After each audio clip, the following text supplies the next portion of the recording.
WeAreDevelopers. You have tuned in to WeAreDevelopers Live Week number 3, day 4.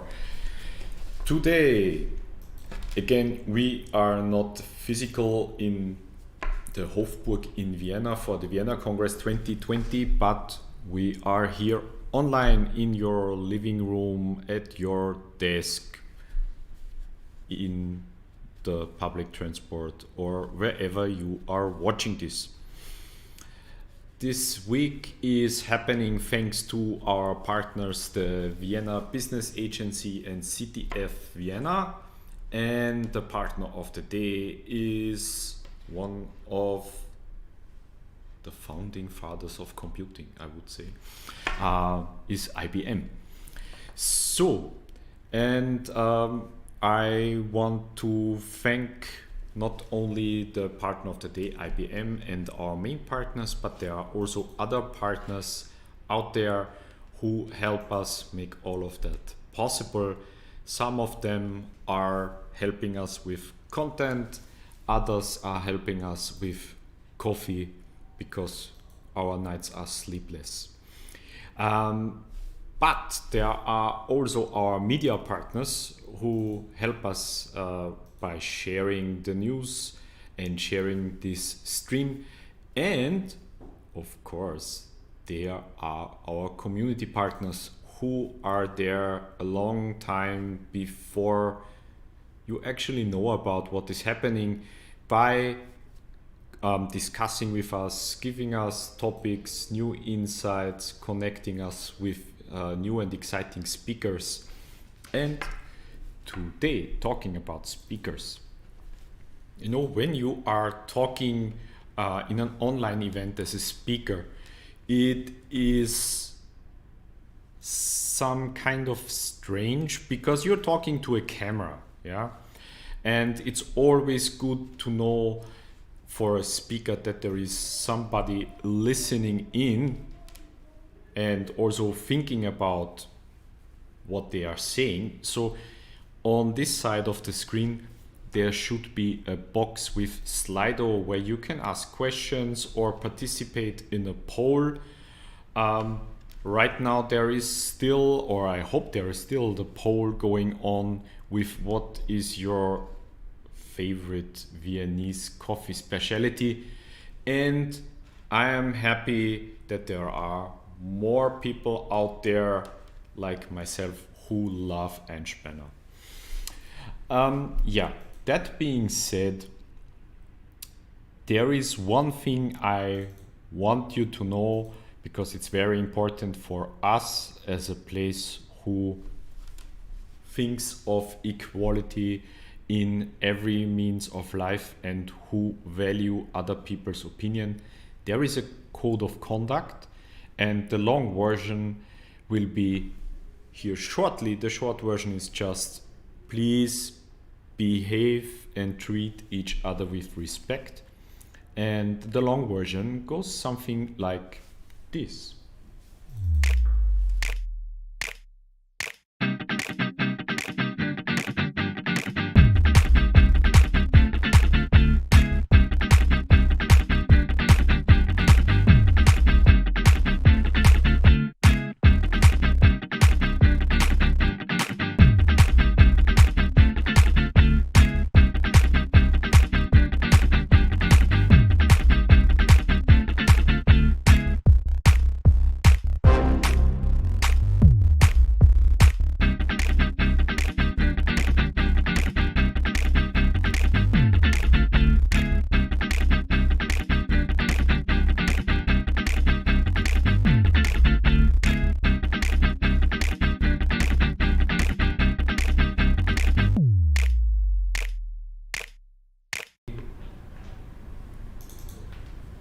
So we are back right after the, and here in the studio or on stage is Niklas from IBM.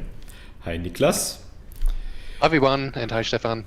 So Niklas will tell us how to save Java, or how to make it work with a lot of the quirks we invited by using containers and stuff like this.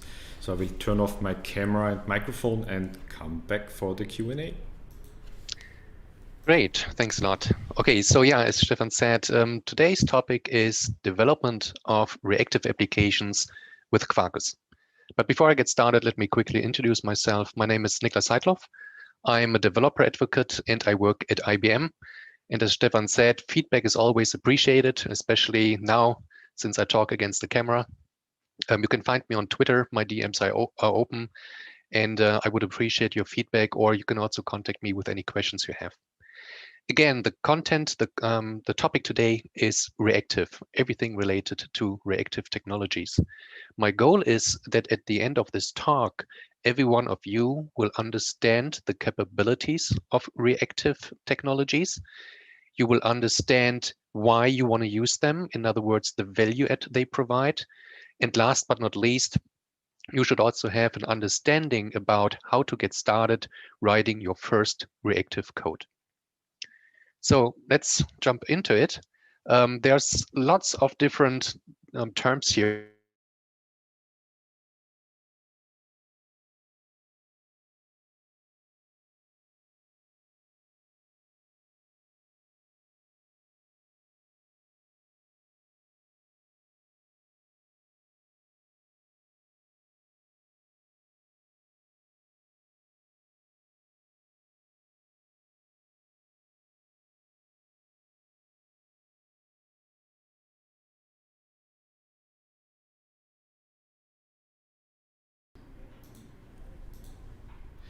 So I think we lost Niklas. Yeah, we are fighting to get him back. Okay. There you are again. Okay, good. You were frozen and then we lost you. Okay, sorry. No problem. Okay, let's. Hold on a second. Okay, can you see my screen again?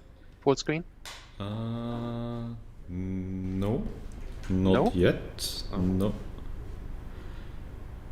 Looks good for me. You don't see my screen? No, I do not see any screen. I just see you and me.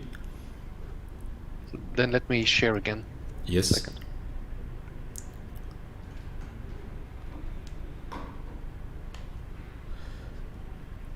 So how's that? Yes, but now it's the preview. Swept displays. How's that? That's good. Perfect. Okay, yeah, so sorry about that. No problem. Okay, so let's move on. So whenever I learn new technologies, the way I usually do that is, first of all, by trying to understand concepts, and then probably, as everyone, just to run through a couple of tutorials and guides. But in order to really learn and understand the concepts, I often want to go one level deeper, and I want to build a real application that uses these technologies. And that's the same in this case. I've implemented a sample application which I will use today throughout the session. And all of my demos are part of that sample application. So you can go to my repo. It's all open source, obviously. You can go either to it here by the QR code, or most slides have also the link to the repo in the lower right corner. And the sample application, in the sample application, I want to show two concrete scenarios. As I said, there's lots of things in this space, in this reactive realm, but I want to make it more concrete, right? And I've brought today two scenarios to make it more concrete. One is reactive web applications. The other one are reactive REST endpoints. So let's take a look. This is the sample application. It's really simple. It's basically a list of articles. So you can see here the titles of the articles, the author information, links to Twitter and the blogs. Okay, and so the web application is at the top. At the bottom, there is a terminal, and all I'm doing here is to invoke curl post requests where I create new articles. And whenever a new article is created, the web application is refreshed automatically. And obviously, that's an improvement for the user experience, because as a user, you don't have to refresh the browser. But maybe even more importantly, it's less resource intensive. You don't need that many resources, because you don't pull all the time but only in the one event that there's actually a new article, you get a notification. So that's scenario number one. And scenario number two is all about efficiency. So this is about reactive REST endpoints. And what I've done is I've implemented the same endpoint twice. Once reactively and once with synchronous, in other words, classic or imperative code. And it's the same endpoint. It's the the endpoint that returns a list of articles, and I read the articles from a database, from a Postgres database in this case. And in order to compare it better, I don't only do one request, but in this case 30,000. And when you compare these numbers, it's quite incredible. What you see at the top here is the reactive endpoint, and the 30,000 requests take 45 seconds. And at the bottom, again, it's the same endpoint, but implemented using imperative code or synchronous code. And that one requires almost twice as much time, 1 minute 18. So a big difference here. And it shows really the power of reactive technologies. So before I show you the code, how to do that, let me back up a level and talk a little bit more about these different terms, this buzzword bingo here. And what you see here is what is called the reactive manifesto, which has been around for a couple of years. It has been written basically by the industry leaders in this space, companies like IBM, Red Hat, Lightband, and others. And this reactive manifesto defines what a reactive system is, or the features of a reactive system. And these are the three blue ones here. So let's start with Elastic. Elastic means you want a system, an application to be scalable. You want it to scale up and down dependent on the number of requests. And that works quite nicely and is easily to be done by using technologies like Kubernetes or Knative, so that you can even scale down to 0. The next feature of reactive systems is resiliency. And what that means is that you always want your application to return something meaningful to your users. In other words, with cloud native or microservices architectures, you break down the big monolithic applications into smaller pieces, into these microservices. And the big advantage here is that the application as a whole can still work by using defaults and caching, even if single microservices are currently not available. So a big benefit of reactive systems. And the third one here, the third feature is responsive. And what that means is you simply want to return something as fast as possible to your users. The last one here at the bottom is not really a feature. It's more like, an implementation, not detail, but an implementation concept. So I talked about reactive systems, and just to be clear, reactive systems is different from reactive programming. I just described reactive systems to give you basically the overall context. But next, what I want to focus on is really systems. So some of these features, as I already said, of reactive systems, you don't even have to implement code. You can do things, declaratively, like the scalability example, right? Where you use Kubernetes or other technologies. As I said, the focus today is reactive programming. So let's take a look at reactive programming. And this is Java code. This is, to be more precise, Quarkus. I'm going to say a little bit more later about Quarkus. And this is an example. And this is the implementation of the endpoint articles. And there's a couple of things that are probably known to all of you, or at least to all of you who are Java developers.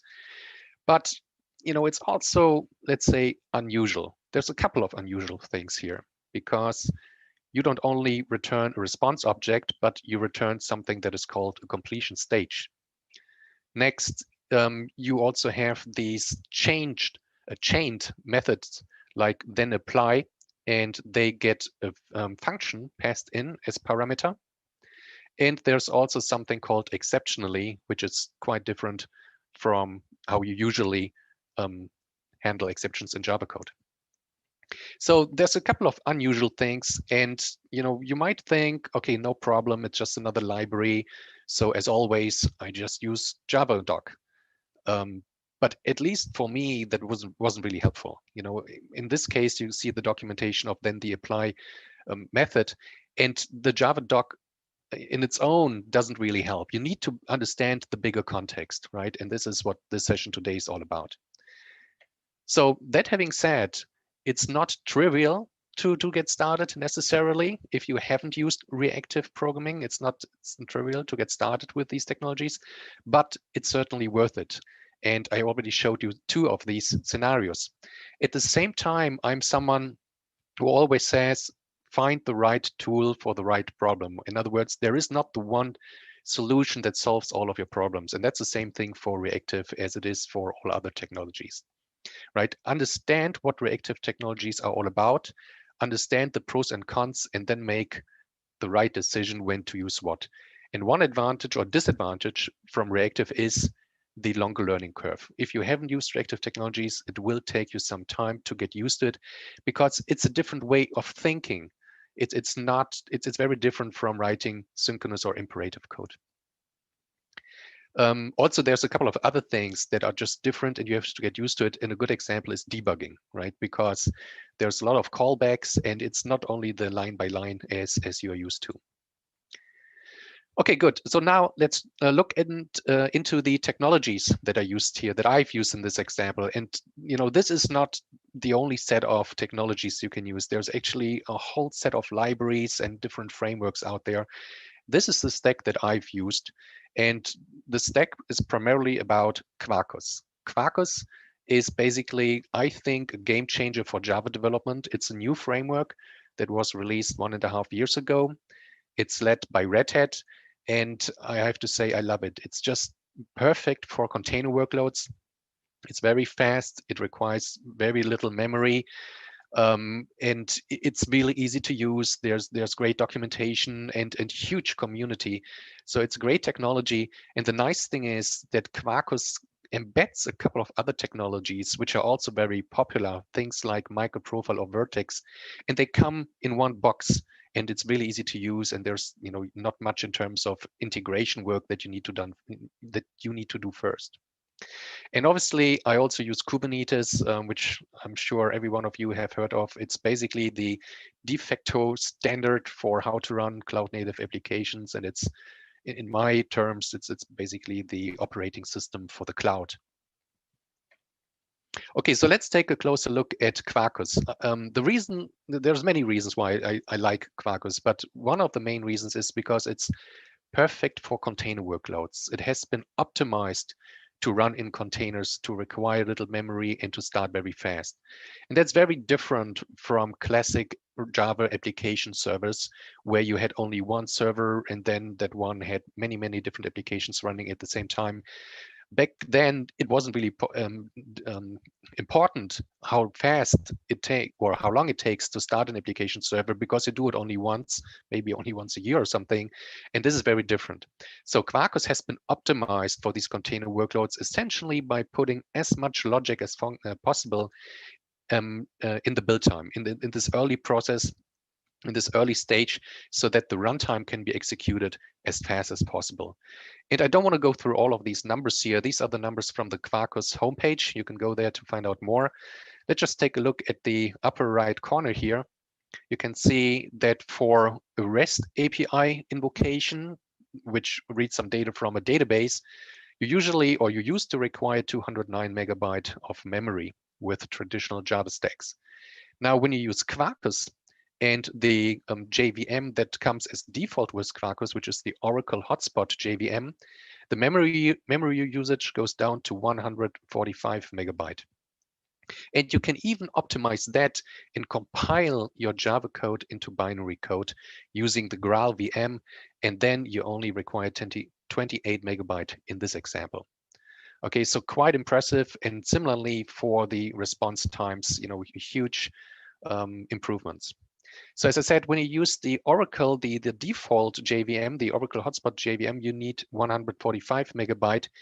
There is another solution, though, which is not that well documented, but you can go to my blog to find out more. You can also use any other JVM, really, if you want. And I've used the OpenJ9 JVM, which is a JVM that IBM open sourced 2 or maybe even 3 years ago. And it's awesome. It's also highly optimized for small devices because it used to run on many of the Nokia devices. And that's why when you use it, you use only 60 megabyte of memory compared to these other numbers that I just talked about. So quite impressive, huge steps forward. Okay, so let's take a look now into the different technologies a little bit more. As I said, Quarkus comes with MicroProfile. MicroProfile is a project on Eclipse. It's a project that contains a whole set of tools that you need to build microservices, like monitoring, health checks, and many other things. There's a lot of innovation. There's a lot of new releases. There's a lot of good things going on. If you haven't seen it, I recommend go look at it. It's very easy to use, and it's a technology that I'm going to use here today as well. Similarly, for Vertex is another Eclipse project, and it's a very popular project to do reactive applications. And it's basically the engine, let's say, reactive engine that Quarkus comes with. So you can write Quarkus code either in the imperative style or in the reactive style. And in both cases, it's hosted by Vertex. It combines these two programming models really nicely and makes it really easy to use. And Kubernetes, as I said, obviously the de facto standard for cloud native applications, open source, originally done by Google, and by now also many contributions from other big companies. And it's basically available everywhere. So one of the big advantages of using Kubernetes is you can easily move your applications to other providers or on-prem versus public cloud or even edge and so forth. Okay, but now let's dive one level deeper. Let's talk about code. And let's take a look at this scenario that I call reactive REST endpoints. Again, just to remind you, I save here a lot of resources and the response times are almost twice as fast. So let's take a look how this can be implemented. This is the architecture of this sample application.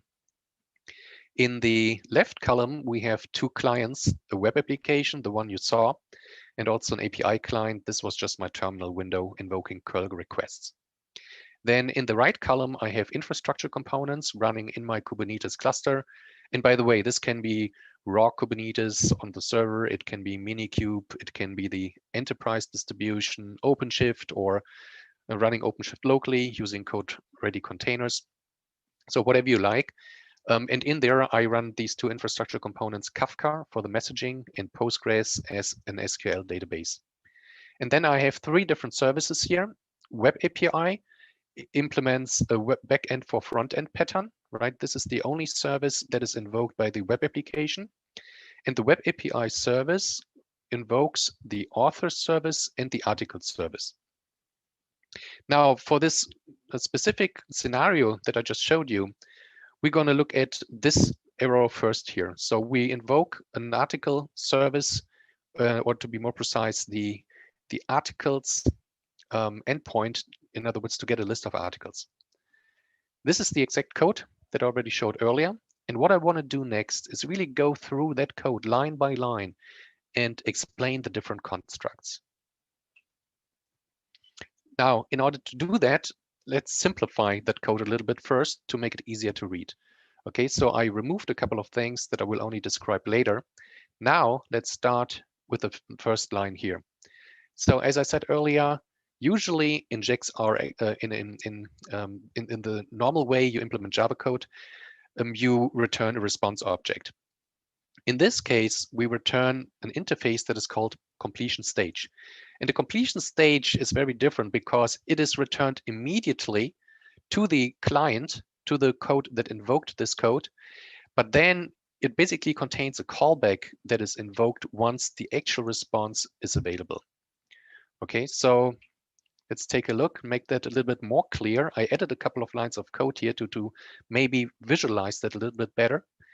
And first of all, I introduced here a new class. It's called completable future. A completable future is an implementation of the completion stage. Okay, and as you can see, when this application, this method get articles reactive is invoked, I create a new instance of completable future. And this instance is basically returned immediately in the last row. So in other words, we don't wait for anything. And that's really the main concept of reactive, which is you try everything not to block the main thread. In other words, as many requests can come in as you want, and then basically they are dispatched to other threads. And this is the kind of the magic behind reactive, and this is why reactive is so much more efficient, because you don't have to wait for any responses, and there's no blocking going on. So that's basically the key concept. Now let's take a look at this new this next slide here. The question is obviously, when is the actual response, the actual output returned? And this is what you see here. There's a method when complete. That one is invoked when, as the name says, everything is done. And in here, you can invoke a method on your completable future or your completion stage. Again, the completable future is just an implementation of that interface. You can just invoke the method complete and pass the response in. And that's it. So that's the main concept behind reactive programming. But now let's move on and let's take a look at these other lines here. So first of all, on these chained completion stages, and this is an important mechanism here because there's a couple of things. First of all, as you can see, you can change them, can change these methods because they all return again a completion stage. So really, we are not only talking about one completion stage, but multiple. Again, to make this clearer, I've added some lines of code here that show that there are multiple completion stages. The first one is this completion stage articles.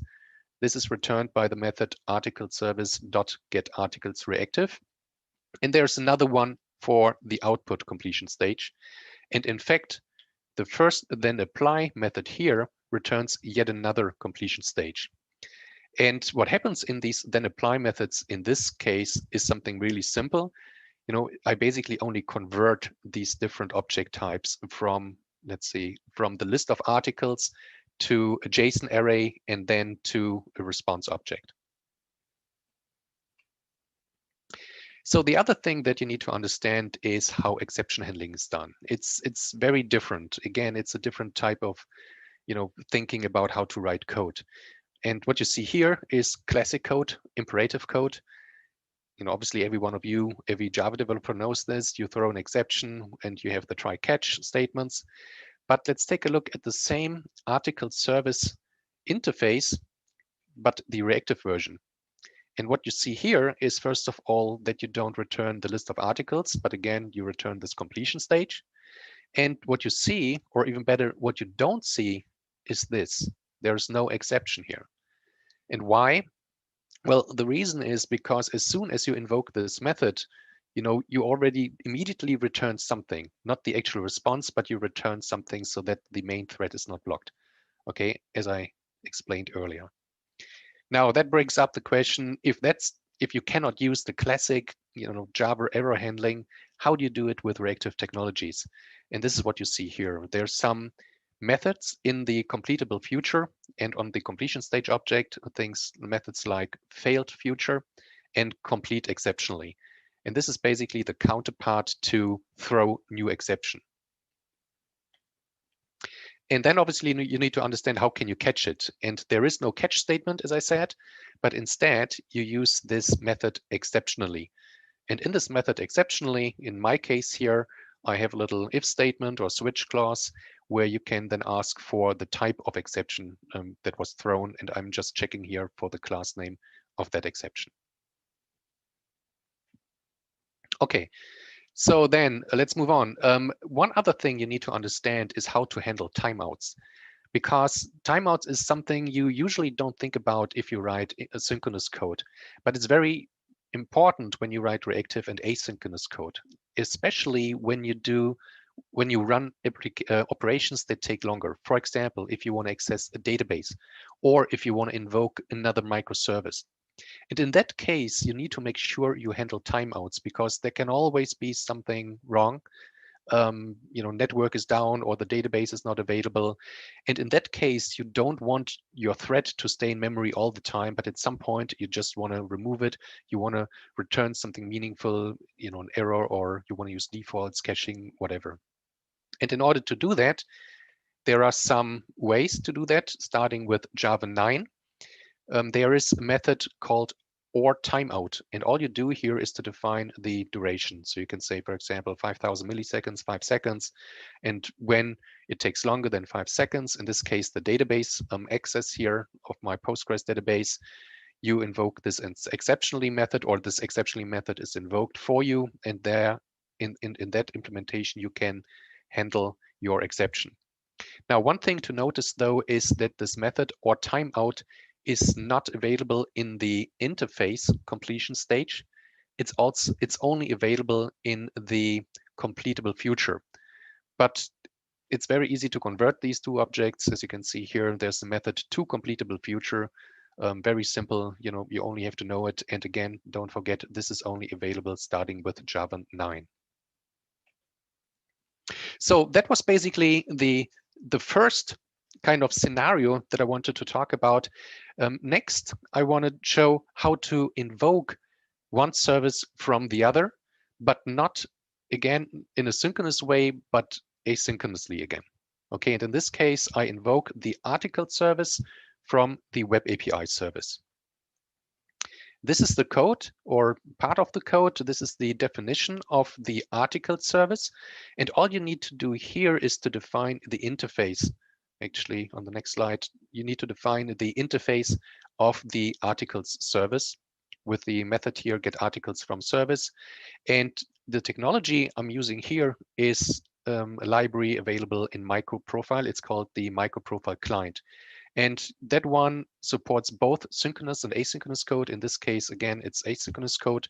So all you need to do is to define here the interface, and then you can invoke the method get articles from service, just like any other Java method. And the beauty here is that you don't have to do anything with serialization or deserialization. You don't have to think about networking. All of this is done basically magically by MicroProfile client. And it makes it really easy to use.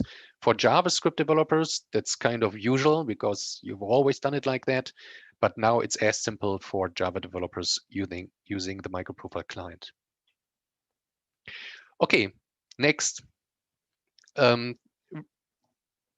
So the next scenario is again the reactive web application. So far we talked about how to implement a REST point reactively. Now I want to show you how to refresh the web application automatically when new articles are created. So this is the second scenario that I described at the beginning. And this is basically just a reminder of the scenario. You create new articles at the bottom and the articles show up directly and automatically in your web application at the top. This is the architecture diagram. And this one is a little bit more complicated in terms of the networking and the relationships between the different involved components. So the API client here in the lower right corner invokes the curl request. The curl request basically is implemented or invokes a REST endpoint in the article service. The article service creates an entry in the Postgres database, which we're going to ignore here because it's not important for the sake of today's talk. Then it also sends the article service, sends a message or an event over Kafka to the Web API service, and the Web API service then sends a notification to the web application. So let's take a look at some of these errors here. I don't have time to go through all of the details, but all of this is well documented on GitHub, and I've also implemented, or not implemented, written a series of blog entries about it. So if you want to find out more, which I cannot handle today, just go to the repo or to my blog. But let's take a look at this one here, because this is an important piece of functionality that I want to highlight. This is basically the question, if a message is sent through Kafka, how can you consume it in Java code? Okay, and in order to do that, I use another library from MicroProfile. In this case, it's the MicroProfile reactive messaging. And let's take a look at the implementation. It's actually very simple. All you need to do here is to use some annotations at incoming and at outgoing. Very easy to use. Obviously, you don't have to use both. In this case, I use both, which means that this is kind of a processor. You get something in, you convert something, you send something out. You can also only use, for example, the incoming annotation. And this is part of Eclipse MicroProfile reactive, as I said. And the underlying technology or the specification is called reactive streams. Reactive streams is a standard or specification that describes how to communicate asynchronously between different applications in different programming languages. In this case, everything based on JVM and JavaScript. And it's available, it has been available for quite some time. Even the interface descriptions are part of Java. However, those are just the interface descriptions. The actual implementations of these interfaces are done by the different libraries. For example, by microprofile, reactive messaging, or by lots of other libraries as well, so that you can communicate between the different types of applications, no matter how they have been implemented. The main components you use here are subscriber, publisher, and processor. And as I said, the interfaces are in Java, the implementation in microprofile. So going back to that same code, just quickly to map what I just told you about the specification to the actual implementation. The incoming annotation is basically the subscriber. The outgoing annotation is the publisher. And since I have both here, subscriber and publisher, it's also automatically a processor. Very easy to use. Now, in the next step, I want to describe how you can send events from a microservice, from, in this case, the web API microservice, which implements the backend for front-end pattern, to a web application. And in order to do that, you need two parts. You need the Java code in the left column here. This is the backend code. And obviously, you need some JavaScript code running in your browser, which is the right column here. So let's start with the backend implementation. In order to do that, you use this publisher pattern that I just described. And you can read or you can receive the new articles here using this channel annotation. Okay, very easy. And once you have done that, you can say, okay, now I want to expose that to my web application via a new endpoint. And this endpoint is what is called here service sent events. This is basically a streaming endpoint. And what you need to do here is to define the type of data. First of all, here in the line, let's say producers, you define the media type service sent events. And then you have a subtype service sent event element type. And there you can pass in whether you want to send plain text or JSON or whatever you like. So very easy to really implement such a streaming endpoint when you use technologies like microprofile.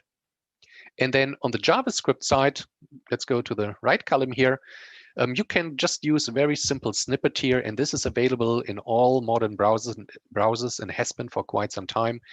And all you need to do is to use this JavaScript event source object, and that one has a method on message, and that's all you need to do. So whenever an article is now added, you get an event sent that a new article is or has been created, and then you can refresh your web page, or you can do whatever you like to do. Okay, so that's basically the code. Let's go back to the actual slides, to the concepts.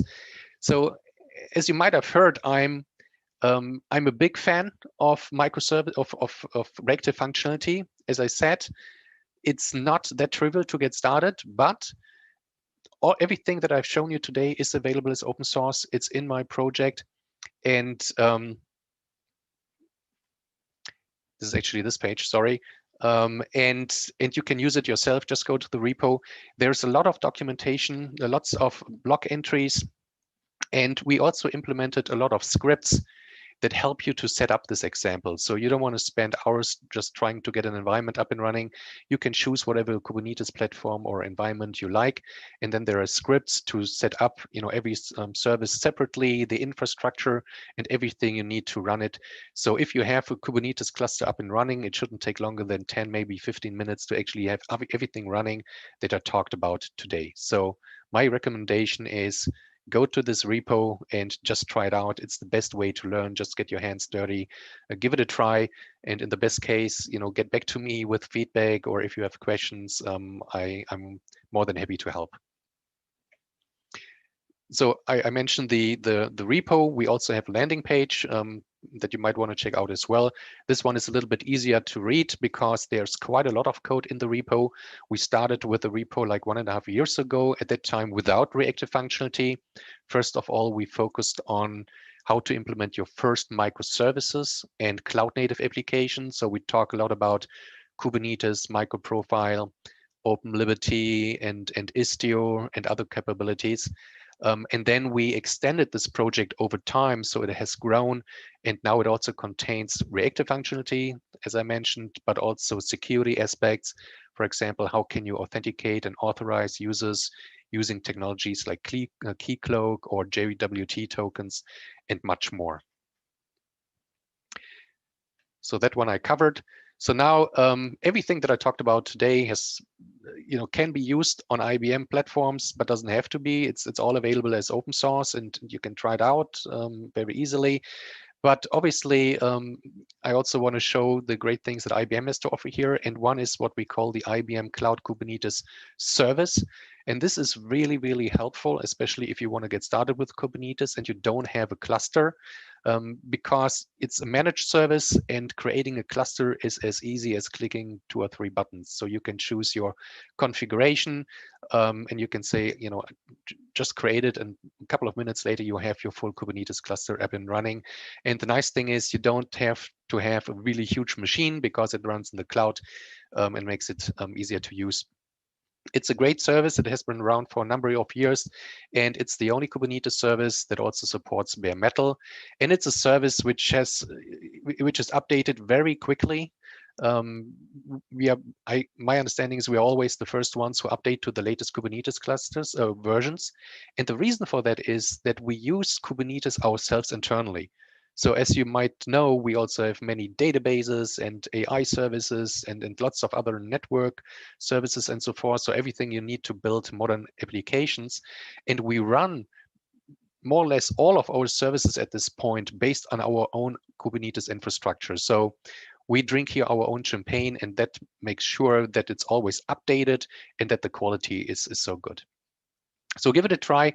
Oh, one thing I should notice here, you can go to the IBM Cloud and get a free account. There is no time limit. And the nice thing is you don't have to provide a credit card.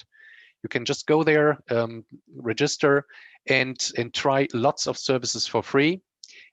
Once you provide your credit card, you get also a free Kubernetes cluster. So you do need the credit card at this point to use Kubernetes, but we don't charge you. It's basically just to prove the identity, because we've had some have had some bad experiences with people who use the Kubernetes service, let's say, for other purposes that we wanted them to. So that's one service we have. And obviously, we also have OpenShift. IBM acquired OpenShift more than a year ago, I think, by now.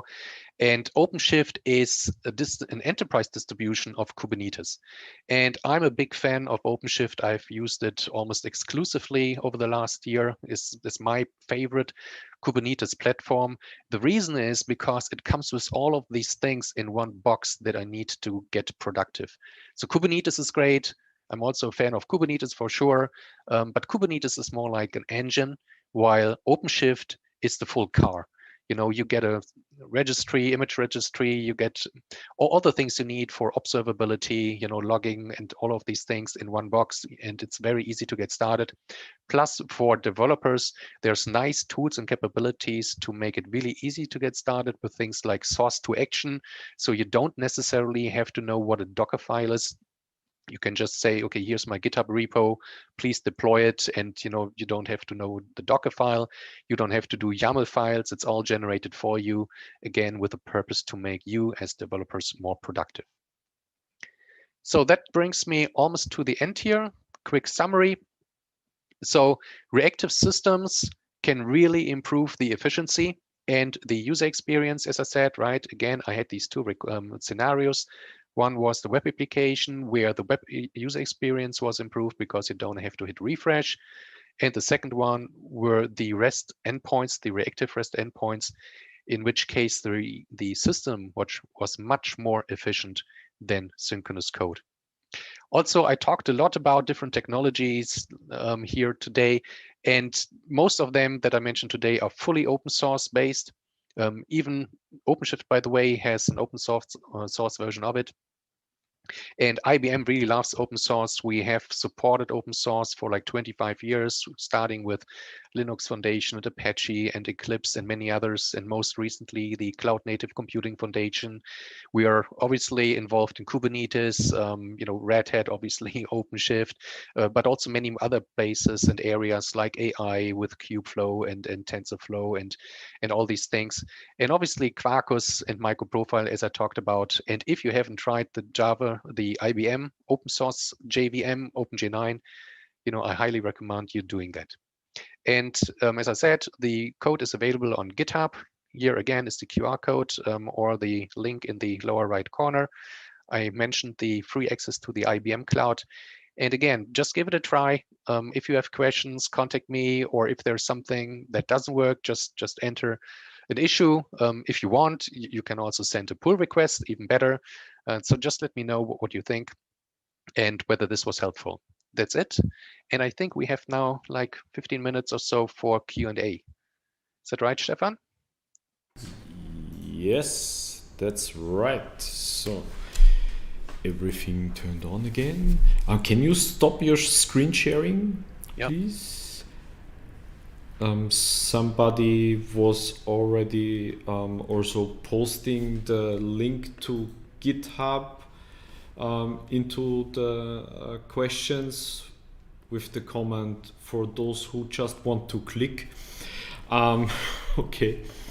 And I also saw somewhere the link to the Developer IBM Com series. So the question with the highest upvotes is, how close to resemblance is Quarkus to Java? So how close to resemblance is Quarkus to Java? So I think the question is Quarkus Java or an extension or something which is very similar? I mean, Quarkus is a Java framework, right? As there are many more like Spring and Jakarta, formerly known as Java EE, now Jakarta EE, Vertex, and many others, right? And the nice thing, as I said, with Quarkus is that it includes many other popular frameworks. So Quarkus is not a Jakarta compliant application server, but it comes with a lot of libraries from Jakarta, like JAX-RS, the REST API implementations, for example. But at the same time, it doesn't stop there. It also includes these other great frameworks like MicroProfile, Vertex, and many others, making it easier for you to use all of this technology together rather than having to set up 4 different Java stacks at the same time to just build one application, right? That's the beauty with Quarkus. And again, just go check out the website. They have great getting started material there. I really like the guides where they basically have the, 80 or so most common scenarios, things that you might want to implement with Quarkus, and they guide you through it really easily in 10 to 15 minutes per guide. So really, really great documentation. And Stefan, as we talked about earlier, this is really key, right? You want to be productive. You don't want to spend time looking for documentation. So I think in that sense, Quarkus is really great. There's also a huge community. If you have issues, I've experienced that myself in the past. These people are really responsive. It's incredible. I think probably every developer is on Twitter, answering questions. There's communities, there's Stack Overflow, obviously.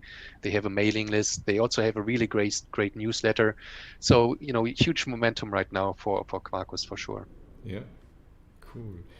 So that was just a latest question from RMRF, who said, extends that, is Quarkus an abstraction over parallel async Java programming, or are there any performance improvements on lower level? Well, so Quarkus certainly makes it a lot easier. You can also, it's always the same thing. I mean, you could even just use pure Java, right, if you wanted. But at some point, it doesn't make sense for you to reinvent everything. You should really rely on the experience and the knowledge of experts in that area. And as I said, Quarkus comes with a bunch of different APIs and tools that make it much simpler, which is basically the code that I just showed. But there's even other libraries within Quarkus that try to abstract it even a level higher, which I didn't want to mention here today because it might have been too confusing. But I was basically showing the more Java-like way, in combination with making that very easy. So as you could see, or as you could not see, I didn't do any threading. I didn't say, new thread or something, right?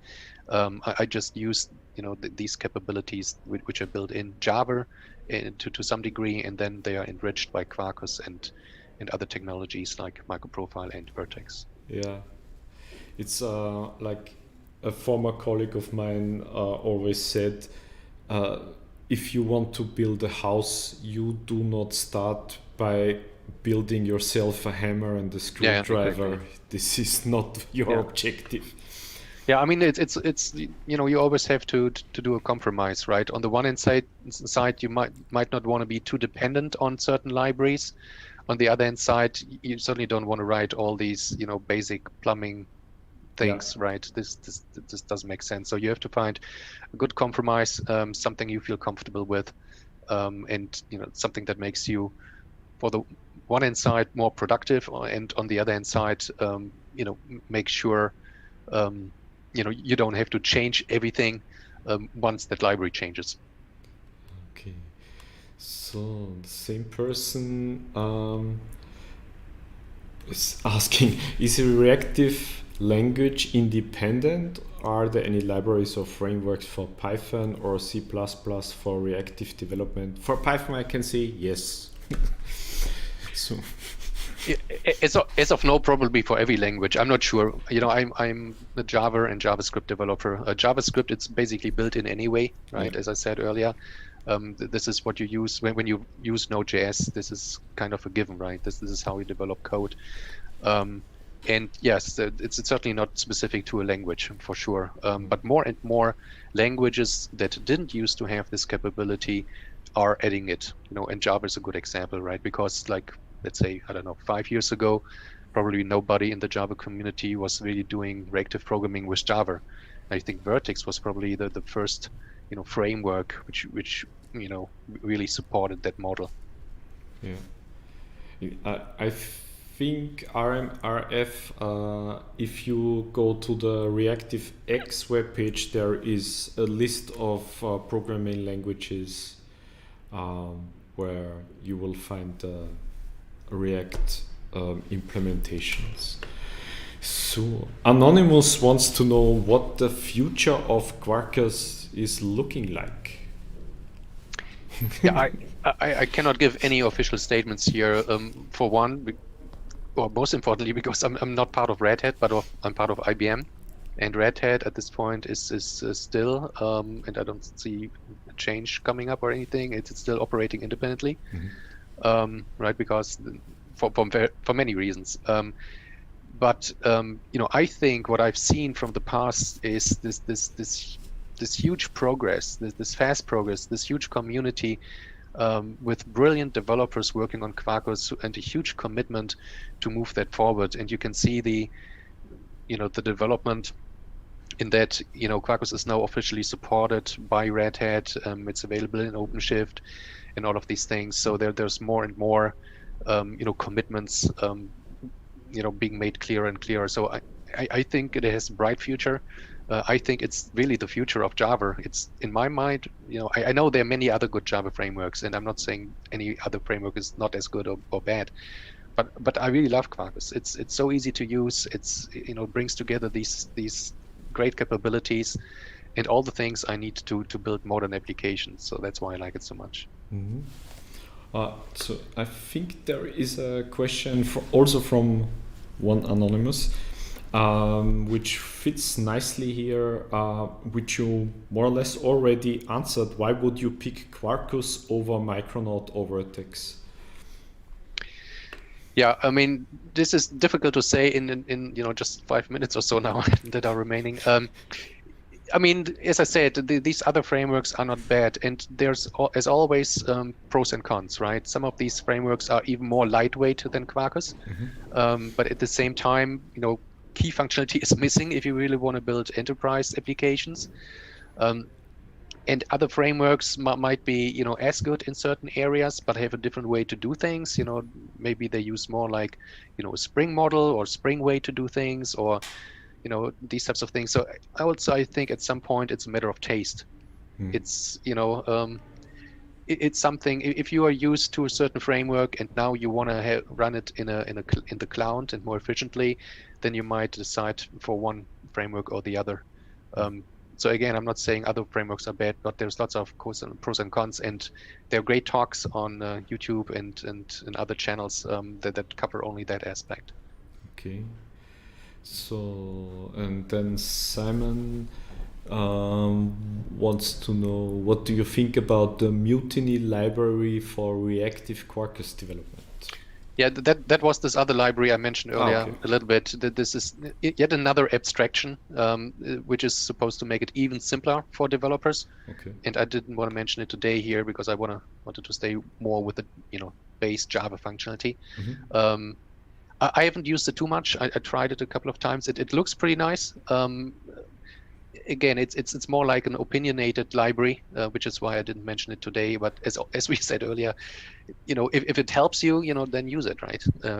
Even if it's opinionated, if it's good, if you're happy with it. Okay, and then Candida. Hi, Candida.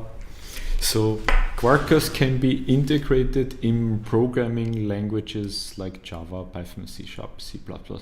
In which measure can it be suitable? Can it be suitable? Can you repeat the first part? The first part was Quarkus can be integrated in common programming languages. Like No, that's not completely correct. I mean, Quarkus is Java. It's a Java framework, right? And only Java.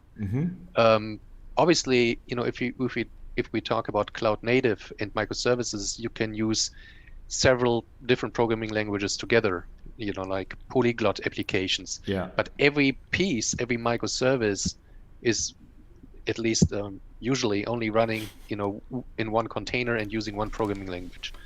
Okay, so Quarkus is really for Java, and for all these other programming languages, there are other libraries supporting similar things. I mean, especially for reactive programming.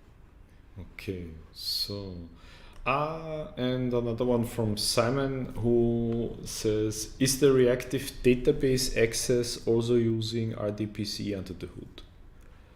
No, it's not. I mean, I didn't talk about that part, but my sample, in fact, does not use the standard SQL to access Postgres, but it uses an reactive driver specifically for Postgres. And you can see that in the code when you go to the GitHub repo. Again, it saves a lot of resources. It makes things go faster. And to my knowledge, there are a couple of different initiatives to have something like an SQL standard for reactive databases. And there's certainly things going on, but I don't think there is a real standard yet, at least not one that is really established. So I think 2 or 3 different reactive databases that are supported by Quarkus at this point require different reactive, more or less proprietary drivers. Okay, good. Then this was the last question. The other 2 things which are still there are just the links to the GitHub repository and to the cloud native starter on developer IBM.com. I want to say thank you for your time and your patience. And yeah, I and the team, we wish you health for you and your family, and hope to see you soon. Yeah, thanks a lot. Tell thanks us for a little having bit me. more. Thank you for bye. coming. Bye bye.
And we are back. And right now here with me is Ben from Square. Hi, Ben. Hey, how's it going? Thanks for having me. You're welcome. And you are telling us everything we need to know about omnichannel, I guess. Yeah, as much as I can. Perfect. I will be back for the Q&A at the end of the talk, and I'm already excited for your talk. Awesome. Stage is yours. Cool. Thanks. Cool. So, hello everybody. My name is Ben Hartard. I am with Square. Uh, for those who are not as familiar with Square, we're a US-based company who has been slowly expanding in Europe. We have operations in London as well as Dublin. But we started as a payment processing company. We've expanded into other business tools related to loyalty, capital, banking, point of sale, pretty much everything related to running a business. And it's similar, in the European space to other companies like iZettle, I believe SumUp, even traditional banking and payments players that you're seeing in the market. Um, and oh, there we go. A little bit of background about myself. So I lead the solutions engineering organization at Square. This consists of a few teams, client-facing, external-facing, merchant-facing engineering teams like sales engineering, partner engineering, and integrations engineering. And all three of these teams are our external-facing engineering arm at Square, where we work with external developers, merchants, platform partners, agencies, anyone who's external to our company, as it relates to bringing on new business opportunities, closing new business with Square, and really just understanding the technology landscape, understanding our APIs and our own technology stack, and helping businesses adopt our technology. Often it's smaller businesses, but we work with companies as small as single sole proprietors all the way up to Fortune 100 companies all around the globe. So we definitely work with a full gamut of those businesses. My background is I'm a software engineer by trade. I did computer science at the University of Southern California years ago. I started off as almost a sole developer at a small, one or two or three developers at a small startup. I built my own startup companies related to marketing, as well as doing software for managing university organizations. I did a small stint at Google for a couple years, where I was working on the marketing side, AdWords and display buy marketing side, where I helped some of the world's largest companies optimize their ad spend with Google. And then finally, I've spent the last 7 years now with Square, growing out these teams, these client-facing engineering teams, and helping to grow and scale Square's developer platform. So all of our APIs that we've exposed for our own solutions, as well as working with these external partners to really ideate on what is possible in the commerce space, in omnichannel, I believe that was the term used, and helping them to solve their customer commerce journeys, if you will. So I think what's unique about the conversation I want to have today is the purpose is to give a different perspective of how we can apply engineering to real world business opportunities. So again, I write code probably 30% of my day-to-day still. 70%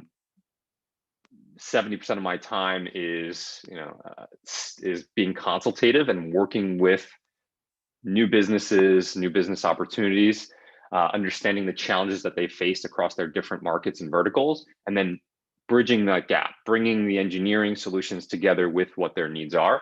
So what I want to go through today is I just want to show you real world examples of types of opportunities that we're seeing in the market as modern payments and commerce changes. So we'll start with our approach to platform architecture, really. And it's not just Square's approach, it's the modern approach to commerce and the way in which we see payments and order facilitation working in a modern technology stack. Then I'll spend the majority of this conversation walking you through real world examples of business opportunities that we saw, businesses that came to us across different verticals, and they said, we have challenges that we want to solve in a modern commerce technology stack. How can you help us? And I'll walk you through what that looked like. And almost all of them exclusively are solved via APIs and API integrations and omni-channel use cases of payment platforms. I've always found that looking at what the opportunities are helped me as an engineer. It allowed me to visualize what I'm actually solving for. And while I won't be going into code per se as part of this conversation, I think it'll contrast nicely to other presentations that you've probably attended as part of the WeAreDevelopers conference here, because it allows you to apply that code and that knowledge to what the world is actually asking for. And you'll see it actually should start turning the wheels of, oh, if I focus on this or that, there's going to be opportunity for me as a developer or maybe as an agency or whatever it may be in my future career. And then finally, I'll leave the floor open for Q&A. And I'm happy to answer any and all questions related to, again, these real world examples of software engineering application, APIs, technology stack, where I'm seeing the market go in terms of modern day commerce, or just questions about me or Square. All of that's fair game. So I want to start with our take and our observation of the change in commerce platform architecture, comparing what we're seeing as the modern day payment stack really to what maybe the legacy environment has had historically. And what we see as the foundation to a modern day commerce architecture is really the payment piece. And what's interesting about the payments, I think there's this belief that when anyone or any merchant or even developer is asked, hey, we need a new payment solution, the immediate thought, and it's probably the immediate thought in all of your minds as well, is like, well, I can just go get a payment provider and I can just plug payments in and I've solved the payment problem. And that's really what people are asking for. But payments is really just, it's core to the whole commerce challenge, but it's not the solution. So when I think payments, I think Square, right? Payments APIs. I think Stripe. I think Braintree. I think PayPal. These are all modern solutions, but it's just a piece of a larger puzzle. And what's great about all of these modern solutions is they were born mobile first. They were born in the cloud. They were born as APIs.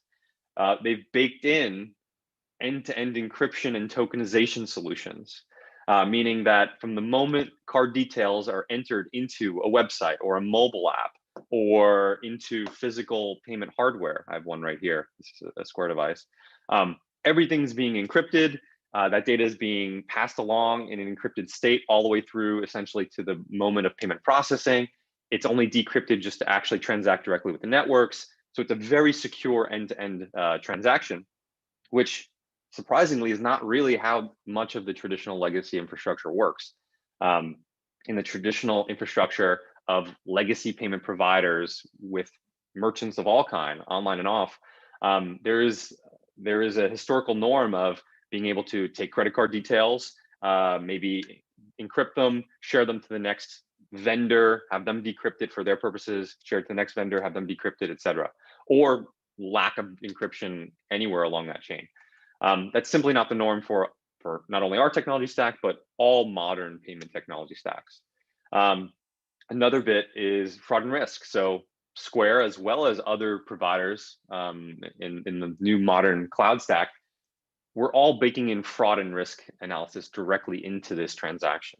It's usually a first-party service. It means that these modern providers are using first-party signals, first-party device fingerprinting, first-party signals related to who, what, where, when, and why. Looking at both the buyer side of a transaction, millions or billions of card buyers across online and offline, alongside millions of merchants, both in physical brick and mortars as well as e-commerce spaces. Using all that data along with the signals received from the networks, from Visa, from MasterCard, from the banking partners, and being able to make decisions on allowing payments to go through, not just from a network approval, but from first-party signals through that are filtered through machine learning and even business teams that are analyzing this data in real time. What's amazing is, like, this is just a piece of the actual solution that businesses are looking for, right? That's just the payments layer. But we're seeing that more and more, that payments layer needs to be exposed through APIs and SDKs. So this comes in many forms.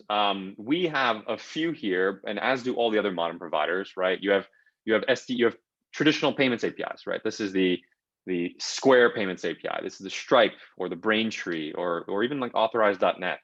It's the ability to integrate payments into e-commerce sites or mobile applications that run on a consumer device.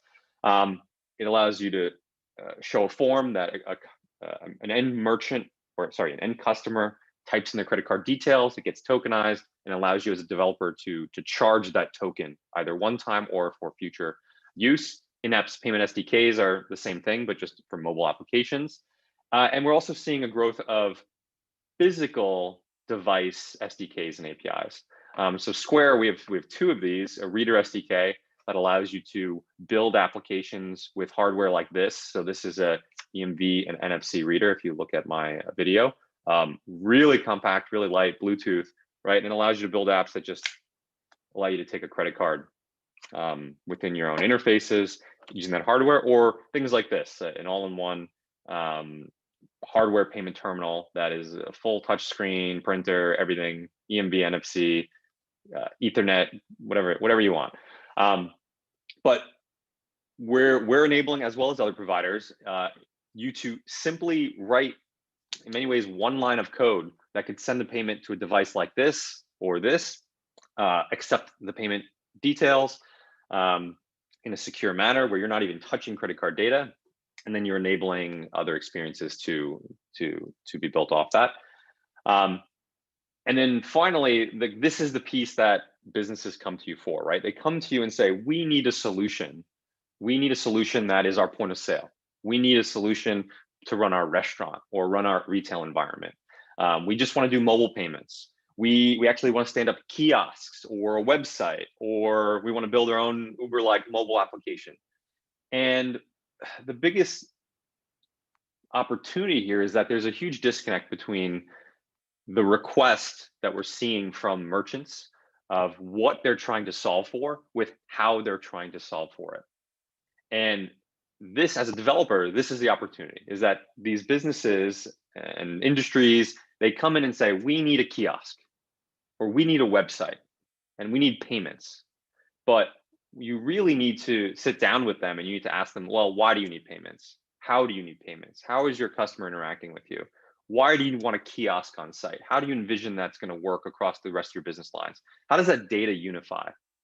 And what's great about all of the modern payment solutions is that data that they're looking for, integrated with payments, integrated with all these API solutions, it often now comes baked in with the payments and with the APIs. So that concept of who, what, where, when, and why, the item or the customer buying what item at what location, on what device, by what employee, what time of day, what discounting information, all of that information is now coupled with the payment information that developers can now build into their solutions here. And there's also APIs for those as well. So not only are there APIs to take secure transactions simply,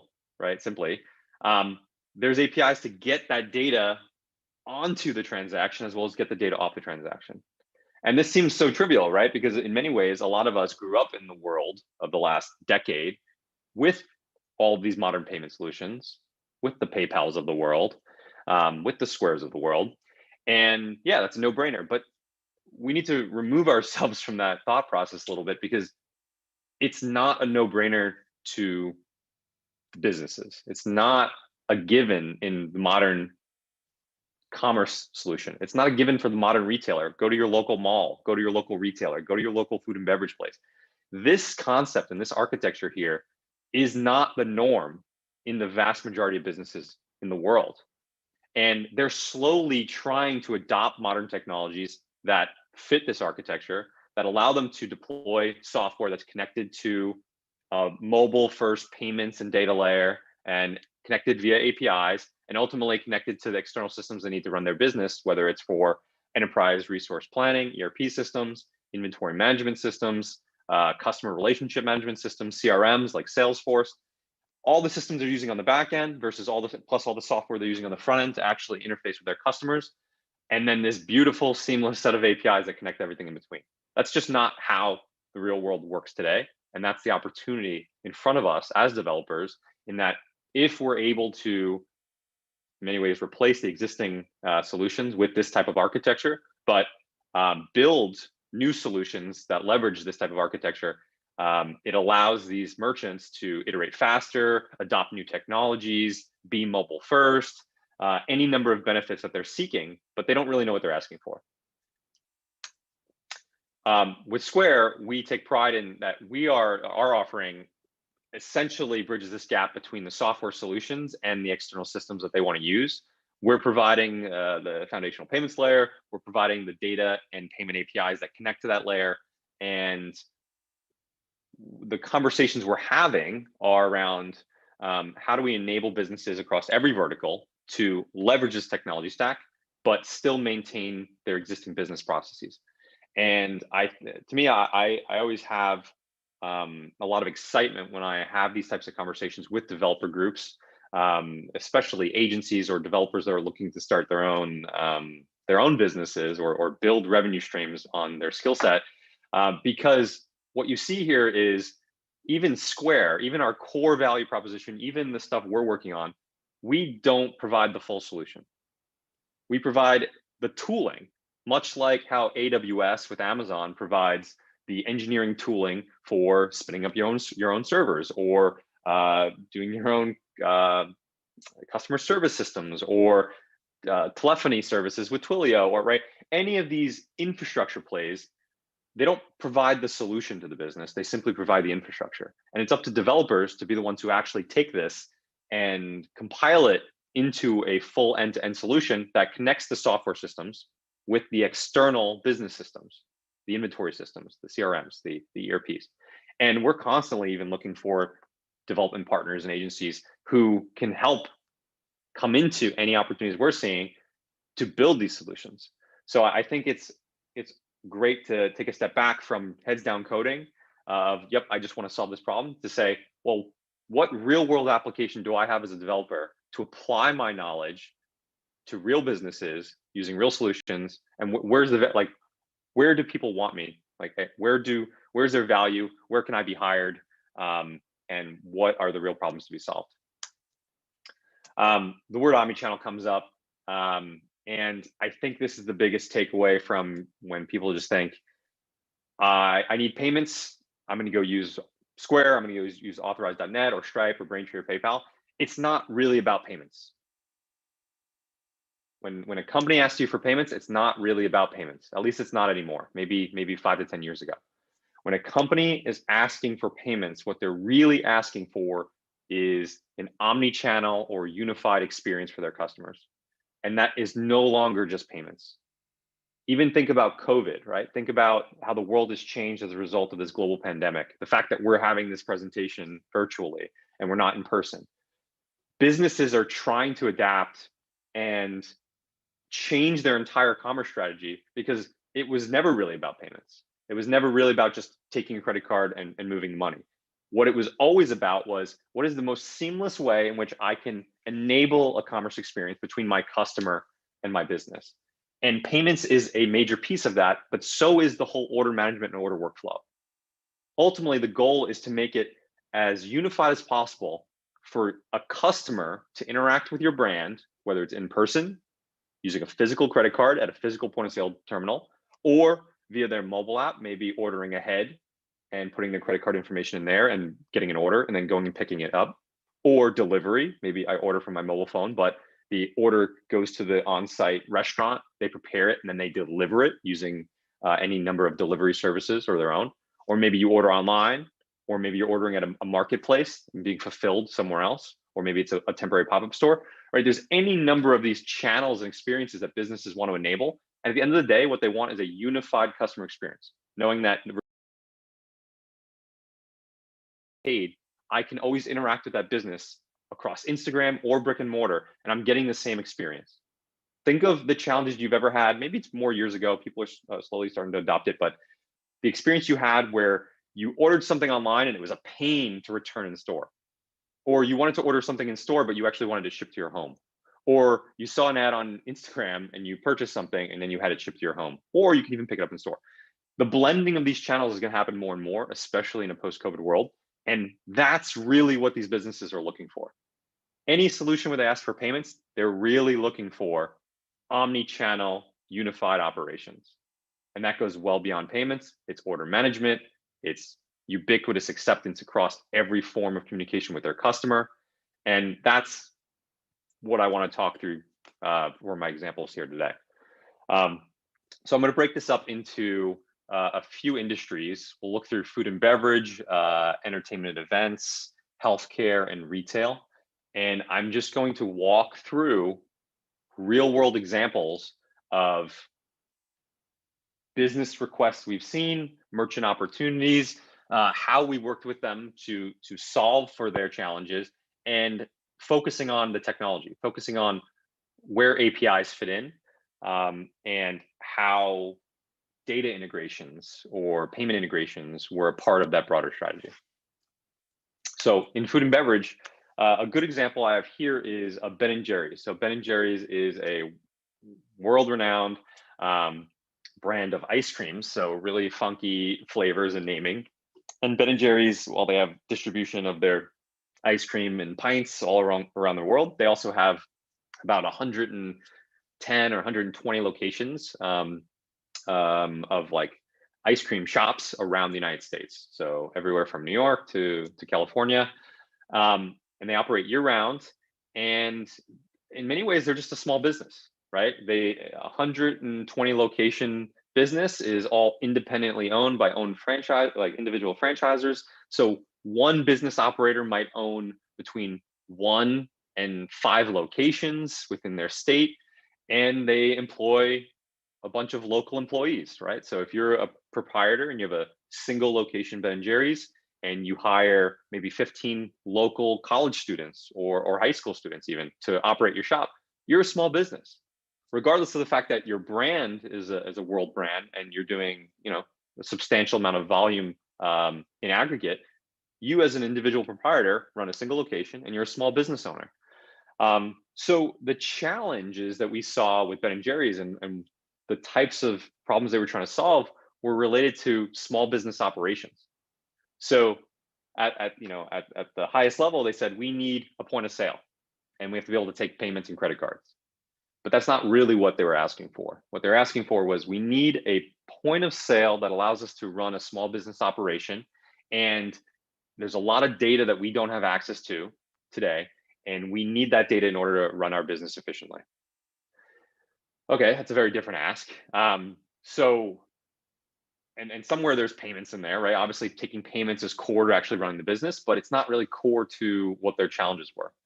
And the biggest challenge they had was the fact that you have 120 business locations and franchise owners. And when you run a franchise, you run, there's franchise fees and commissioning, and individual locations have to pay out to the corporate for their sales during any given period, whether it's weekly, monthly, annually. And you need real-time reporting, or you need any kind of reporting that allows you to say, these are the sales that were made at this business location. This is the different commissions and fees based on what was sold. And here's our different payments to corporate as a result of it. The legacy approach to this, which is pretty much every franchise group globally, is you provide recommendations on what points of sales and technology to use across all the different businesses. And each business operates independently. At the end of the month, you say, hey, please send me your sales information so that then I can bill you on some total that's generated from those sales. You can imagine that's the complexity there is one, it's complex, but it's silly because you're asking a franchise owner to self-report their own sales so that then you could bill them based on what those numbers are. It almost never works out. So with a modern technology stack, the goal here is obviously, how do we automate that? How do we have every sale across every single independent proprietor automatically flow into a centralized data store that or service that corporate can see, and there's no manual reporting. Everything is automatically calculated and everything's automatically billed. So it's pretty trivial, right? Once you have that modern cloud-based infrastructure around payments and commerce, because it's as simple as tapping into APIs.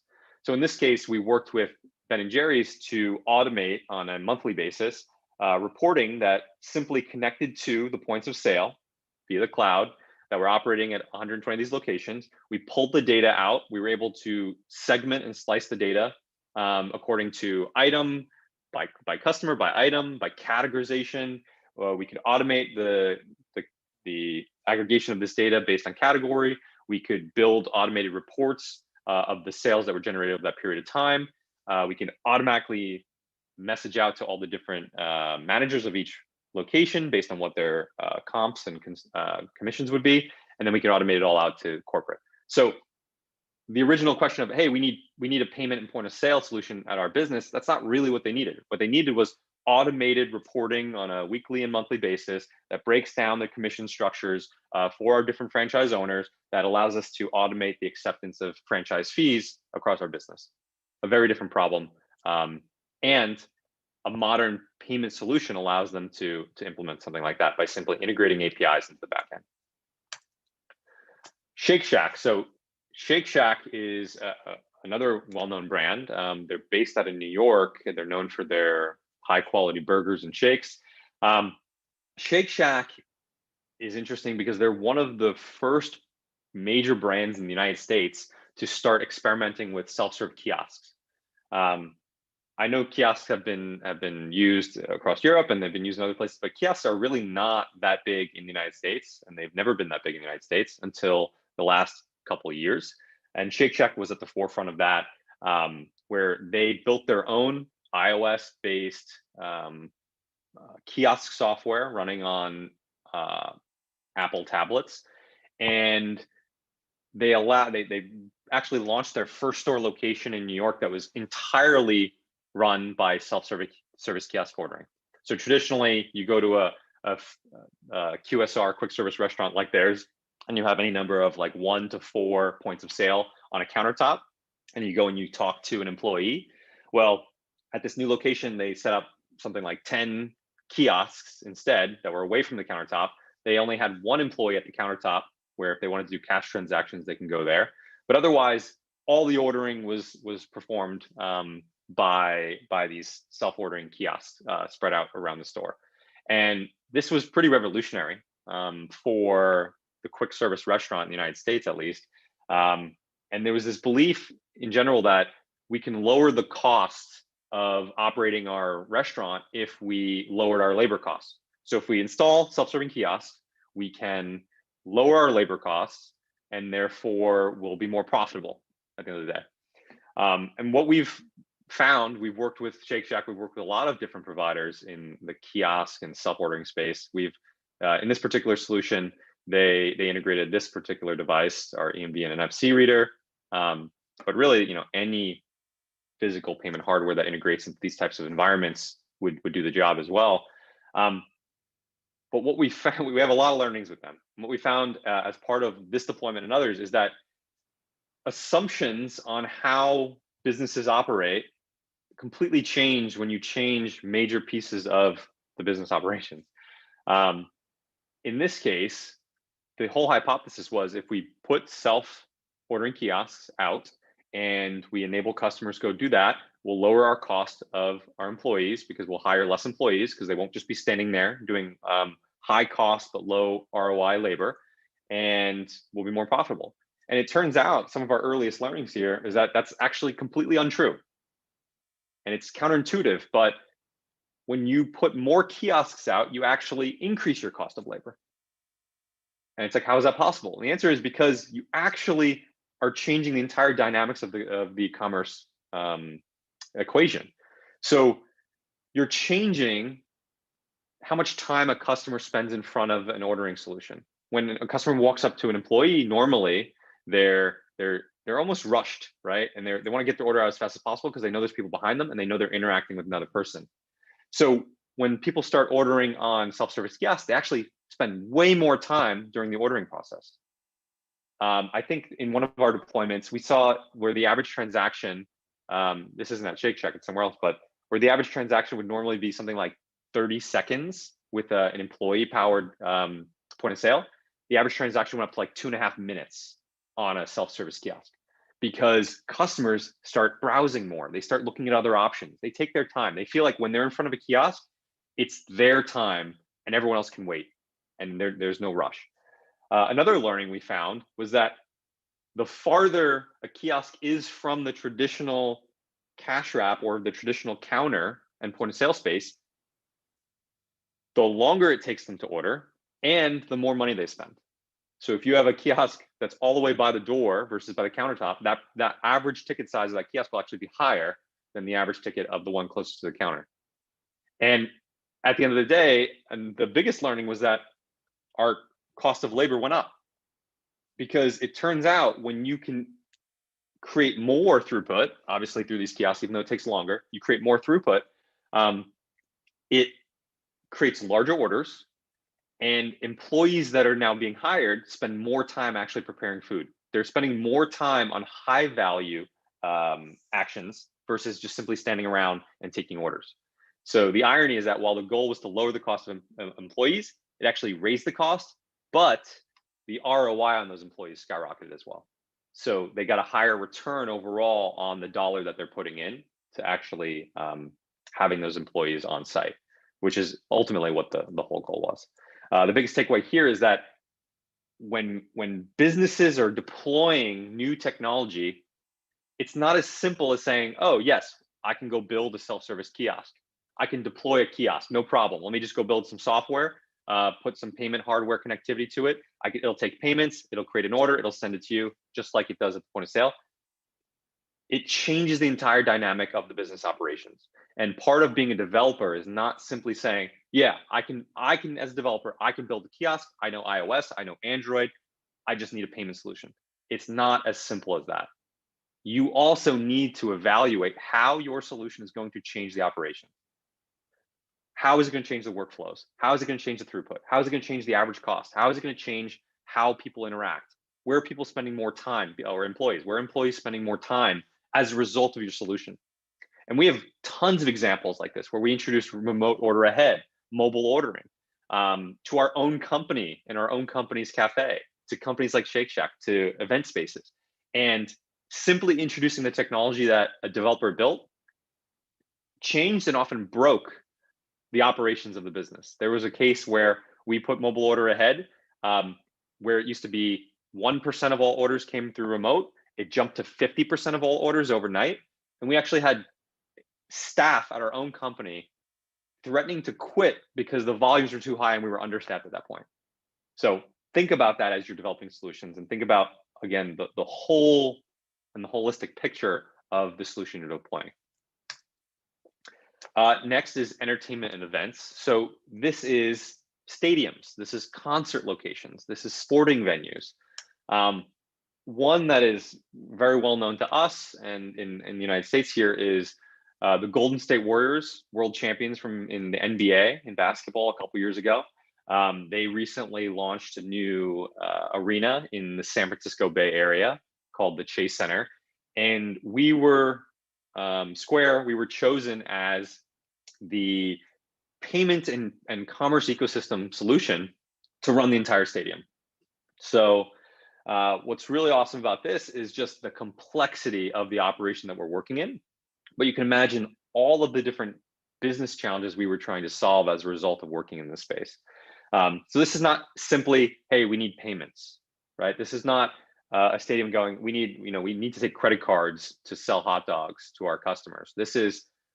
We need a holistic solution to, yes, sell hot dogs to our customers, but we want to be modern. We want to be mobile. We want to enable different types of commerce that traditionally an event space doesn't have, which might include ordering from your seat, mobile order ahead and pick up at a concession, retail ordering that then gets shipped to home, kiosk-based ordering, anything like that.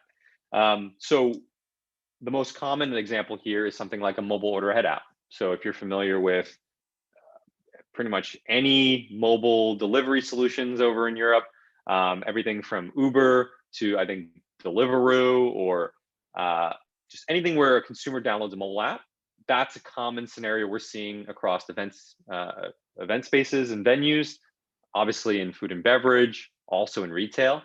And again, this is not as simple as saying we need payments, right? We need a payment solution. There's a lot going on in an app like this, and stuff you need to consider, which is, right, go through the normal checkout flow. Which part of the venue or concessionaire you want to order from. You need to browse a menu. You need to allow someone to build a cart.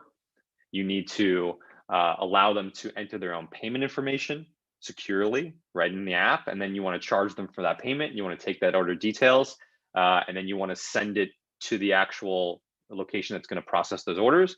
And then finally, you want to inform them, right, how to pick that up and manage their fulfillment. This is not simply payments. And having a payment provider is not going to enable you to be successful in this type of engineering deployment.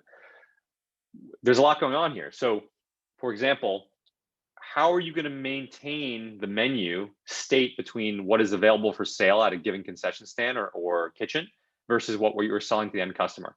So how do you know what is for sale at what price? And how do you know if it's still in stock? How do you know if they actually ran out of hot dogs or their soda fountain machine went down 10 minutes ago at the location? In an order ahead world, there's a lot of considerations you need to make that you simply cannot display a menu to people and have them and sell it, take their money, sell it, and hope that it's available. You need real-time communication between what is available on site across the locations you're selling from, what pricing they're selling it at, because that changes dynamically as well, and only displaying the things that people can actually buy so that they're not frustrated when they try to buy something and then go pick it up and it doesn't exist. Think of how frustrated you've ever been when you tried to order something and you found out it was actually out of stock. Well, that gets even more frustrating when you're trying to order a meal that you're supposed to pick up in 1 minute versus something you expect to ship as from a retail location over the course of days. Great, so you need APIs, you need data access and capabilities to tap into those systems. Okay, what about actually doing the payment? Sure, that's pretty standard. That's just like a payments API. That's just me layering in a form to collect payment details, doing the tokenization, saving it on a customer record, and allowing me to do those transactions in the future. But I know what I want to sell and I know how I'm going to take a payment, but you're missing a whole huge piece here, which is the invisible operations, which is how do I get that ordering information to the kitchen so that they fulfill it and it's part of their regular operations? Well, it turns out there's like a huge missing piece here, which is related to like orders API and order fulfillment management. How do you create an order that has all the details of what you're trying to do? You mark it as paid, but then the order itself is in a pending state where you need to know when the kitchen starts receiving it, and you can communicate that to the customer. When the kitchen has started preparing it, you can communicate that to the customer. When they're finished and what window they're going to put it out, and you also need to communicate that back to the customer. So again, it's not as simple as payments. You need to have entire orchestrations and workflows around order management and order fulfillment, and there are APIs to do this as well, right? So the takeaway on this one is, as developers, you need to look at the holistic solution around end-to-end customer journeys, end-to-end narratives around displaying information to users, getting information into the businesses or the kitchens that are preparing or fulfilling this information. And then you need to maintain two-way communication between the two to keep everyone in the loop on where the status and orders are. And the best way to do that is, right, to leverage the APIs of these platforms that can tie the two together. And then you get into really complicated scenarios like this. So this is a real world example of something that we're exploring with a few venue partners. And the idea is that in a future world, these all blend together, whether it's physical in-person ordering in front of an employee, whether it's using a self-service kiosk, whether it's mobile order ahead, whether it's order from a seat, order from somewhere else. The point is that all of these channels start blending together. So as a developer, when you're starting to build, like, I'm going to build an ordering solution, it's like, it's not as simple as that, because your operations, your kitchens, your concessions don't just speak one channel, they speak all channels. And you need to develop solutions that allow you to accept orders from any channel, manage orders from any channel, process orders across your business from any channel, and then fulfill them regardless of which channel they came from. And you do that in an efficient way. So we're working with partners to leverage all of our different APIs, from real-time visibility into catalog and pricing and inventory, to allow each of these channels to leverage the same information to build carts, to take orders, to take payments, and then having all that information flow from a single source of truth and single record of an order stack, send that into a kitchen, to a single place, a single kitchen display screen or printer where orders are being filled from. And then all of that same order details are then shared off to whatever channel initiated it. So you can see it's much more complex behind the scenes than simply taking a payment or simply building interfaces to accept that payment in the first place. Even just displaying the status of the order seems so trivial, but it's not necessarily trivial, because these orders are coming in from all channels. These orders are coming from the point of sale, coming from mobile applications, coming from kiosks, coming from order ahead, coming from your seat.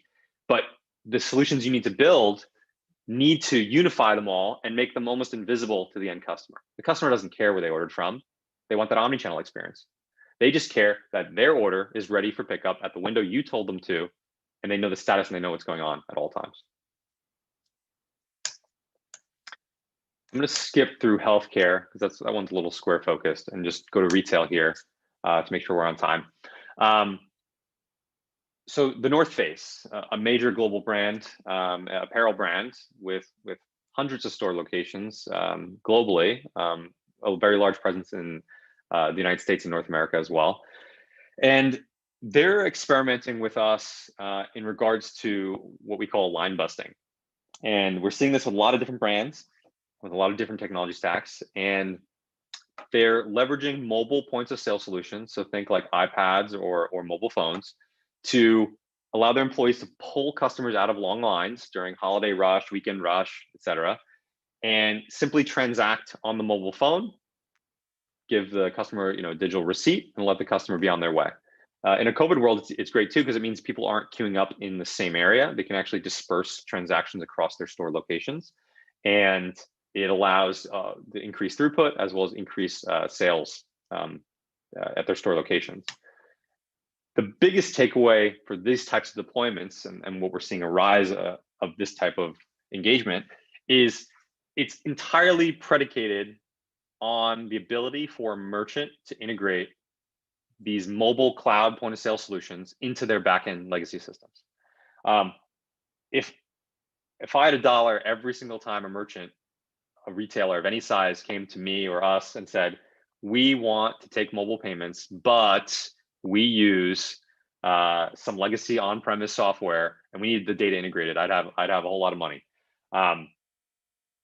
Businesses want to adopt these modern technology stacks, but they already have existing systems in place: product catalog, inventory, ERP, accounting software, loss prevention, loyalty, CRM.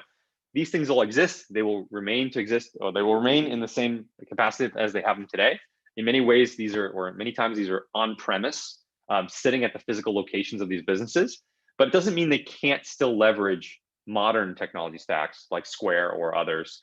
And the way that we've worked with them in the past is we've relied on developers and developer solutions to build data integrations between these legacy systems and the cloud APIs. So most retailers really just have 3 integrations. It's around catalog, pricing, and inventory. It's around transactional information that's generated from the point of sale, and it's around customer data.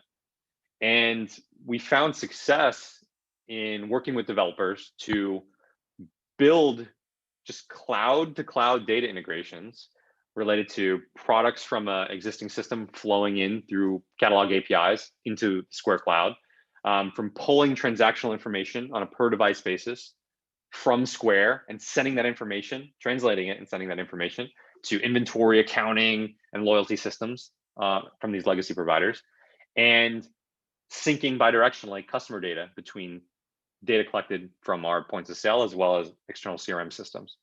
But the takeaway here is that it doesn't require replacing a lot of these systems in order to be successful. What it does require is developers and integration specialists to be able to simply take APIs that modern commerce solutions can or do expose, like Square, and make those connections between the legacy systems and the modern APIs. And my biggest takeaway in 7 years at Square has been there's a tremendous opportunity as software developers to become experts in all of the modern commerce API solutions, whether it's Square, whether it's Braintree, PayPal, Stripe, Shopify, even some of the old legacy payment players, and become experts in integrating that data into legacy systems that manage product catalog or inventory or loyalty or CRM, and even newer players like NetSuite or Salesforce. Because at the end of the day, the success of a business is not simply, do you have a point of sale I can use, or can I accept your payments? No, the entire success of the business is predicated on the quality of the data integration between their front-end solutions that are interfacing with their customers and their back-end solutions that are actually running their business operations. And if you as a developer can bridge this gap, and if you go all the way back to my beginning slides, if you can fill the for front ends and the external system back ends, and if you could help companies like Square connect those two using the plumbing that we're providing, you could have a tremendous business on your own, because we cannot be successful and other players cannot be successful unless there's a tight integration between all these layers. And that's where developers and development teams come in play.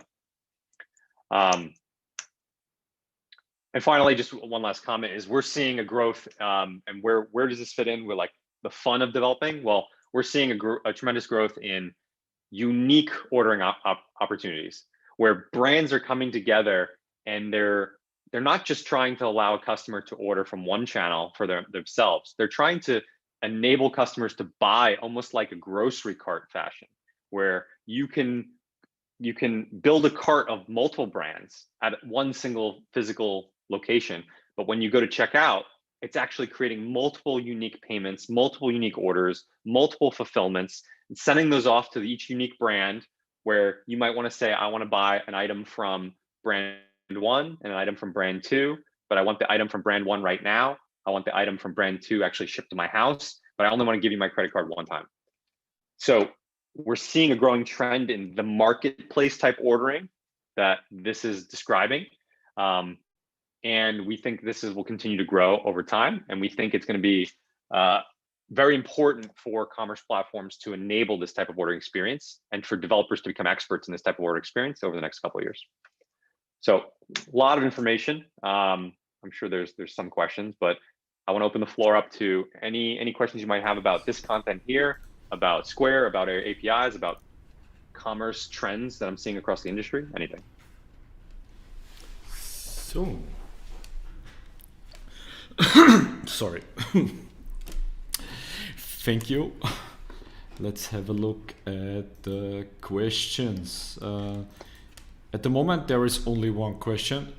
Guys, make sure to use Slido to ask questions.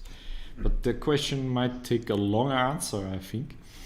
Okay. How do you start this omnichannel approach? Start with one channel in detail or all channels and gradually create more detail? What is your opinion? Yeah. Yeah, I think that's a great question. And I think that is actually the question that a lot of these businesses, Fortune 500 companies, are coming to us and saying, and they're asking that exact question in different ways. I think the most realistic, applicable answer to that is you start in one. So you start small and you expand. But the trick is, in starting with one channel, you need to take into consideration the operations across all channels. So there's really two different ways to approach it. One is you have a business like an online retailer where they've only been online, they only have online operations, and they're thinking about expanding into mobile ordering or a brick and mortar. And in those worlds, and those are more common these days. We're seeing a lot of more pure e-commerce or pure brick and mortar. And in that world, it's pretty easy because the answer is you can simply look at their existing operations. You can look at how they're doing payments and how they're doing order workflows today. And it's usually one payment provider, one order workflow system. And you can work with them to just replace it or improve it with the suggestions that you have with whatever technology stack you're using, whether it's Square or anyone else. But the trick is to be successful in that one with the expectation that when they expand into brick and mortar, you already have another solution to go in. It's more common. Let's take a retailer like the North Face, right? A huge business, hundreds of locations, existing online presence for a decade, right? They're not going to just simply replace their solutions with any omni-channel solution that you offer. It's just not going to happen. You could be the Microsoft or the Apple of solutions, and they're not going to do it because it would be too invasive to their business and their operations. So what we found success in is, again, sticking with one channel. With a retailer, it's often introducing a new channel into their existing operations, like a kiosk or mobile order ahead or line busting, so separate points of sale. And the trick is to do whatever you can not to change their existing business operations. Try to introduce a new channel using the new technology stack, using the new order management solutions, new payment solutions, new interfaces. Try to augment everything they're doing today with that new technology stack and show the end-to-end success of your solution. And then you land and expand. So what you do is let's say you introduce a kiosk solution to a retailer who doesn't have any kind of self-service ordering. You introduce a kiosk, the customer can now walk in from a kiosk. You're going to preload that with all their catalog information that you're pulling from their existing systems, right? Their existing pricing. You let them fill a cart or scan items, right? They fill a cart, they can pay with credit card. And you're now doing order management and order fulfillment because you had to introduce or integrate with their catalog systems, their product systems, their payment accounting systems to get your accounting data in there, and the fulfillment systems because you've had to tell the inventory systems that, nope, we've sold this product now. You've basically done everything you need. At that point, you can go and expand into remote ordering. So order ahead. You can go now introduce an app that does the exact same stuff, but it's a different interface. Okay, you've now done kiosk, self-serve, and remote ordering. Now you can dabble with their online site because guess what? Online is just another interface for doing self-serve mobile ordering, right? And you start slowly replacing each piece of the commerce stack till eventually you're stuck with like the hardest one, which is often in-person commerce point of sale.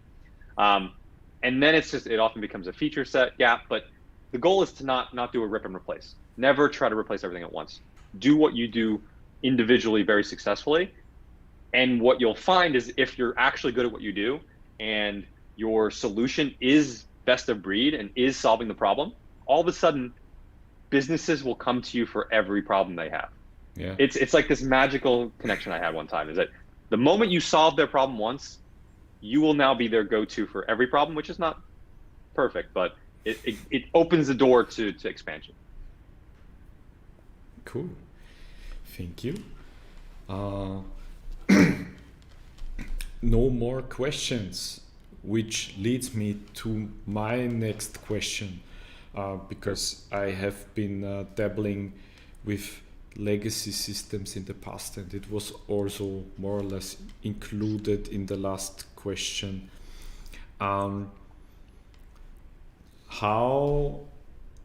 would you try to replace a legacy system, or how do you go and attach something to a legacy system? Do you like eat your way in through layers, or you know what I mean? It's like you try, or do you just try to hard plug and fight with the IT department of the company you are working with? Yeah, and I don't think there's any like magic bullet for the right answer. I can tell you what I've seen and what is successful, and where we've, for multiple years we have been successful. I've personally written tens of thousands of lines of code to do exactly what you're describing. So in a traditional retail environment, for example, you have, it's crazy, and I never even knew this existed when I was younger, but like when you walk into a retailer at the mall, there's a high likelihood that there's an actual server sitting in the back room somewhere, and that server is receiving information from another server that is just constantly dumping data around their items and prices. And that server is also connected to each individual point of sale server that you see that the employee's behind, that is constantly trickling information in essentially binary formats. And it's just talking binary format to server, to the next server, and there's no cloud, there's no APIs, it's flat files, right? And I've found that, kind of similar to my other answer, is like, try to play in their environment. Do everything you possibly can to leave everything exactly as it is. And that's rule number one, because the required changes that an IT team needs to go through to make any changes to anything they're doing will take weeks to months to do. Anything. A slight change of the format, a slight introduction of data here or there, it will take weeks to months to maybe even years. That's not true when you have modern cloud-based APIs that you can operate off of. So in many ways, your goal should be, what can I do to just fit in within their world? And I will tell you right now, we have RESTful APIs, beautiful, easy to use. When you make a transaction here in New York City, it's available in real time in London, right, via the API within 1.2 seconds. Real-time data access does not exist in a lot of these legacy worlds. Use that to your advantage, right? Use the fact that you can iterate quickly and you can translate your data into any format you need, whether it's a binary format, whether it's flat files, whether it's other API calls.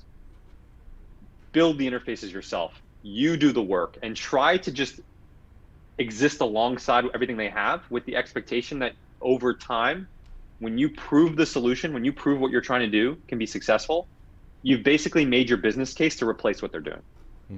So just make it as easy as possible for the business teams to say yes. Say, I will just connect into what you're doing. I will generate the flat file. I will dump it alongside the existing one, use all of your existing processes. And guess what? When I am successful in a 2-week span, which would normally take you 2 years to do the same thing, all of a sudden you're going to start coming to me and saying, when can I replace this other system? When can I start using more of what you're doing? When can we expand? When can we do this? When can we do that? And that's a great position to be in, because all of a sudden you get to dictate, well, actually, this is my recommendation. This is how we can go. And then you're no longer really beholden to the legacy environment. Oh, thank you. Thank you, Ben. Okay. The guy with all the magic buttons tells me we are running out of time. So I say thank you, Ben. And for the audience, we will be right back with Shera and event streaming and event sourcing. Thank you, Ben. Great. Thank you. Have a nice day. Bye. You too. Bye.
So we are back with Gerard, and yeah, sorry if my pronunciation of your name. No, it's fine. So yeah, the guys in event marketing were actually super excited until I told them it's not what you think. Because they thought it's about streaming, like events, marketing. It's like, no, it's not what you think. Well, what I think of streaming, it's always like Kafka and events and stuff like that. They're probably thinking of different kind of events. Yes, I think so too. Something like this. So stage is all yours, and I will be back with the Q&A. Yes. Hi all, I will be watching the questions also on the screen. So if you have any question, just ask it directly. I might also give an answer straight into the talk if it's applicable, and otherwise at the end. I will tell you something about event streaming to event sourcing 101, which is basically my story from starting with the very basic use cases for event streaming, and then more and more becomes more and more complex towards a full event sourcing solution. I'm Geert Kleijs. I'm working for Open Web. It's a small consultancy company in the Netherlands. So let's get through it. Oh. Yes. So first about what I'm going to tell. So first I will do a small intro into event sourcing, which is pretty basic, just what it is. Then I have 3 examples from practice from actual projects running in production using event streaming and then gradually becoming more complex. And then there are some other 2 steps that are from a hobby project I started around 4 years ago. And I'm now trying to build it into a full event sourcing solution. And then finally, there will be a small takeaway.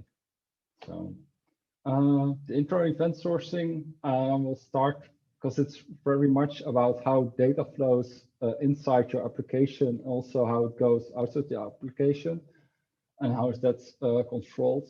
Of course, the traditional way, then you have an application, and most often it's just a CRUD to a database. And that's fine for a lot of use cases. Of course, when you are starting to scale and you have a lot of different applications and still using the same database, then that could be problematic.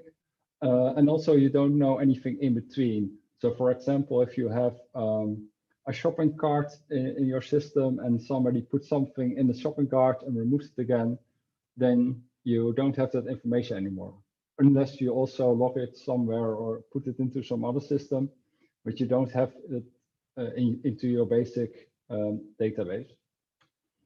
So then there's event streaming.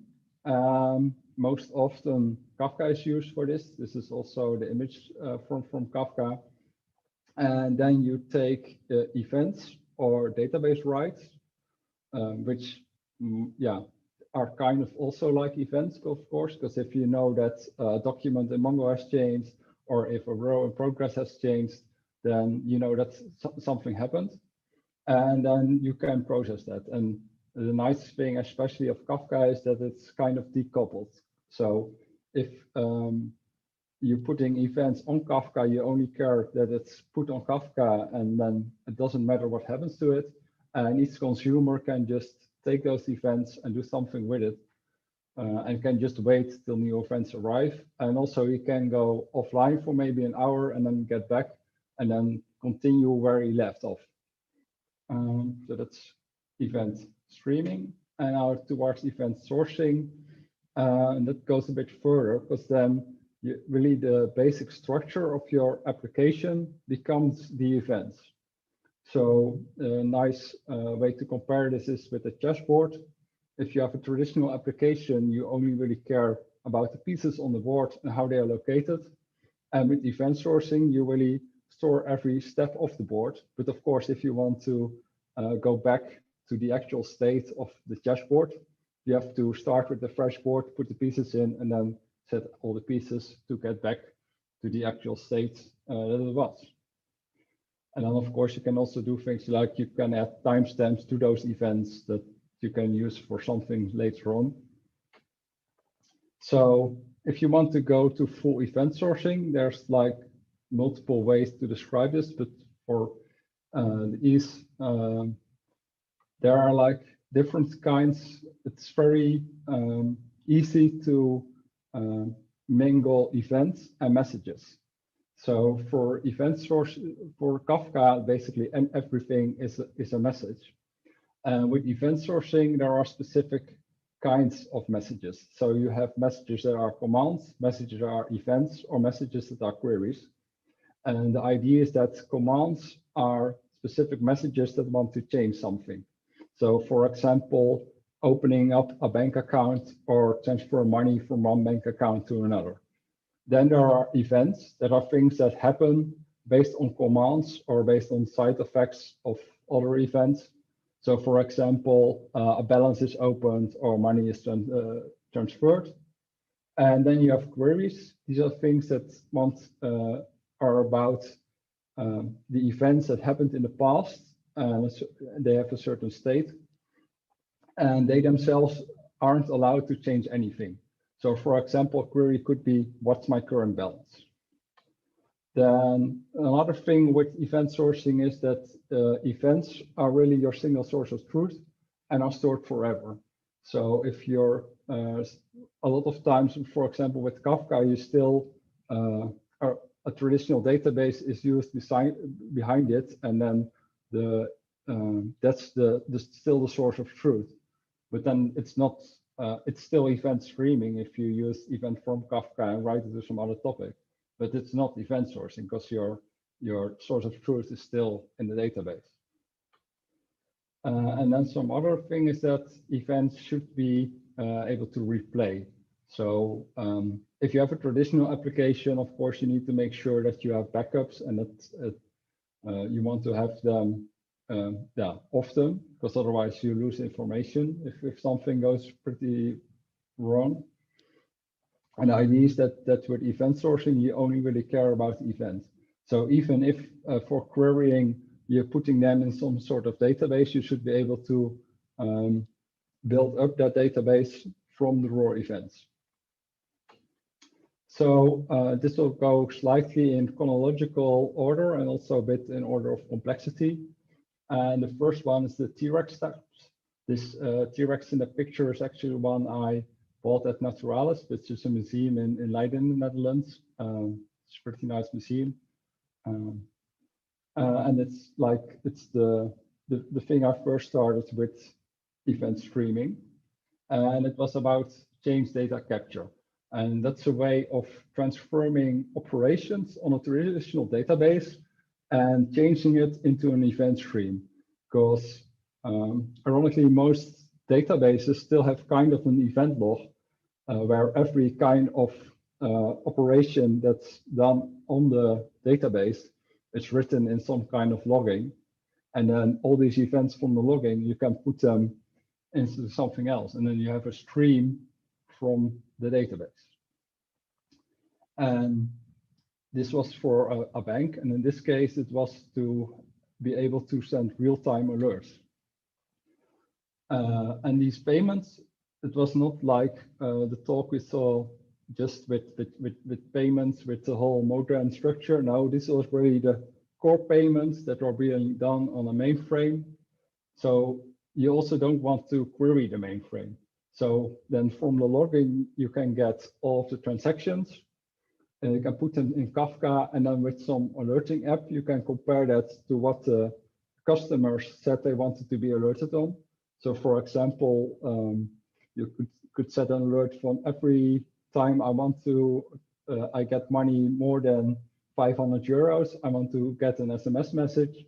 You could put something like that in an app, and then the alerting app could compare the settings to the payments that were just done, and then send an alert. That's pretty nice, pretty easy, relatively. Your source of truth, of course, is still the mainframe, but then every kind of events or triggers you want to have handled based on the actual transfers of money can be done from that. And also, like I just said with Kafka, once you have all those kind of events in Kafka, then it's also very easy for other applications to also use the data. So yeah, the most pro is that it's relatively simple. There are different kind of ways to help you with change data capture, and there's also like Kafka Connect and stuff to set something up with most databases that you can easily stream into Kafka. And it's also nice that the producer and consumer are decoupled, and in this way you also don't have to care about source of truth or something, and you just get real-time data. But the biggest downside of this is you don't have any complete history. So you only get the changes, which is for the alerts is fine. But of course, if you want from that stream you want to build up the database, then you would need every transaction that was ever made. And maybe you don't even have those anymore. So that's something to consider. So the next one is the baby steps. That was done for our payment provider.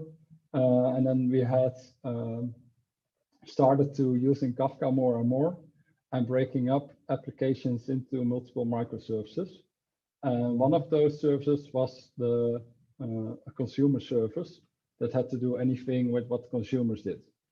What we needed to start doing was when it could be that the consumer changed the place he lives or something else or some other personal things. And then we had to check if it was that user was on some kind of ban list or something. So we needed a profiling service for that. And also once people got banned, we wanted them to be able to know that so that they could rejoin the platform. So we also needed some kind of way to send the notifications there. And of course, it's kind of easy if you have all those information already inside the monolith to just hang it on there, but then you get this kind of gigantic mess of things. So then it's we kind of put it apart. And most of those things was based on the database, but also we created some specific events for example, for when a consumer was blocked. So we could specifically listen into that because that was a specific kind of intent. And some of the advantage of this was also that for the profiling service, we were using an external service that we could just, if it would go down, we could just make sure that we handled every consumer update because every consumer update was still on Kafka, and we could just keep on retrying till the external service worked again. So it made some of those things easier. So the big pro of that is that you get decoupled servers.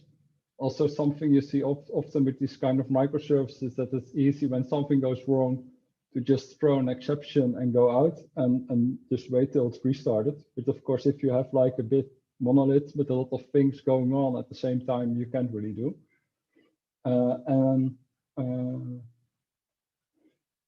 Another advantage of this way is that there were also some things in place to create from the whole database and make it all events.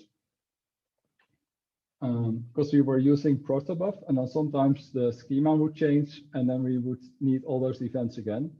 But that also has a downside, because then when you're consuming those events, you don't really know what happens, especially since you're just sending the whole Mongo document. So if you want to know what has changed, you either need to keep the last state for yourself, or you need some other kind of trick. So that can be make things difficult. And of course, if you use like more like event sourcing, then you have more intentional events and not just this document was changed and this is the latest version, or this row has changed and this is the latest state of the row. And then it's easier to really handle them properly. So that's something to watch out for, that the data might change. Then the current steps, that's actually a picture of me running Then it was sunny, so it's from some months ago. Now it's not so sunny anymore. And I'm luckily to have an indoor rowing machine, so I'm using that some mornings to get some kind of exercise. And this is about the project I'm currently working with, which is basically a platform to share data in a way that's easy to use and also to make it secure. And how we did that is we kind of broke the whole stream into small parts. So we have a separate part for getting the data, then something to put it into Mongo, something to put it into Elasticsearch, and then also along the way we make a backup. And so because we have that backup, theoretically we could just read back from the backup and restore the whole Mongo and restore the whole Elasticsearch. We don't do that very often, but what we do is that based on Mongo, we can rebuild the index. And that's rather helpful because then we don't need a backup of the Elasticsearch. We can just only backup Mongo and we can just run a job to make sure the index is correct again when needed. And then we also know that it's consistent in that way. So that's kind of some kind of advantages. So like I said, the databases can be built up because we have all the events. And also some of those parts can be done in parallel if we need to. Because also in between those steps, there's always Kafka in this case. The big downside of this way is that it's one-way traffic. So there's no way to change the data. And for this application, that's fine because it's not intended to change the data. You can just consume the data and ask specific questions depending on what's indexed into Elasticsearch and then get all the detailed information, but you can change it. And that's for this application is fine. But of course, for a lot of other applications, that won't be. Then off to the demo project I built. So it's kind of a CQRS banking demo. And I thought it was pretty much event sourcing till I looked up some bit more about event sourcing. Also, especially like replaying the events is also kind of hard. How does it look like? There's a front end that's just getting up. That's actually built with ClojureScript, but that's not really important. Then there's a GraphQL endpoint where the client can get information from. That is also an application with its own database. So there's no separations really of the queries because it's just listening to all the events coming in and then building up its own aggregate and using that. And then it's connected via Kafka to a command handler that's executing those commands on a database. And one of the downsides here is that it's not, it can't really handle errors. So if something fails, then you need some kind of the command failed message to send back, and that you need to process that again. I can demo the application. Yes, so it's the URL you saw earlier. You basically can just run it using Docker, but you still have to need Leininger installed and Maven. So I can log in anything, and then when the name won't exist, it will create a new account. And then it's showing the transactions, and I can transfer, and I can also kind of pretend to be a bank employee and then see current transactions. And then, for example, if I try to transfer money to that one,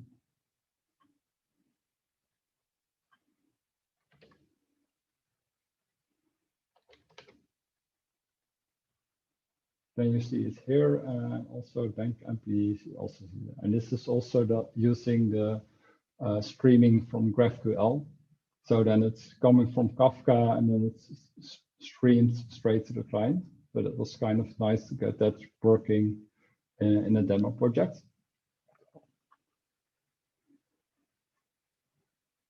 Yeah, so one of the pros here is that because I set the Kafka topics to just forever store the data, so I can always see if there was a transaction made, who made it, and when, because Kafka is also always storing the date when it happened.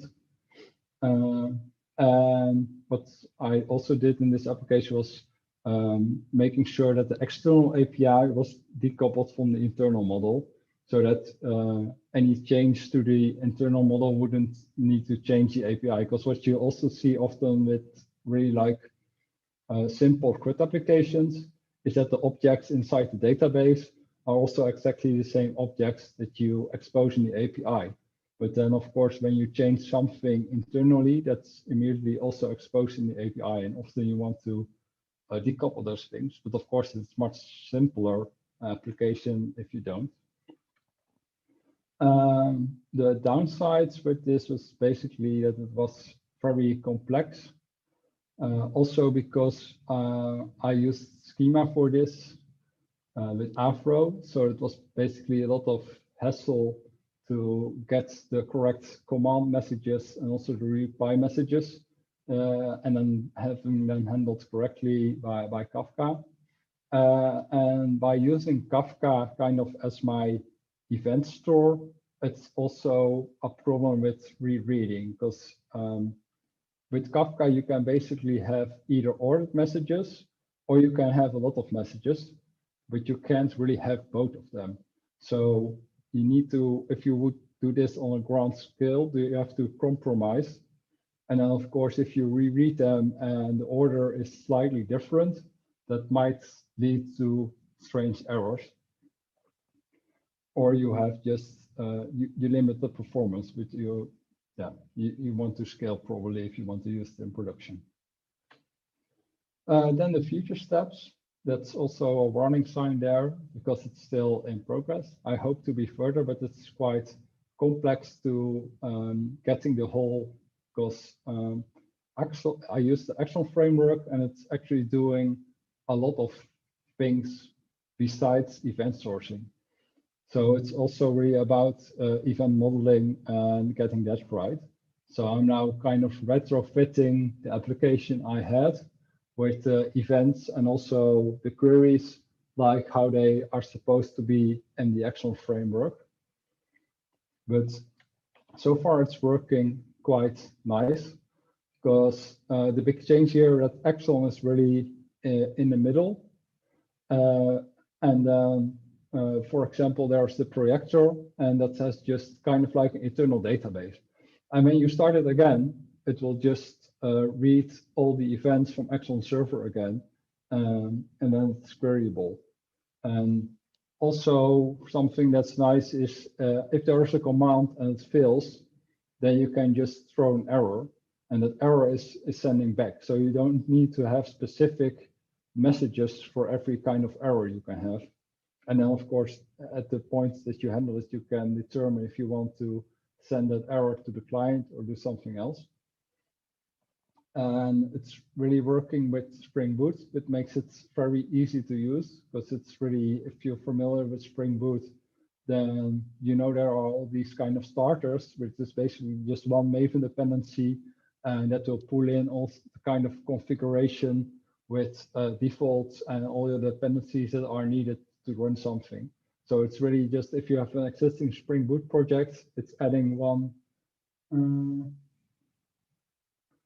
Was the part in the project you wish you knew beforehand?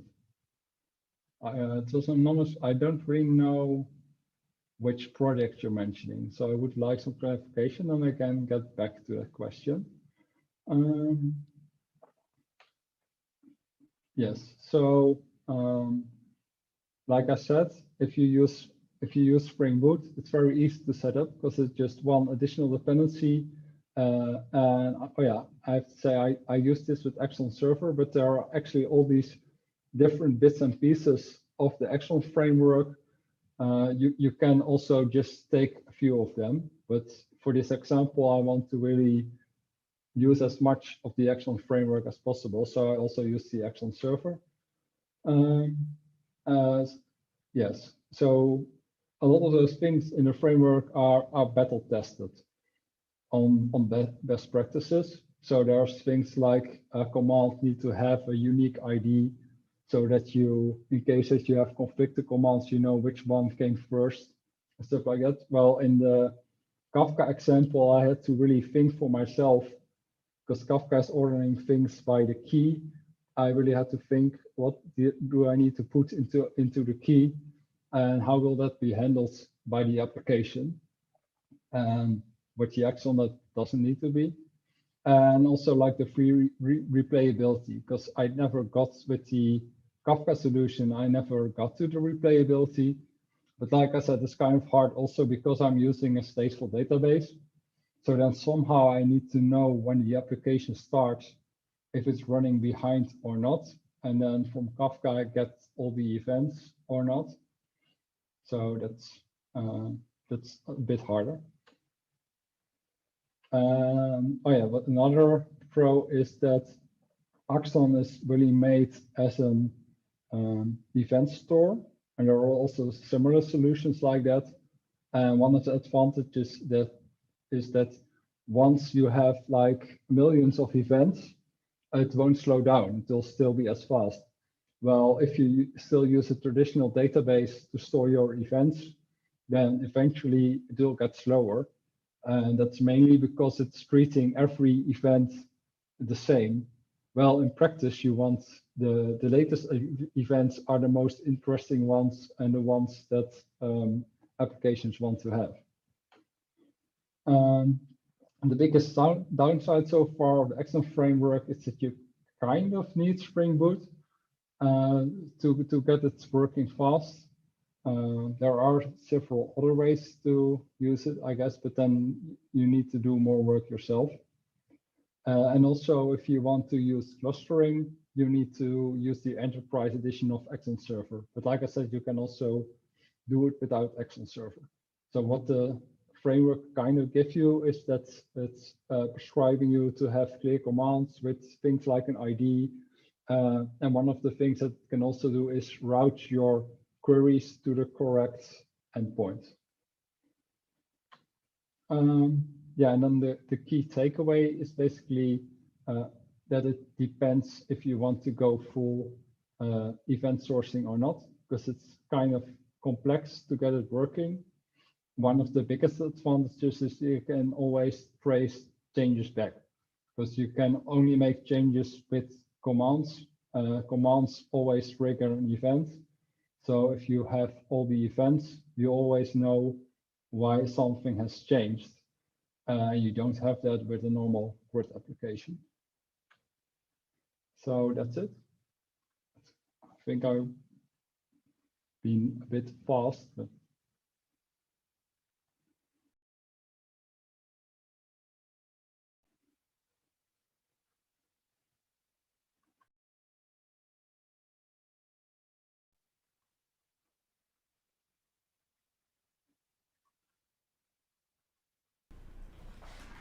Hello.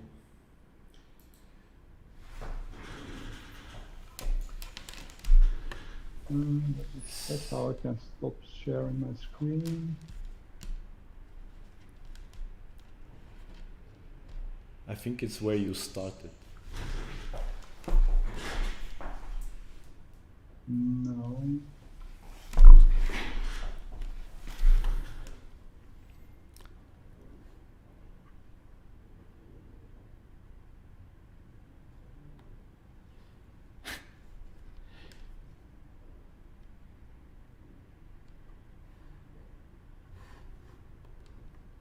Oh, there's that's weird. Ah. It's on some other screen. Yeah, I have like 4 screens, so it's a bit 4. difficult. Yeah, it's like 3 external ones on my laptop screen. So Oh, and somehow the button to end the session was on my laptop screen. So and did you daisy chain them together or? No, I tried that, but apparently Mac doesn't support that. So it's really like I have to use 3 of the 4 USB-C cables to get it working. But I can imagine that. So, unfortunately, there is only the question where we do not know what is the question. But let's try to interpret the question as when did you start to learn coding? I think at university some 10 years ago, so I was kind of late with the game. I think the first course was a Java course, then it was something with Robo something. And then you had to program these robots, and it was kind of nice way to get into programming. Ah, Because then you had kind of need to anticipate how the other enemy robots would move, so you could shoot them, and then of course you could make kind of projections, because if the robot is first here and then there, then probably in the next time frame it will be there. But also things like if it's going in a circle, then it's probably there the next time. and these were actual physical machines No, or it was just simulated? Yeah. Yeah, but cool anyway. It's still nice. Yeah. I learned Fortran at university, so by that you can imagine how old I am.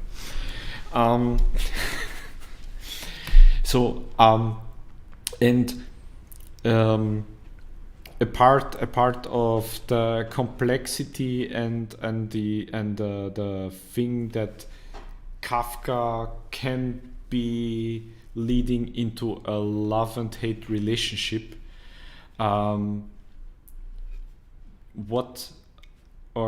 because you were mentioning the thing with the keys, yeah, and Yeah. this thinking, and usually a lot of people have the perception that developers, they just spend their time at the keyboard and they only write code all of the time. What do you think when you hear that? How much time do you spend actually thinking before coding? Well, in this case, a lot, but that's also because it's a hobby project. So then it's nice to just, when you're stuck, to just stop and then maybe in 1 month or 2 months pick it up again. But usual projects, then sometimes, yeah, it also happens that you hit kind of like a deadlock, and then when you're in the shower next day, then it's fine. But of course, also a lot of the time you're just busy getting clear from the client what they really want to have built. Yeah. That's also a lot of time goes into that. But what do you think, how much time do you actually spend coding? I think like half or something. I don't know. It's also a bit complex because especially now it's more of a DevOps setting. So then a lot of the times you're really busy just with operational stuff. And of course, it's also kind of coding if it's considering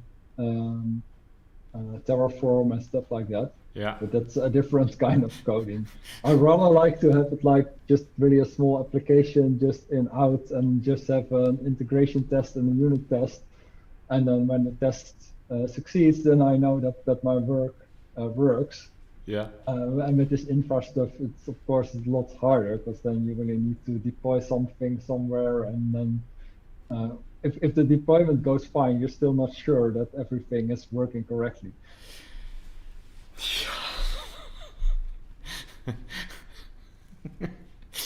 I can hear the frustration, but because you mentioned that you worked with Kafka, what kind of advice would you give anyone who never has touched Kafka, like myself? Now I'm asked, this is very for all the other people except me.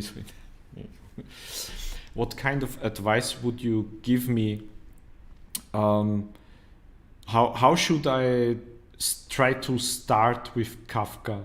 Do I try to learn the basics of Kafka, or do I first try to think through my project and then try to implement, or?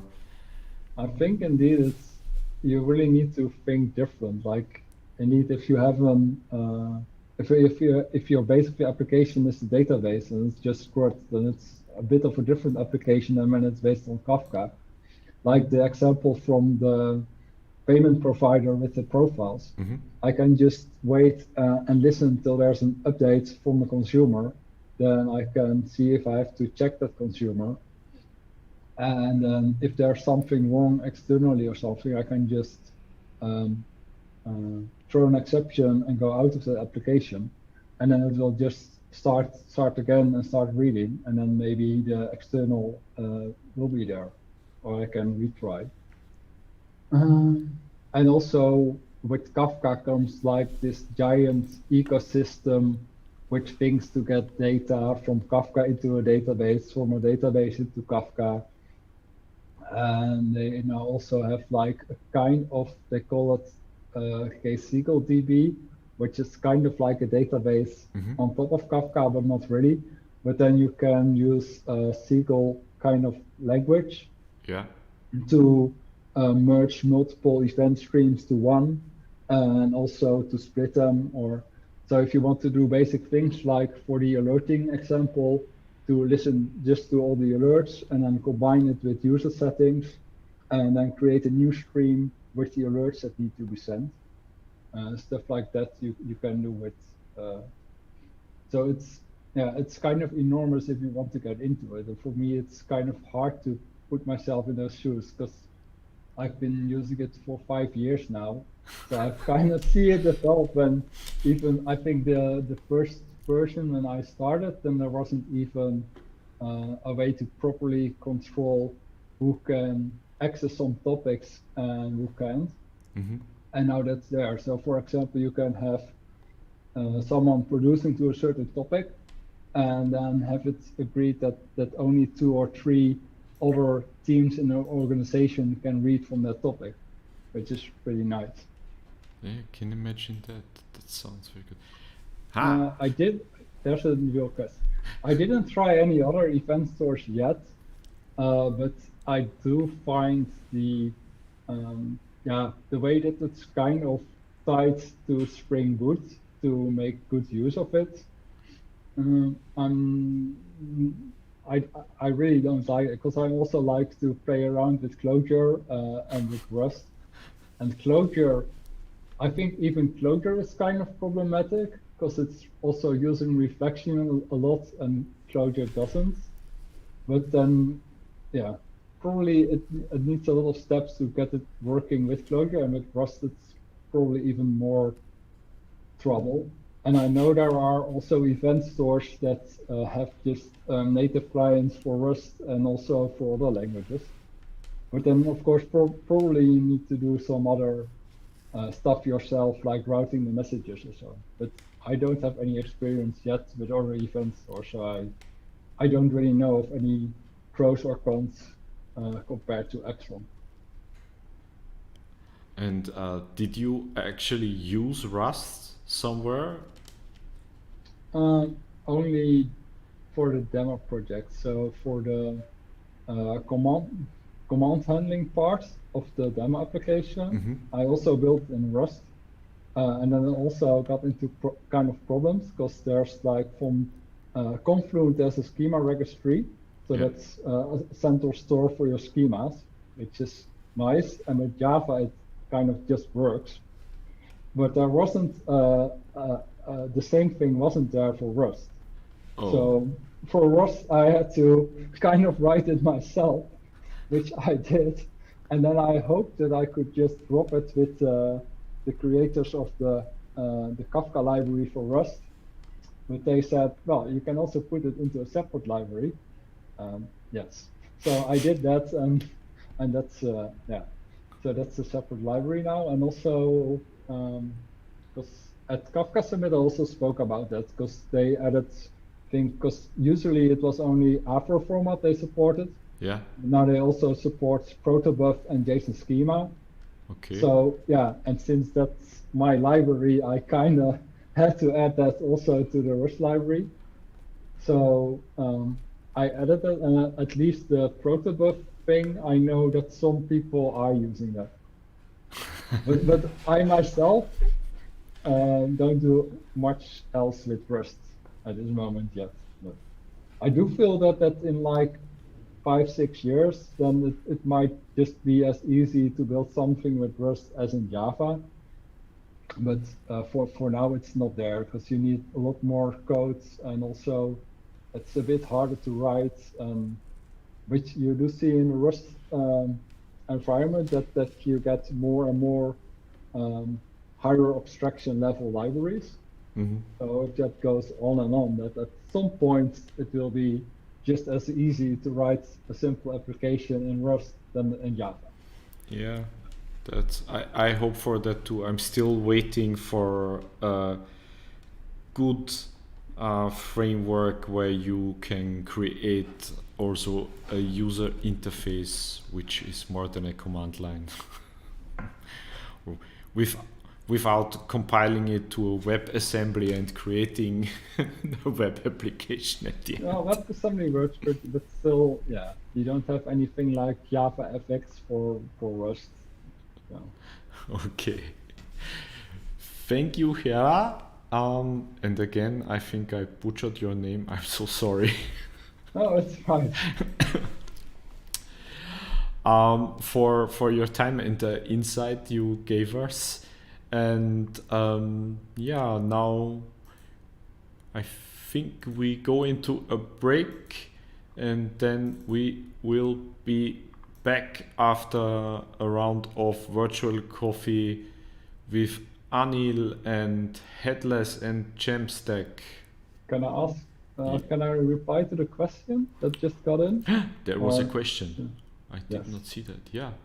Migration or events over time. Ah. I know from Axon that they recently had a podcast exactly about if the events change, because then there's some specific components for that. But yes, it could probably cause a lot of, but of course, probably it's just something additional, I guess. But I haven't done it myself yet. But of course, if it's just additional property, then you have probably some kind of default value, and then it's fine. But it's with Upcasters, I think, was the name. But they thought about it and they've done it before. But of course, I have just this demo application, and I can just restart it all the time, and then start from scratch. So, but it's of course it's good to think about handling incompatible changes when you really want to bring something like this to production. Because evidently at some point something will change, and that's also why it's of course good to have your external API not really the same as your internal API, because then the problem is much bigger, because then it's not just will my application run, but then you also need to inform everybody that's using your API that they also need to change something, and then you need to coordinate that all, and yeah, it becomes one mess. So you just recreated the axiom of computing, which says the only thing which doesn't change is that everything changes. Well, most times it is. So you can better prepare that there are changes than, yeah. That's true. Okay, so bedankt, and I wish you all the best. Stay safe and healthy, and I hope to see you in the future with your next evolution of Kafka and Rust, everything rebuilt. Could be. Could be, yeah. Or just with a different event store, or yeah. Yeah, maybe better. Okay. Bye bye. Thank you.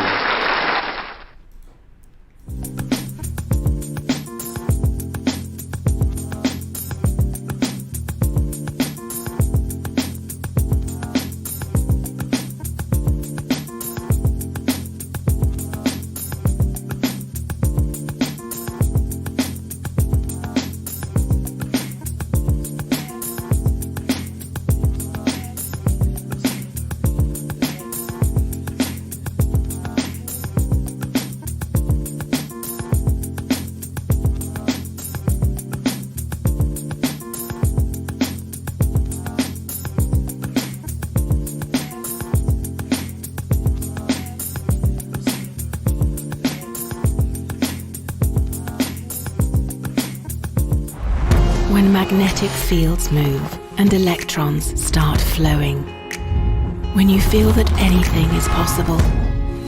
When the night can turn into day. Then a new modern world is possible. Electricity gives impulse to our imagination. Passion and precision are at the heart of our work. Anytime.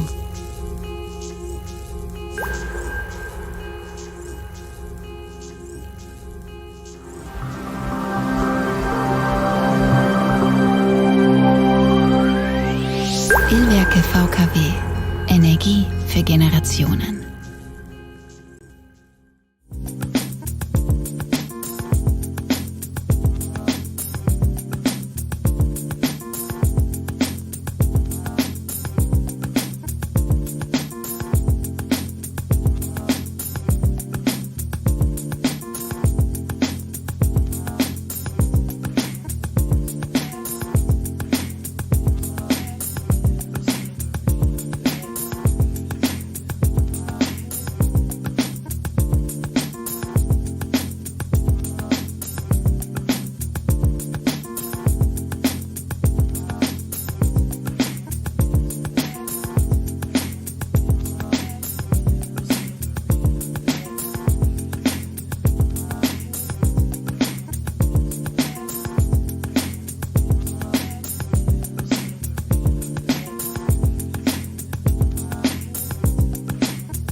Give me more coffee, please.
So we are back and we are filled up with coffee and of course water, always drink enough water, together with Anil for a session on Headless and JAMstack. Hi, how are you today? Hi, I'm doing great. Yeah, so I will now turn off my camera and microphone and the stage is all yours. Okay, that's great. So I'm gonna share my screen. I hope you can see my screen. Okay, welcome to Headless and JAMstack Commerce talk. First of all, thanks WeAreDevelopers for giving me the opportunity to share the knowledge on the Headless and JAMstack Commerce. My name is Anil Kumar. In short, I'm a product manager with a front-end web development background. I'm currently a product manager at Commerce Tools. Commerce Tools, we give our customers a commerce platform technology of the kind you find in companies like Amazon or Zalando at the fraction of the cost compared to building that in-house.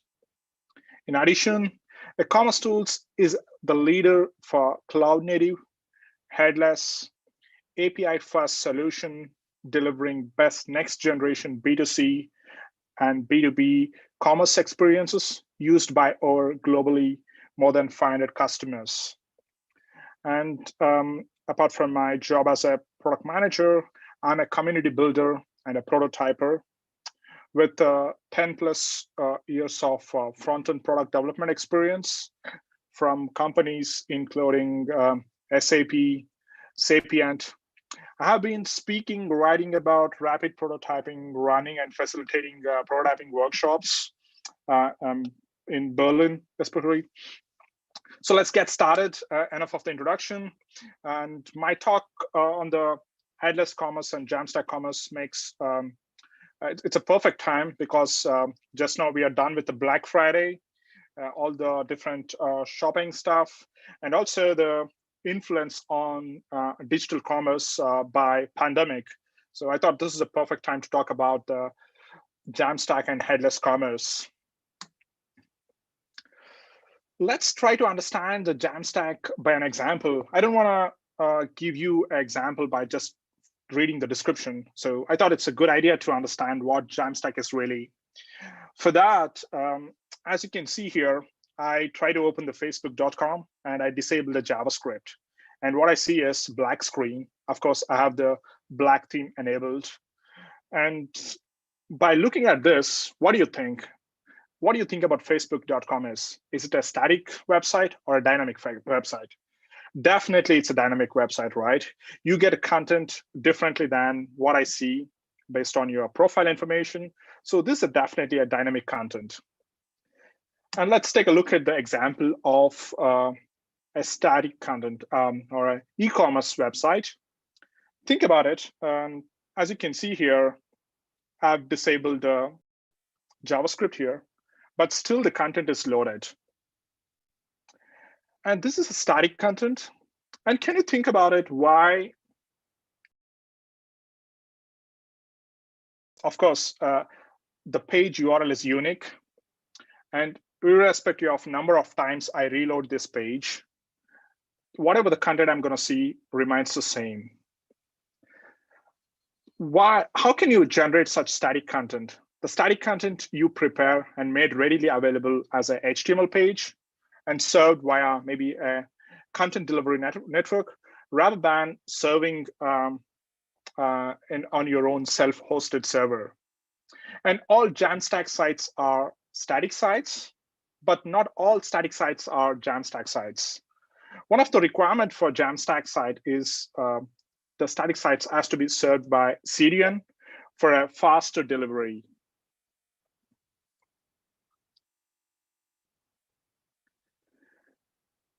And one more example, like just what about this e-commerce site? Yes, it's a static, but what if I want to buy this watch? I really like this watch. I want to click on this add to cart. That's definitely a dynamic part of it. And what you see as a rendering part of it, what you see as loaded by disabling JavaScript is M, which is a markup part of the JAMstack, what it served from the CDN. And when I click on the add to cart, definitely this item is added into the shopping cart. And you could see that there's a change happens when I click on this add to cart. That's where it opens up the side panel and it adds my item there. And you can also see that there's an API call to the carts, which is Commerce Tools API, a carts API call, and JavaScript comes into picture on triggers. I'm clicking on the button, so that's what they're referring as a JavaScript and API. Use the API. So that completes the old Jam part of it, right? The JAMstack. And so what? In principle, I noticed some of the observations for what JAMstack makes different compared to other way of thinking. So think of JAMstack as kind of a mindset. I was kind of like familiar with the Agile manifesto principles, like which makes us to think in a more agile way. I was thinking like, how can I think about more in a JAMstack way? So I came up with some of the 3 principles, I think, which made me to think in more in a JAMstack way.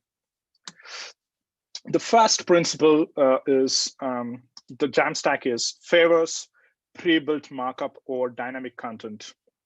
Like it asks you to think about, hey, look at your page. Can you think about the static content? Can you think about which of the parts of your page doesn't change much? If 90% or even if it's 50 or 60% of your content doesn't change, can you make it as a static markup? And can you deliver that content from CDN so that the experience will be better and more the dynamic content? And of course, if you have some dynamic nature, you can use the JavaScript and the API, and you can generate a dynamic content on the client side. And the second one is favors CDN or self-hosting. And this is very important, like for the JAMstack, like we deliver a content through a content delivery network for a faster delivery and high performance and a greater user experience. And we want to deliver a great experience across the globe, irrespective of where you are located or where you are hosted your server, right? So that's kind of thing, one of the requirements, like where it forces you to use a CDN or self-hosting. I'm going to talk more about what are the benefits in the later part of the talk. And the third principle is don't reinvent the wheel. Use the best solutions in the market. Don't create some new services. Basically, use already existing API solutions which are available. One example is like Commerce Tools API, right? Like you can readily use, like an example we saw on the one of the e-commerce site where the carts API is called when add to cart button is triggered. Using the JavaScript triggers the API call to add that cart item into the cart. And my definition or my understanding of JAMstack comes from the 3 perspectives, like expectations. What you see on the top is the user experience, and second part is the developer experience, and third one is from business. What matters? What these 3 perspectives, what they care about it. Let's take a look at from each one of them to understand why JAMstack makes more sense. Just to give you my definition of JAMstack is where we think about workflow by providing a simpler developer experience and better performance and lower cost and greater scalability for the business. So let's take a look each one of them in detail and why it really makes sense. So again, I'm going to repeat that. JAMstack is a way we think about the workflow by providing a simpler developer experience, better performance, and lower cost and greater scalability. I want to ask you, what's your recent shopping experience? Not buying something from Amazon or eBay or something like that, a popular. What about, apart from those like smaller sites? Think about it. What was your recent shopping experience looks like? And for me, this is kind of, I want to tell my story. Like this is one of the flexible desk I purchased like 2 months ago. And I looked into my shopping experience, definitely not from Amazon or eBay. It was from money.design. It all started, I'm following Alex Osterwalder. He's a creator of Business Model Canvas. I'm following him on Twitter and saw his tweet. And of course, since I'm a follower, I just clicked on as what this video is about. And this video explains the kind of details about the product and how good this product is about. And unfortunately, I couldn't find the link to this e-commerce site, Harmony Standing Desk. Then what I did was I searched on the Google. And luckily, it's on the top because of the good SEO ranking. I clicked on that. Of course, I looked into the website. I looked into the different parts. I did a research, looked into the different products it offers, what it brings, how it looks like on the different areas. They got a little of images and explanation, and also some of the customer reviews. Before purchasing, basically, I'm doing a lot of research about this product, right?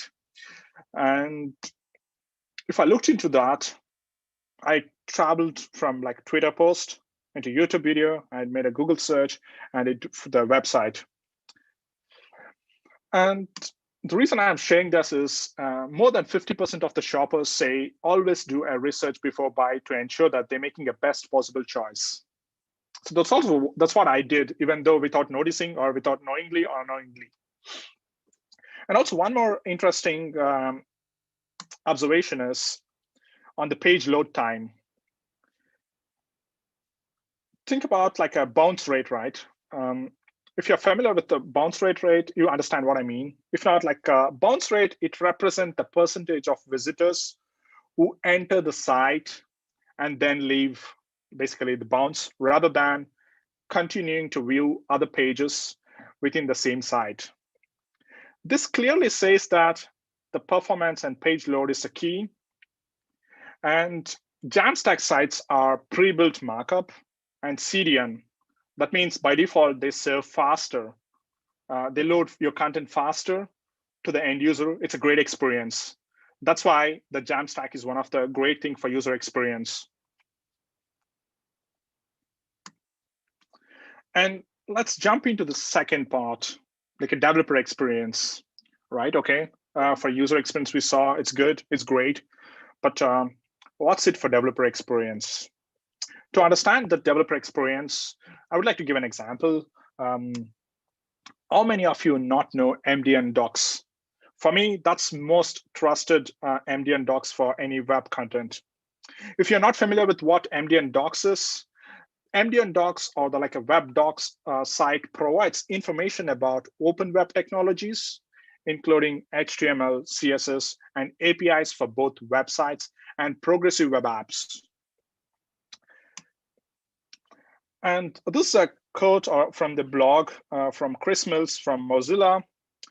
They are stating that they are in the process of upgrading it to, we are upgrading the platform to move from wiki approach with the content in a MySQL database to a JAMstack approach with content being hosted in a Git repository.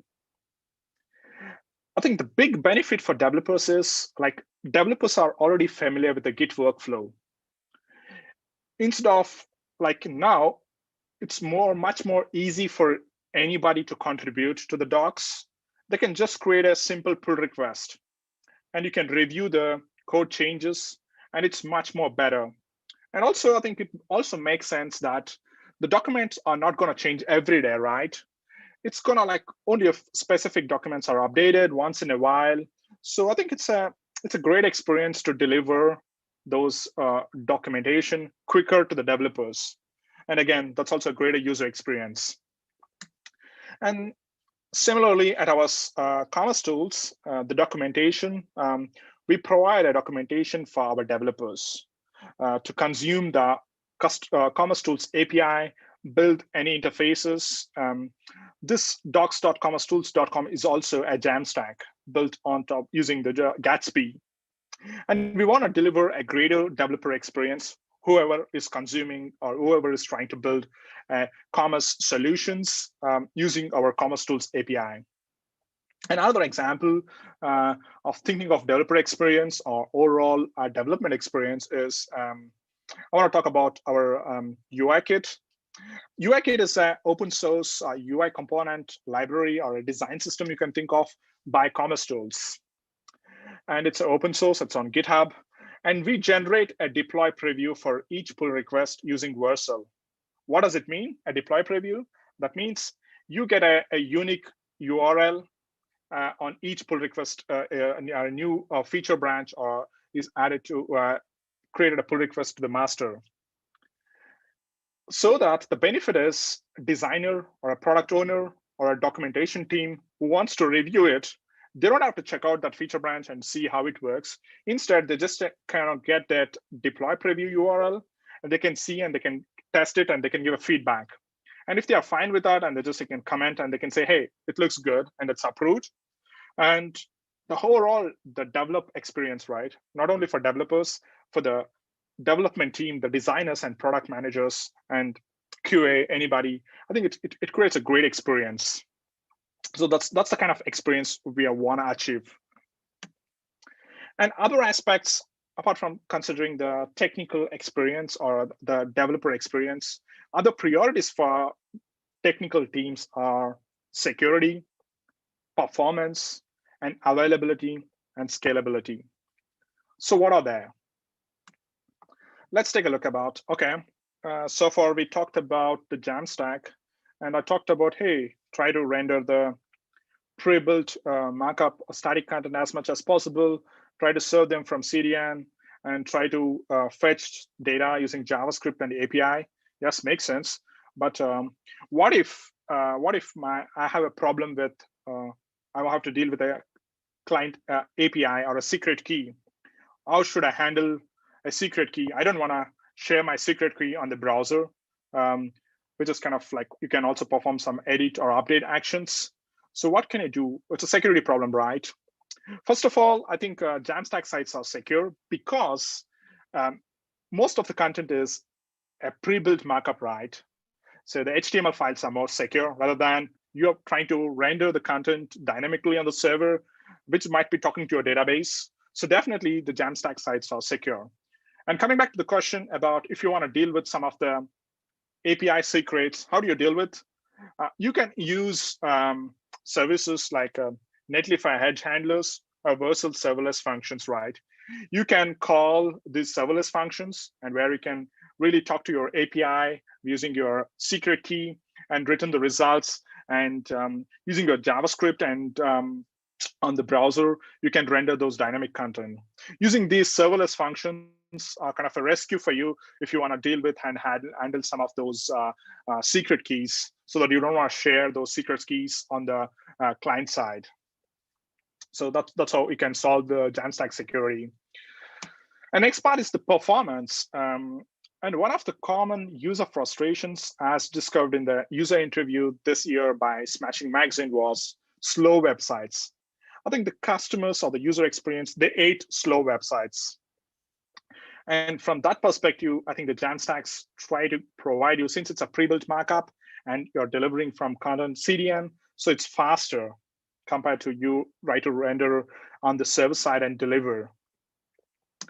And this one use case is from the recent election from the US.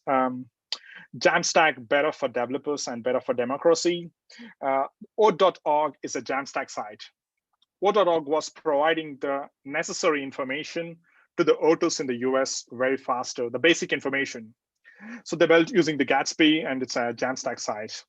So you can think about like the context where you want to deliver your content faster. So try to think about using the JAMstack. And also, since I'm revisiting this again, like the faster the site is, like I think the conversion rates are better. So the bounce rates get decreases the more faster it is. The more slow the website is, it's bad for your conversion. So the bounce rate will be really higher. And the next topic I want to talk about is scalability. So if you're not seen it, look at the number of followers here, and shopping on the Instagram, the brand's partnership with the celebrities, and having such campaigns and having such link to the website or e-commerce site. Can you imagine the number of, even though if you just take a very small portion of the followers trying to click on that link, the number of traffic it's going to bring to your, imagine if you hosted a self-hosted server, it's going to be huge. But I think if you're going to go with this JAMstack, I think you're going to deliver those pre-built markup, and delivered via CDN will be faster. So I think it's from a scalability point of view as well, I think JAMstack makes more sense. And I talked about in the principles, don't reinvent the wheel and try to use already existing solutions or best solutions. What I mean by that, what I mean is basically, let's say you want to deal with something with the user information and you want to put some login and validate the users. You want to put it to do your own, but you could use some authentication service like Auth0 or Amazon Cognito and so on. And let's say you want to have some payment invoicings and payment service. You can think about using Stripe. And also, you want to deal with some content management. You can think of like a headless solutions like Contentful or Graph CMS, Content Stack, and so on. And if you want to build something which is, you don't want to build your own commerce solutions, but you want to consume already existing commerce solutions like handling carts, handling products, handling categories. You could also use already existing best solutions in the market, for example, from commerce tools. So that's what I meant as don't reinvent the wheel, use already available best solution.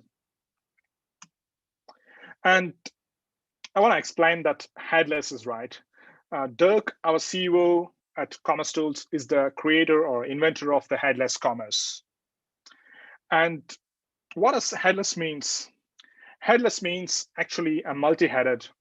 And it also means that the platforms, the headless platforms, don't care about the client, don't care about which platform you're trying to, which client you're going to run. It can be anything. That solution, what the headless platforms provide, can be run on any platform or any client places. For example, in this diagram, it's actually a multi-headed. In other words, headless is actually multi-headed. By using the headless platform, it can be Contentful or Commerce Tools. That platform can fit. Head can fit into like, it can be a mobile app, or it can be a watch app, or it can also be a VR app, or it can also be something you want to sell your products on on Instagram, or you want to communicate some content, or you want to do some shopping experience on voice interface, or you also want to give your product information on the car interface. It's possible. And also, very important thing is it's future, right? We don't know what possible digital devices or digital possibilities gonna come, digital interfaces gonna come in the future. These headless platforms are still flexible compared to in the early of 2000s, most of the content management system and commerce solutions were built primarily focused on the desktop. And browsers were also not that powerful at that time. And most of the dynamic rendering of content were happening at the server side. And browser's job was primarily to render the HTML content. And things have changed. So I think headless makes the platform approach, the API first approach, totally makes sense here. And just to give you a little bit about headless commerce at Commerce Tools, we provide some of the solutions, like if you want to manage your products, commerce products, and you want to manage the customers of your commerce, and you want to manage the carts, and you want to manage discounts, and so on. All different solutions are providing on the cloud-first approach. And as I explained in the headless slide previously, you can think of any platform, any head you can think of, any client you can think of. This headless API first approach makes totally sense, and you can deliver content to any of the interface you can think of. And let's take a look at a couple of examples I want to show you. And let's take Real Madrid on the commerce tab on the Instagram. And I click on, they have nearly 93.4 million followers, and they've got a shopping, and I can view shop, and I can see a list of products. And you can get those content from the Commerce Tools product, and you can connect it to your Instagram shopping account. And you can also you can see the details, and you can also connect back to the visitors into your website where they can make the purchase. So this is kind of one of the channel where you can also get your customers from the social media channel.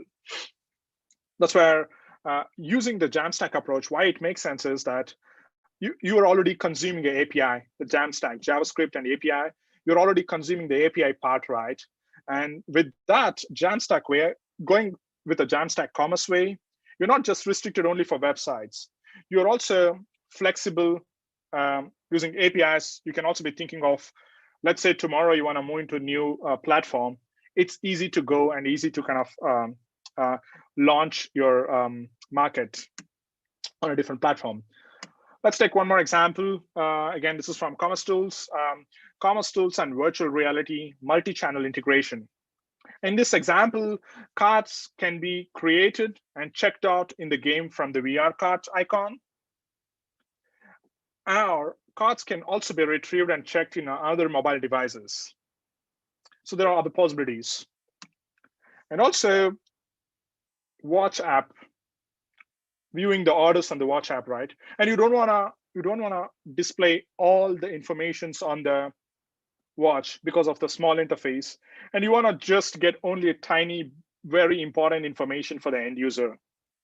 In that case as well, you could use the Commerce Tools GraphQL API, and you can fetch only content what is minimally required. And that way you can also increase the performance, and you can provide a greater user experience. And again, just want to give you the headless CMS. Just want to give you a traditional way of CMS where it all began from the beginning, early 2000, where the main primary interface or consumption for the end users were websites.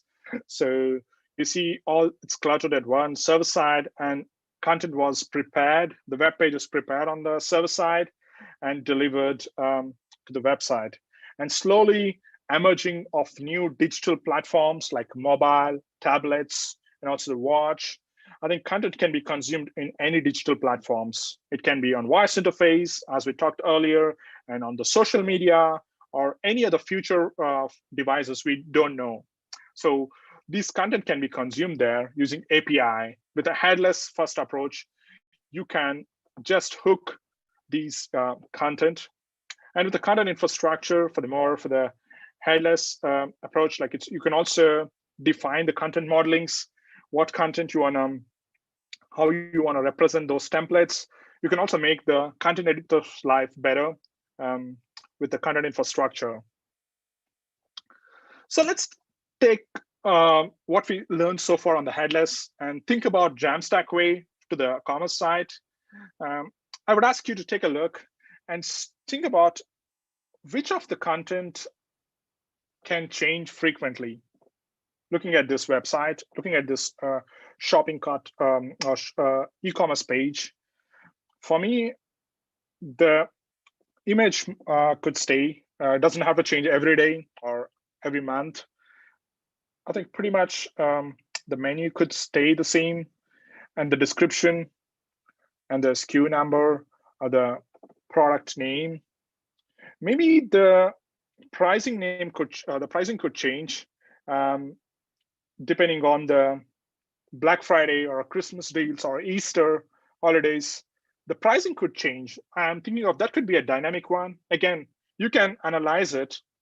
You can analyze it you can see, hey, which of the parts are static and which of the parts are dynamic.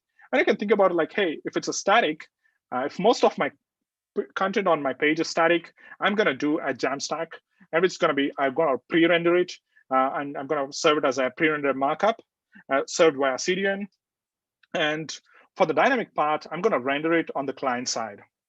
So for that, let's say if you're using a headless CMS, you can try to generate this markup page, the static parts, consume the content API, the backend dynamically, and generate the high performant static pre-built markup page. And you can also consume the Commerce Tools API on the client side. If you're not sure if the prices changes quite frequently, you can fetch that just only the price amount for this particular product.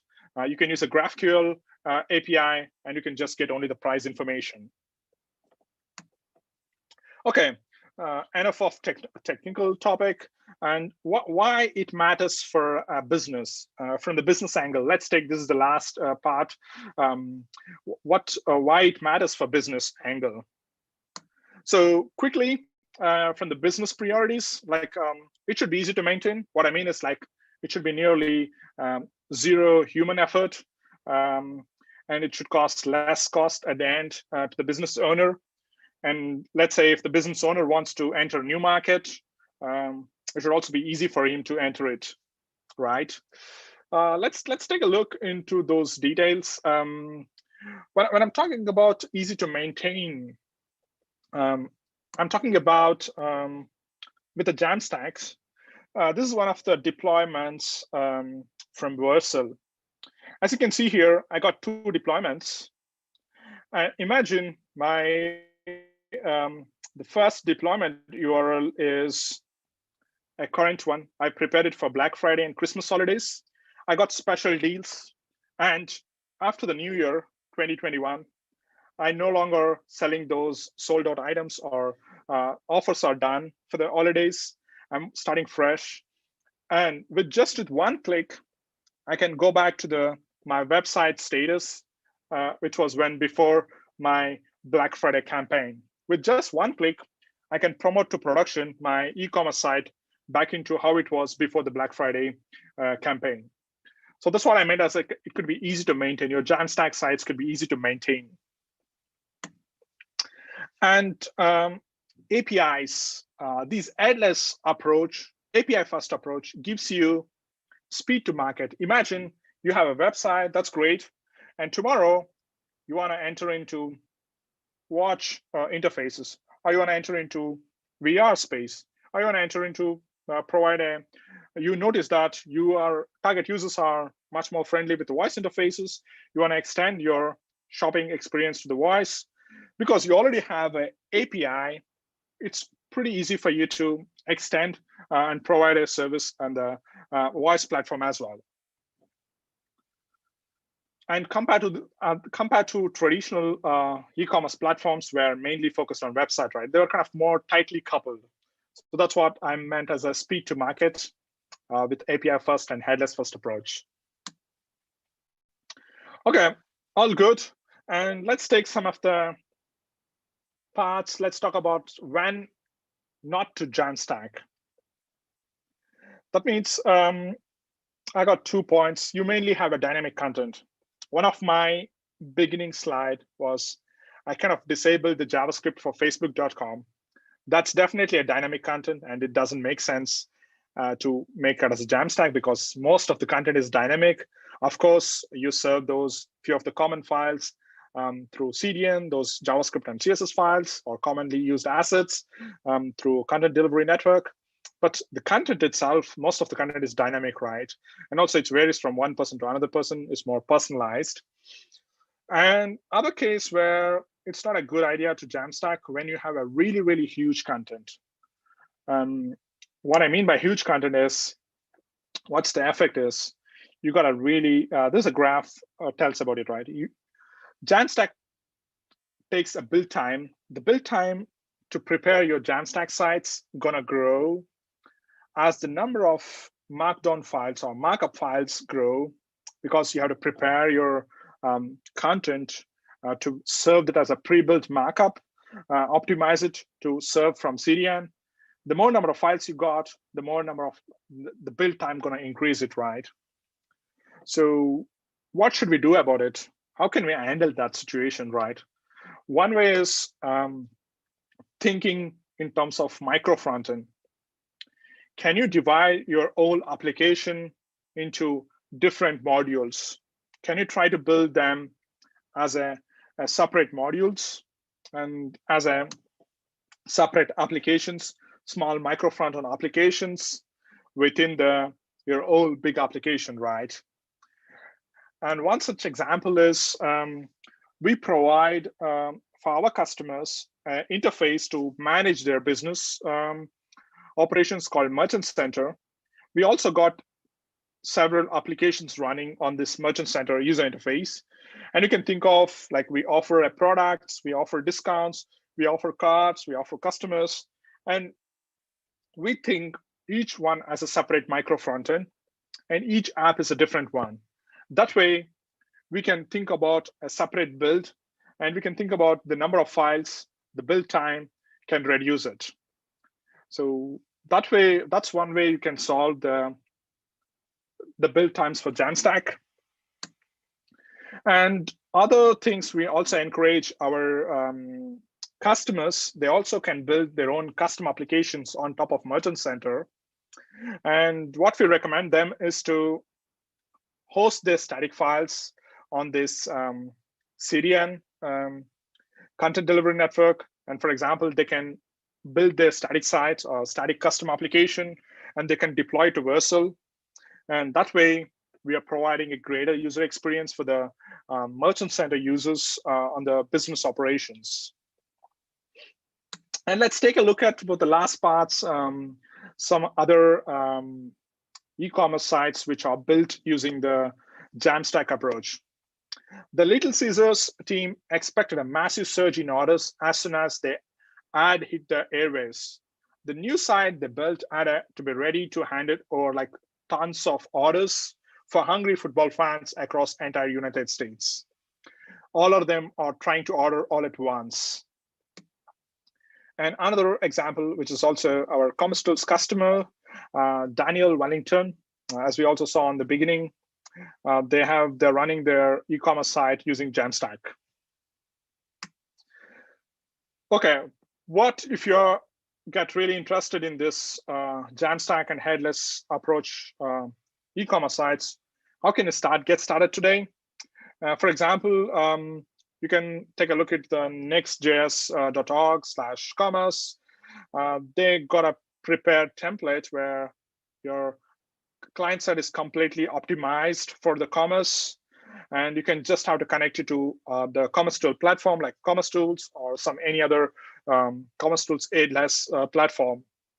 And you can get up and running with the JAMstack approach and JAMstack Commerce if you want to sell and if you're thinking of going into JAMstack Commerce. And some other inspiration, you can take a look into the Gatsby for e-commerce. There are a bunch of e-commerce use cases you can see, and you can check out how they're approaching the JAMstack there.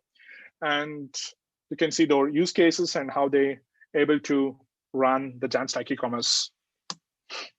And if you want to play with Commerce Tools API, it's for free for 60 days, and you can play around with it, and you can also take a look into the documentation. And as I said, the Commerce Tools is a headless API first, and you can try out any platform like website for JAMstack or a mobile, watch, VR, any head you can think of, any client you can think of. So yeah, that's it. I hope my talk gave you a little bit insights into the JAMstack and headless commerce. And thank you very much once again for listening. And thank you for WeAreDevelopers for hosting me. I'm now open for questions. Thank you, Anil. There is one question from Anonymous, which you actually answered in the whole talk. He wants to know, how could I convince my boss to go from classic to headless, apart from speed? But that was your whole story, I think, or? It's everything. Yeah. One question which came up in one of those lengthy discussions you sometimes have with other people is, where are the limits when using JAMstack and headless? Because also you need also a certain amount of computing force to build that up. So for instance, when you come into an area where, or when you want to enter a country where you know the internet connection is bad, then would the classical CMS work better than JAMstack and headless, or would they, like, imagining that they all have the same like phones, and what is your opinion on that? Yeah, to answer your question on that, I think JAMstack totally makes sense on the developing countries where they might not have a really faster internet, because you're already kind of serving from CDN, which is faster, and you're already, most of the time, it's your pre-built content, and the experience-wise, it's better. Instead of the latency, what you noticed is that you have a waiting time and you're preparing. So definitely, I think JAMstack makes you kind of thinking about what parts are my static content, what's the most important content for the user. And also the headless makes sense because in one of my examples, I want to talk about that. I want to show you that example again. Here, let's say in this example, using Commerce Tools API with using GraphQL, you can just get information about price information.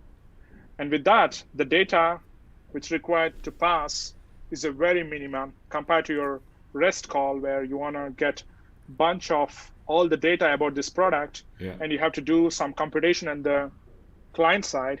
So that way, I think headless and JAMstack makes more sense for the places where they might not have a good internet connection or slower internet connection. And that's one of the reasons, like, thinking about CDNs and delivering, because the loads and amount of, you can think about, it can be served right. With CDN, your content will be not just serving from only from Europe. With CDN, you can have this edge networks. It could be from Africa, it could be from India, it could be from Australia, it could be from US. So it's much faster.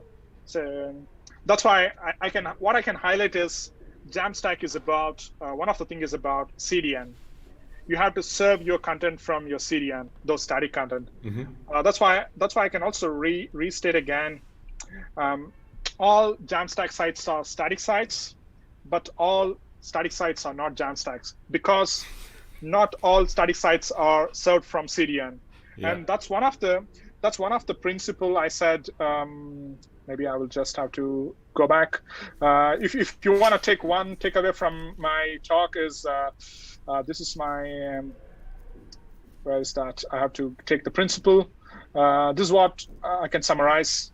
If you want to take one takeaway from my talk, is this one. So this is what I try to summarize that in my talk, that it favors JAMstack, means it favors CDN or self-hosting, and that indirectly answers the question you asked. It will be faster and it's better for people who doesn't have better connection. And also try to think your static content, try to get them pre-built markup, and instead of trying to render them dynamically on the client side. And the third part is, as I said, explained over there, don't reinvent the wheel. Try to see the best solution already exists in the market. And of course, try to play around with it and see what fits best for your case and your situation. And what I can suggest or what I can think of the question you asked by Anonymous, I think it's a mind shift change, right? I think it's one of the biggest challenge I see is it's not about technology, it's about educating people. It's about, do you understand, your stakeholder and you are on the same page? If not, I think we have to step back and see, hey, can we put an empathy on our stakeholders? Can we see what they understand? Can we show them like a short 15-minute talk? There are tons of resources on Jamstack and Headless. And I think maybe you can have a lunch, a tech talk lunch, and talk about it, and just to get their views, like, hey, these are the sites, they make huge profit with the Jamstack, and it reduces their maintenance cost, and it makes the better developer experience. It also makes the user experience better. I think constant educating them, kind of over the period of time, you kind of bring your knowledge and their knowledge at the same time. And that's what worked for me in the past in my previous organization. And I think having that empathetic mindset can definitely help you. But I have to say that, yes, that's one of the hardest parts. Changing people's mindset is one of the hardest parts. But the only way is educate them and try to get them. And of course, open for, don't start in a totally big way. Start small. Like what's really best for your team, what fits well. I think starting small, that's also a good way. For example, if my site is not a Jamstack, and I can recommend a small group of my page, which is like a contact page or a 404 page, which does not change that much frequently. I can say, hey, this is static pages. Can we try make this static page and served by CDN or something like that? Try to approach this way, starting small, and then explaining them, hey, we won this. You see here, we got an example here. Can we also think about this? These are the benefits we got. Yeah, I think starting small and educating them is the key. That's what I can share from my experience. Okay. Thank you, Anil. And I think we will go into a short break and we will be right back. Thank you, Anil. Bye. Okay, bye. Thank you. Bye. Yeah.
magnetic fields move and electrons start flowing.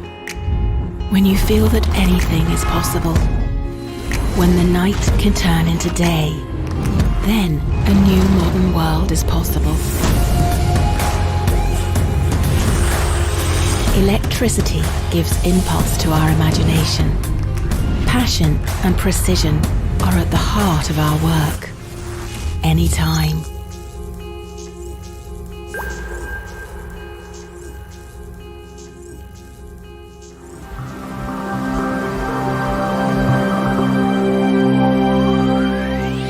Illwerke VKW. Energie für Generationen.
So, we are back with the ladies and gentlemen with the cool t-shirts which have this IBM logo, where I told you already in the morning I would kill for such a shirt. Maybe we will also learn how to get one of those shirts. They will rock the stage and tell you how to team up with IBM, or maybe they also tell you a secret. I will be back for the Q&A. All right. Thank you, Stefan. Hello, everybody. Good evening. Welcome to this amazing session. At least we hope it's going to be amazing. From IBM for you. This session actually is designed for you because we would like to show you what we can do together with interested people like you are. And today here we got myself, I'm Sebastian. We got Marion, Isabel, Janina, and Jacob.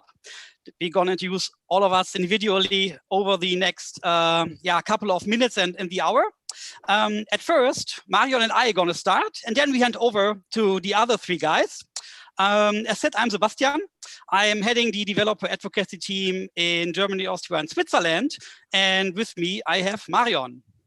Yeah, hi, Sebastian. Hi, everyone. I'm Marion. I'm working for the IBM developer advocacy team here in Germany, and I'm really excited to be here with you today. Thanks, Marion. All right, so the first piece of today is really to get you an introduction about our developer and ecosystem relations. And later we have the other team, the other colleagues of us talking about the startup and the partner programs. And we got someone from Entwicklerheld here, Jacob. He's going to introduce himself later, talking about maybe a successful sort of showcase example, how we work together with companies out there. But let's start with some introduction. What you see here is sort of the overview of how we do developer relations at IBM. And it's really about the 3 C's. And Marion would like to tell us a little bit about these 3 C's at IBM. Yes, I would. I'm really eager to tell you. So usually we base our work on our 3 C's, which is code. You can find tons of code examples at our website, developer.ibm.com. And the second pillar we are based on is content.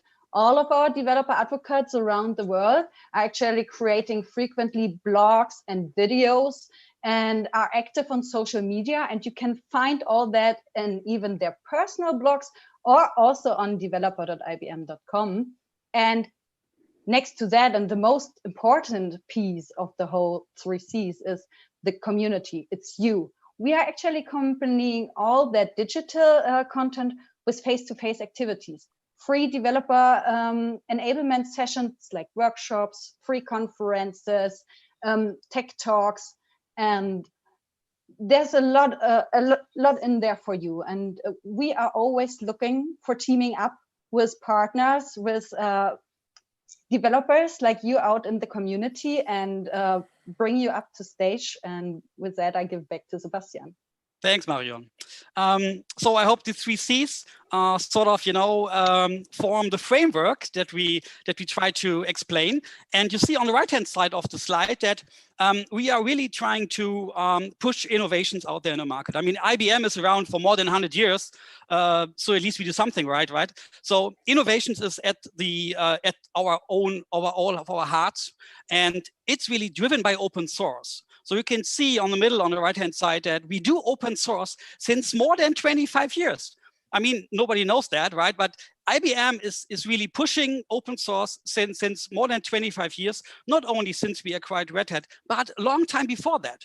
And we, of course, have an open public cloud, and we do XaaS, so basically you can run any sort of service directly from our cloud, by the way, including quantum stuff. And so what are we actually doing? I mean, our mission, like Marion, my mission, so our team's mission really is to enable the developers out there make the best out of technology. Yeah, so we really want to help you with enablement. We get you the content, we get you tutorials, videos, blogs, podcasts. We get you everything that you might need to start with technology. And it's really focused on open source. As said, I mean, we do it since like two or almost 3 decades. And you can see on the right-hand side, that's a result from Gartner Peers, that when the people use our public cloud, so really after the usage, we get the best rating compared to the others. And we are, of course, very proud and happy about this rating. And it's from users, right? So users really rated us here, and you can see, and we are really happy about that our cloud seems to be leading edge. And now when it comes sort of, with these, how can we rock the stage together? What can we do together? So how can you sort of benefit from our IBM worldwide ecosystem, and what are we doing together? You see here some of the offerings that we offer to our clients. And it can be basically anything, right? I mean, we can do workshops for the clients, and of course also for you, getting you into a certain technology, like let's say AI or quantum or hybrid cloud, security pieces. It can really be everything that we have in our portfolio. And we can also drive, of course, self-paced learning. We can do Tech Talk series. We can do joint conferences together, like today with Entwickler Held. We can run hackathons together, join meetups, office hours. Basically, everything that our customers need or that your customers need, we can run this together. Did I forget something, Marion? No, you basically covered a lot of it. I would like to mention that our individual whiteboard sessions, we do a lot of lately with our partners, are really valuable too. And we actually want to bring you up to speed. We want to, scale your enablement, and that's basically our mission. And by teaming up, we create win-win situations for your ecosystem, for our ecosystem. So that's important to mention, I guess. Exactly. Thank you. Thank you. And here you see a couple of examples from the past weeks. So what did we do, sort of with guys like you, with software vendors, with developers, with SIs, with accelerators, with hubs? What did we do together? So it can be really anything that's, I would say, leading edge, that's really innovative. It can be around the cloud journey, the AI ladder, cloud native, of course. Cloud native is a super interesting topic right now, and everybody's going hybrid cloud. App modernization, one of the other, I would say, key topics right now, when you see so many big companies trying to modernize their infrastructure, their solutions, and also machine and deep learning, AI, data. I mean, data is gold, right? So data is key, and DevOps, multi-cloud management. So you see, these are really topics that are really in the top of the mind of big corporates, of big companies, of our big customers, and things that you could help with and solving, right? So, and on the bottom, you can see some of the posts, blog posts, tweets that we did. We are pushing you then when you do joint events with us across all the platforms, basically, right? It's LinkedIn, it's Xing, it's Twitter, it's Eventbrite, it's meetup.com. Everywhere where customers are or where an ecosystem is, we can be together with you and help pushing out the message about doing things together with us. Some other examples, what we did is an AI or data and AI full day or 2-day workshop. And you can see here on the agenda, on the exemplary agenda, that we have these lab pieces here. And these lab pieces really mean that we are focusing on code. Yeah? For us, we are, Marion and I, we are from developer advocacy team. For us, it's about speaking code. So we do not want to push so many PowerPoint slides out there like today, but really look into open source, look into source code, and really help you to understand what's there, right? See us coding, going crazy with the code and get things running. Yeah, so code is in the forefront of everything that we like to do. And one of the things that our customers in this year like a lot, like crazy, is hackathons, joint hackathons, where we bring in experts like a startup, like an ISV, yeah, software vendor, but also other like individual guys. So we bring in experts to a customer's house, to the office, and we do a full day, a weekend, or just an after hours hackathon. We bring in the technology for free. Customers can use all stuff. You can write these. We sort of work on the customer developers, help these customers developers to understand what's possible with the latest leading edge stuff. And if it's source, then better. So to always come to a conclusion, to a summary of the first piece of Marion and my part, it's about code, community, and content. So we would like you to visit our developer.ibm.com website to take a look at what we have there. And you can see directly on the left-hand side on the content type piece here, we really have everything that sort of a developer might need. From blog posts to videos, everything is there. Step-by-step guidance across a long learning journey. At the end, you can even get badges or get certified. So everything that we do is really trying to support your development, your, I would say, augmentation of technology, of your knowledge, of your skills, and with the community work, your ecosystem, right? We would like to together extend the ecosystem and bring forward our community. And one of the important pieces that I would like to mention is also to, if you like to get informed about what we do anyways, we are doing like 200 live enablement sessions a year, then please join our meetup.com group, IBM developers, and you see just here on the right-hand side some examples what we did along the year. And you see there is a strong focus on open source, on cloud native, containerization, app modernization, hybrid cloud, serverless, IoT, AI, and as said, data is the new gold. So the next year, data and AI and hybrid cloud are really in our focus. So when you are sort of an AI, machine learning, deep learning player, when you have ideas around there, or quantum or hybrid cloud scenarios, really containerization, then please get in touch. And to see here the contact details for Marion, please reach out to us, right?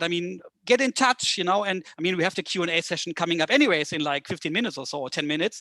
But, you should really write down this email address here for Marion and get in touch, right? We're going to arrange a workshop together. We can do a lot together. Two brains are better than one brain, sort of. So please get in touch. And Marion, would you like to mention something before I hand over to the others?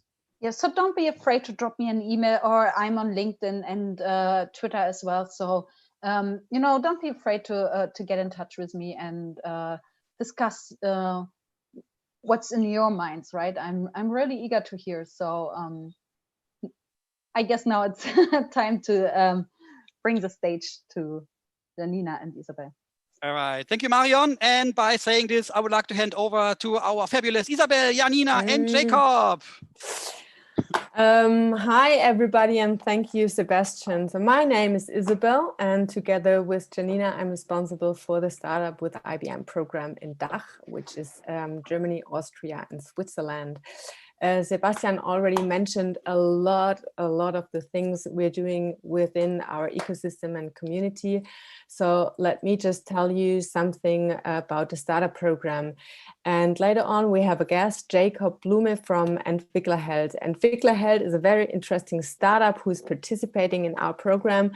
And I'm sure Jacob will give you a little look behind the scenes later on. But now to the program. The program is your entry into the IBM cloud.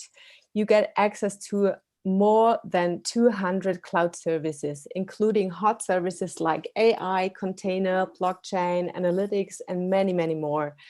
The program is running for 12 months. And during this time, you will receive up to 120,000 free credits. That's really a lot, and you can do a lot testing and programming and getting to know the cloud and our services. Beyond that, the program offers you much more. There are lots of tutorials and trainings in the portal, but if you can't find the right one for you, we just organize individual trainings for you and workshops, and we can help you getting in contact with our technical team as well. And also very important, if you have any questions, just come back to Janina or me and we will be happy to help you. Yes, maybe Janina, you would like to go on? Yeah, thank you. Of course, it's not only the cloud credits and the technical enablement that you can benefit from, but also our broad network of IBMers worldwide that we can connect you with. We are also happy to publish a reference story or blog entry about your solution with IBM Cloud, create social media posts about your startup, or have you as a speaker at one of our events. Maybe you now have the question what you have to do or fulfill to enter the startup program, and it's really simple. Your revenue in the last 12 months should be less than $1 million. Your startup should be less than 5 years old, and you should not have been a paying IBM Cloud customer before and not have received any cloud credits from IBM before. You just have to fill out a simple application form. The link is here on the slide, and your account will be ready in less than a week. What happens if the credits are not enough? If you need GPUs for machine learning and want to do more complex things than a chatbot, for example, maybe you need more than the allocated $1,000 of credits a month. You actually have the opportunity to apply for the premium upgrade then, where you can get 10K a month, but you have to specify a little bit which services you're going to use and why you need that uplift. And we are more likely to give that upgrade to startups who have an innovative business model with new technologies, and to startups who are members of our partner accelerators and incubators. Now, we from IBM have talked a lot, but we also wanted to show you how startups see the collaboration with IBM. So we are happy to introduce Jakob today. He's one of the founders of the startup Entwicklerheld, which participates in the startup program. So I would kindly ask Jakob to introduce yourself a little bit and introduce your startup Entwicklerheld. Yeah, hello everyone. I'm Jacob, co-founder of Entwicklerheld, and at Entwicklerheld we are building a developer community like you guys at the developer advocacy program or at WeAreDevelopers.com. But we do it with the help of our core product, a coding platform, and there devs of all skill levels can solve programming challenges in a fun way. And we try to motivate further by using a gamification approach with achievements, experience points, and coins. And these coins are virtual currency that you can exchange for coupons. Later on, you solved some challenges, and we give the opportunity to companies that can also participate and interact with our community in small interactive elements where they can advertise for their job offers or concrete projects. And today is a really special day because exactly 2 years before we founded the company Entwicklerheld, or did put the sign on the Notar. I do not know the English word, but to put the sign on the papers. So it's kind of a special day. So it's cool to talk about a little bit more about the history of our company. The origin of my Entwicklerheld journey is started in Dresden. I studied computer science there and met up 2016 with Philip, Ilya, Felix, and Daniel. We together formed the 5 founders of Entwicklerheld. And Ilya, Felix, and Daniel invited me, Ilya, Felix, and Daniel founded a company before called QScience and gathered their first experience in building another product. And they invited me together with Philip for a poker evening, kind of this thing. And yeah, I did not expect at this time that the journey goes on for 4 years and will result in this in this friendship. And my girlfriend still asks me today, why do you do this stressful startup thing because of this poker evening? And that was the starting point of our journey that we had together. And yeah, this was nearly 4 years ago.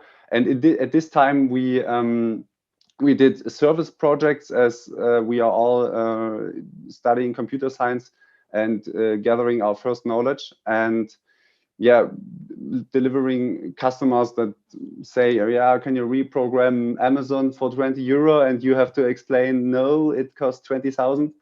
But we wanted to do something more emotional and doing more product-based business.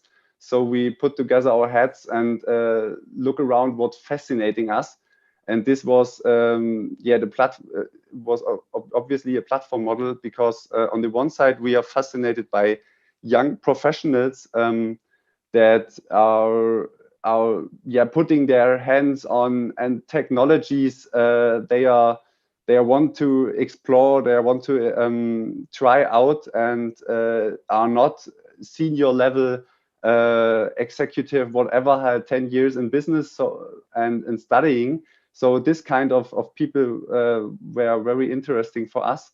And on the other side, there are companies that are not very well known by the young talents, because they are starting out and building their network up, and do not know the companies that are around them, because that they got not such big names like IBM or Google or something, but do cool stuff also. Yeah, we built a platform that bring these 2 user groups together, and a platform that we wanted to use in our university time to code and to get in touch with local companies.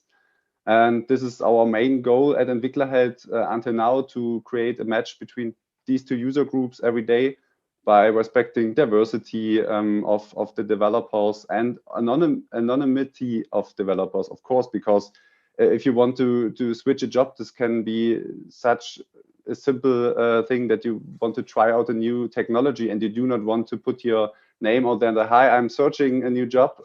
So you can do this anonymous. Yeah, and currently we are 10 employees at Entwicklerheld, located all around Dresden, Leipzig, Halle.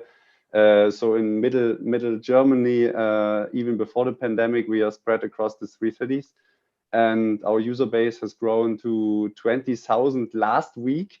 So we are currently celebrating the golden 20s weeks at the platform. If you log in now, you get an achievement. Think of the name twice. So this is what we are trying to achieve, trying out geeky things for developers and bring these 2 user groups together. Awesome. That sounds really great, and happy second birthday, first of all. Thank you, thank you. I really like the story because I think everyone remembers an evening with friends where at some point someone said, oh, we should found a startup and do this and that, but only a few really do it. And now I would like to know, how did you find your way to IBM? Yeah, the IBM story. I did not know IBM very well as a cloud company before. I know IBM mainly earlier from the stickers on laptops or desktop PCs in big corporate companies, or the destructive Apple cinematic back these days. But the way I get in touch with the IBM cloud is a very personal one. I met and run and do sports a lot with a good friend, Max Dagatz, which is a cloud architect at IBM now, and getting his hands dirty on every new cloud or machine learning technology he comes under his fingers. And we together philosophize a lot about the tech world and our favorite technologies. Speak a lot about the startup thing I experience a lot every day, the corporate thing he experiences a lot the day, and also a lot about our favorite technology, which is Kubernetes. And one day he got my attraction as he said that the EKS, the managed Kubernetes service at the IBM cloud, is pretty mature and stands there, and I tried it out and found it good. And then we both discovered the startup program that IBM offers, and that was the point where we pressed send on the form and applied. And I had one thing to add. Max had a little present for me at the beginning, where we migrated a little bit or some of our workload to the IBM cloud, and presented me this beer, labeled beer with IBM cloud. Oh, here, this direction, IBM cloud Willkommenspils or welcome beer. So until now, I think the IBM community is pretty cool. So thanks to Max at this point. Yeah. And you really can see that there's nothing better than a good network. Jacob, maybe you can tell the people out there what benefits you see coming out of the startup program for you. Yeah, of course. There are three main points that come to my mind. Of course, you named it already before.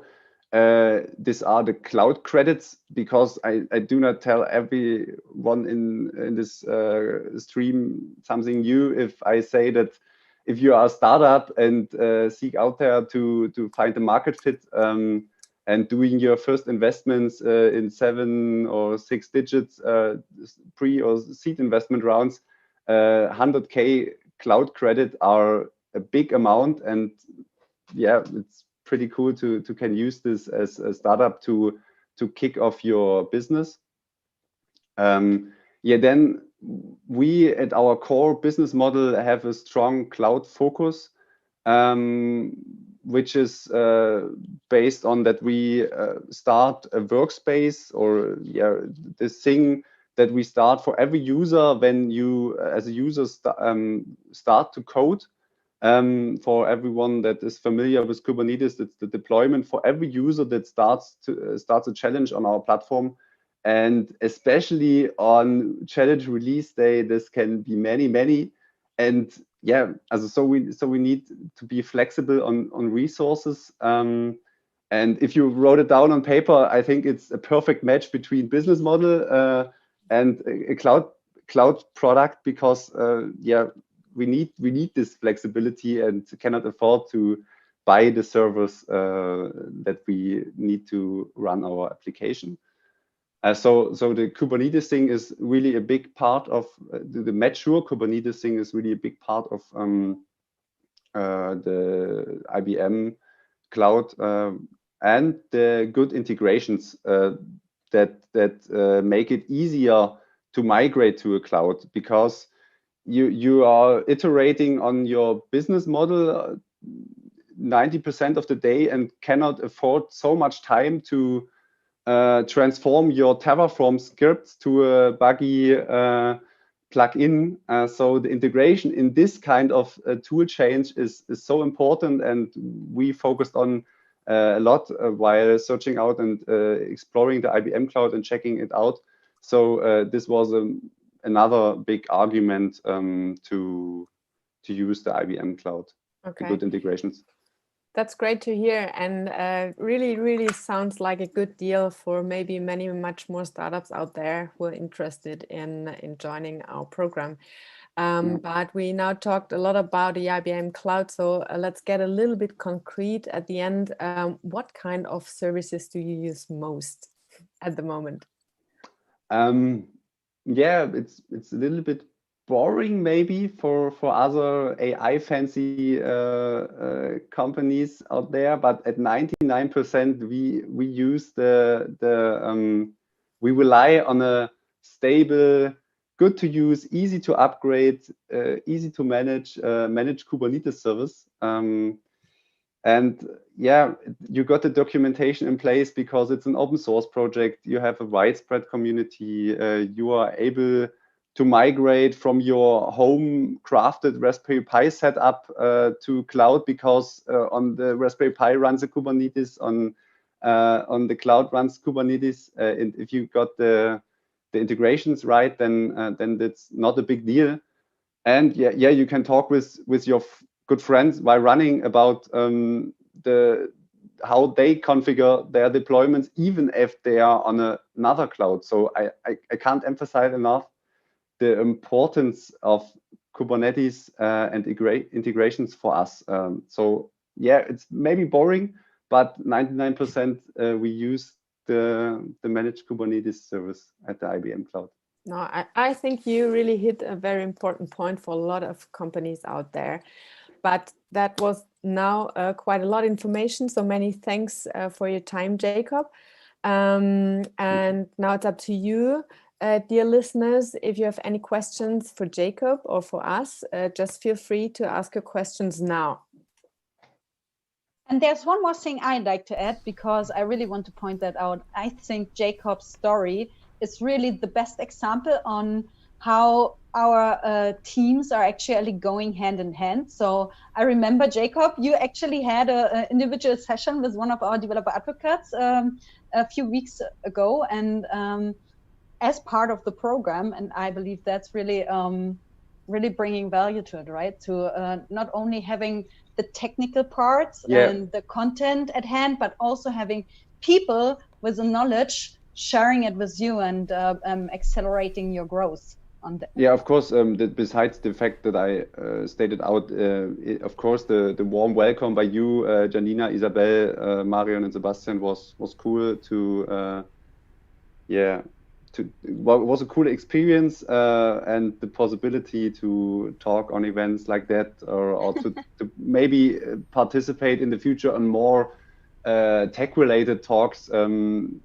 Yeah, this is really what we are enjoying. Thank you. Thanks.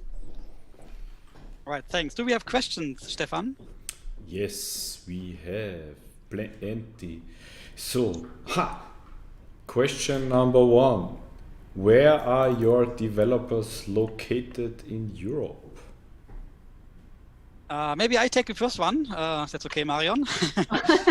Okay. Actually, all over the place. So it's a big it's a big developer advocacy team.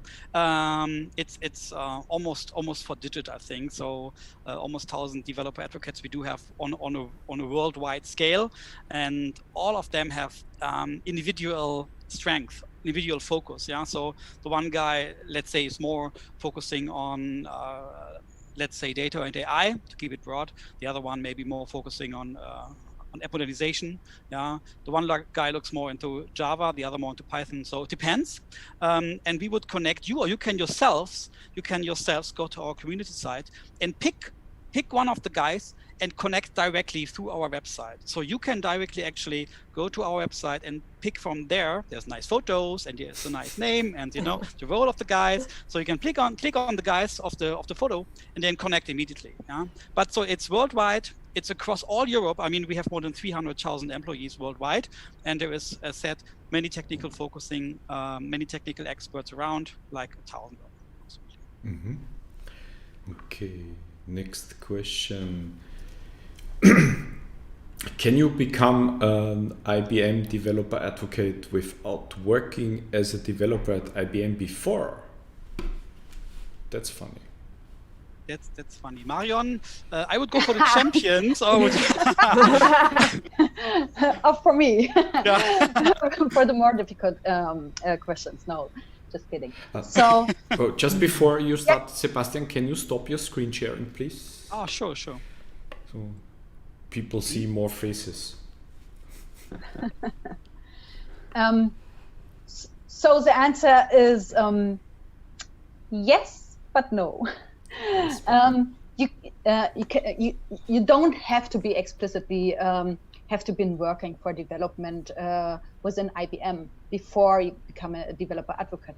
But we really put a lot of focus on technical knowledge, and all of our developer advocates have really huge mindset and heart for code and for development, and are all very capable of really getting really deep into the technical areas where they are focal point for. So if we have a developer advocate being known for containerization, for hybrid cloud, then you can be sure he's really deep into the technical stuff. So you won't find a developer advocate that's actually, like I don't want to put bad light on that, or like a seller, or like a marketing guy. So we don't want to sell stuff. We want to actually enable developers and partners out there to scale and grow and accelerate. Exactly. And maybe to add to this, I mean, our advocates are sort of so passionate and so leading edge. They always find something new out there on the open source market, basically, and they try and sort of to play around with it, try it out, and get to a next level themselves. I mean, as a developer or developer advocate, you have to learn every single day what's out there, what can be better, faster build time, faster boot time, less RAM usage, whatever, right? So, and these guys, I mean, if you are like sort of this mindset, learn every day, always trying out new open source stuff, new APIs, then you are a great candidate, I think, for a developer advocate. So, next question is a comment. It's Wood, more than 25 years of open source software, and with a hashtag kudos. So, thank you. Yeah. By the way, does any one of you know what the oldest open source software project is, which was somehow supported by IBM? Right now, I can get you some other figures if that's helpful. I can tell you that we have approximately 2,000 repos on GitHub, and we actually have our developer advocates are asked to commit to open source on a regular basis. So, so we have 2,000 GitHub repos approximately, and there is really a lot. And you can see when you go there and look for IBM, you can see it's very well starred by the GitHub users. So, but I cannot tell you, unfortunately, the oldest one. Marion, do you know the oldest one that we have there? Unfortunately not, and I work a long time for IBM. We have been contributing to so many projects. I guess the more recent ones like Austria and Knative are interesting as well. So that's what we are actually focused on. Yeah, Cloud Native Starter is also a very famous one. So the Cloud Native Starter thing on GitHub is very famous. There's also a reactive programming one. And it's all really about Cloud Native coding. We met reactive today in the morning. All right, Niklas was there. Yeah, Right, Niklas Niklas was was there. there. He is also on our team, and he is one of the inventors of the cloud native starter. So yeah, I can really recommend. You know, so if you want to find someone speaking German, like a Dach or German developer advocate, reach out to Niklas Heidloff. If you need the contact details, reach out to us. We can connect you. Perfect. So then the next one is, sounds interesting. Do you have joint events planned already? So, Yes, I can take that one. Actually, we have done a lot in the past already, but coming up next year, we actually have joint events with our partner Console. So they are already in the meetup group and at Crowdcast, I think on January 13th and January 13th and January 27th, we have 2 joint events with Console, and they are going to talk about, I think, continuous integration and continuous delivery and service measures. So if you are interested, come and join us and see how a joint event can actually look like. Next to the one we are currently providing. Yeah, right. Jacob, so, which is more of a special, I guess. Yes. Yeah, that's right. then somebody was kind enough to post the meetup group IBM developers. So for those of you who do not remember that, now is the time to use this middle mouse button to open it in a new tab. So do not run away, please. So, and then Anonymous. Again, it's a lot of Anonymous. Now, today people are very shy, I think. Yeah. So I'm sorry, but I cannot imagine how far I could go with 120k cloud credits. Can you elaborate on that? I mean, maybe Jacob has some insights to that, because you really use the credits, right? Yeah. Jacob, can you take the one?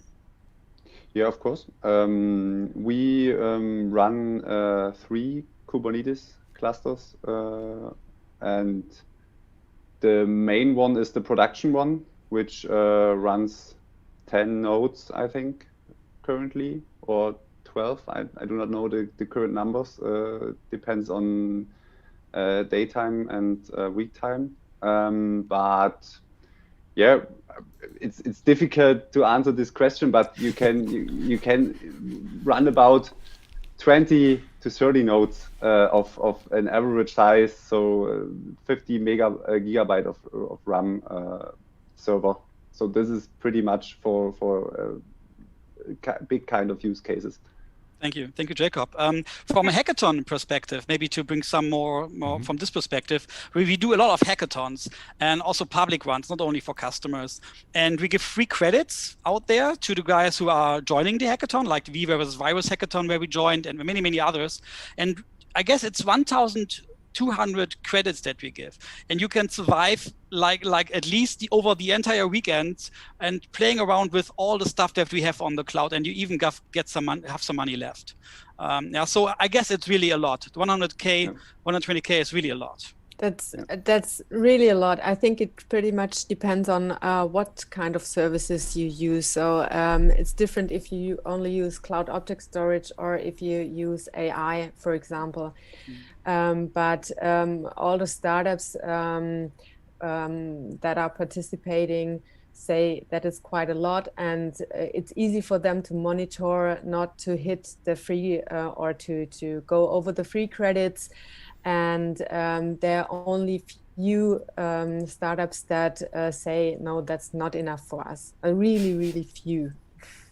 And even if, I mean, right, Isabel, if they get in touch with us, we can do something for them. I mean, yes. just about talk raising the hand and asking, just talk to us. Exactly. Just talk to us. Yeah, you know, yeah. It sounds like when you use up all of that, you should already make enough profit to cover the bill. So, Mr. Anonymous or Mrs. Anonymous, I hope this question is answered. So, yeah, how has your work changed with the pandemics? Any tips for other founders? I think that's a Jacob question. Pandemic. difficult question. Yeah, definitely talking about hard times for founders, for us as founders and our whole team.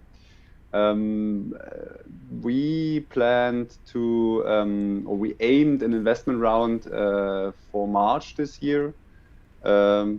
Again, the finger was there to put the sign on it with blood on so much paper. But then came the pandemic, and nothing was like 1 or 2 weeks before. So the whole investment industry changed a lot.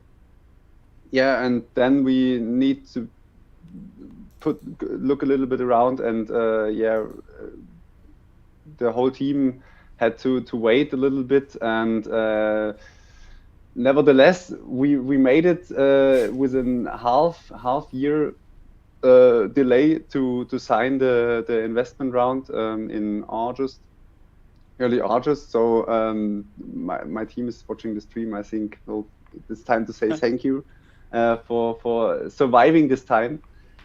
And one tip, maybe, yeah, to come back to our history. As I mentioned already, we founded as 5 more or less friends, or get friends, until we founded the Entwicklerheld GmbH.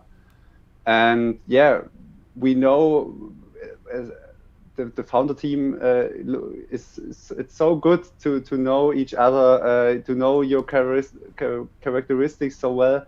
One day a team member is bad, had bad feelings, falls down, and got covered and hooked up by another one. For example, I got an increased awareness of potential competitors or potential partners, like WeAreDevelopers.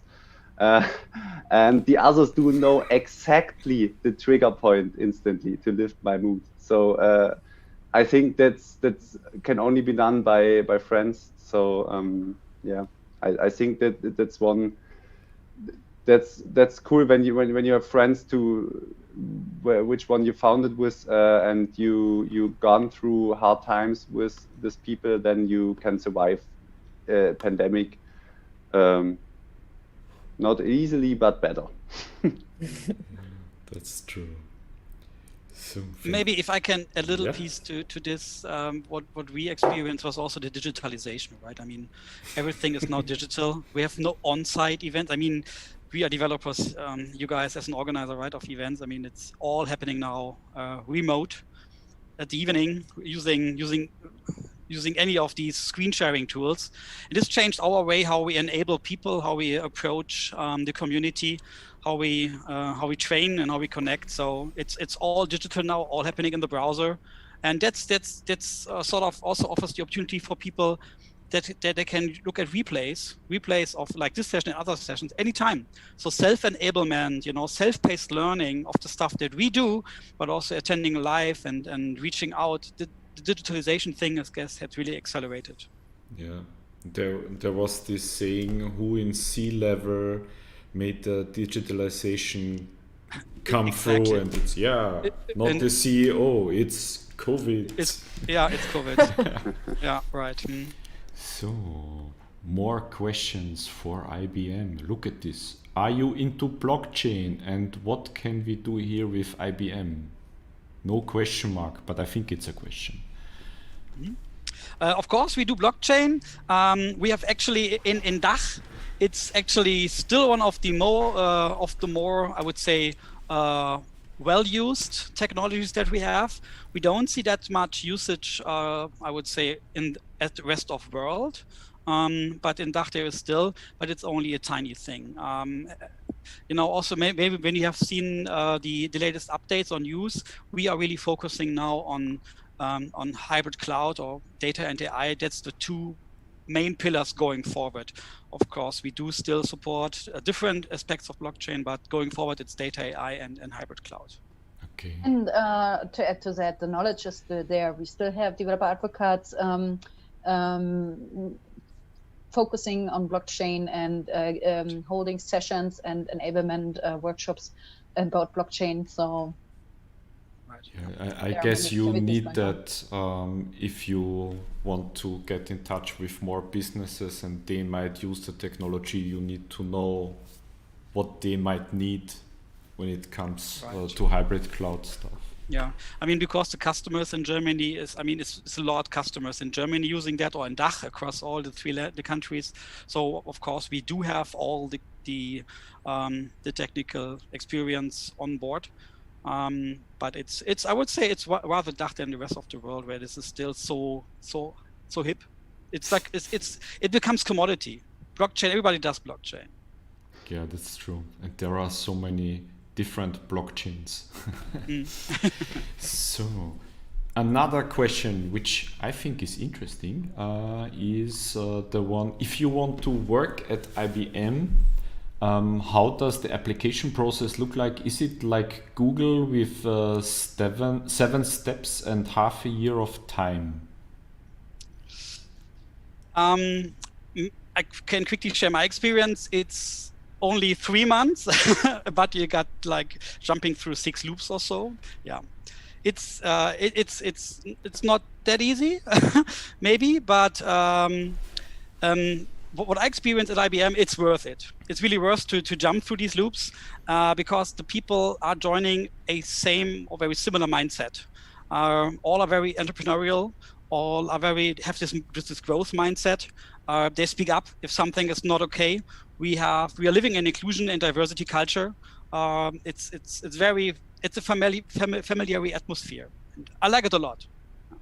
And I think it depends which job role you join, because I joined after my bachelor's degree for doing the master's program, where you do your master's degree and work at IBM at the same time. And for me, it was a really, really nice experience to apply for a job at IBM, because I got feedback real quick. Then I had a phone interview. Unfortunately, that manager thought that I wasn't so fitting for that job role. But then I got a mail from HR that I should look for other roles. And then I had another phone interview.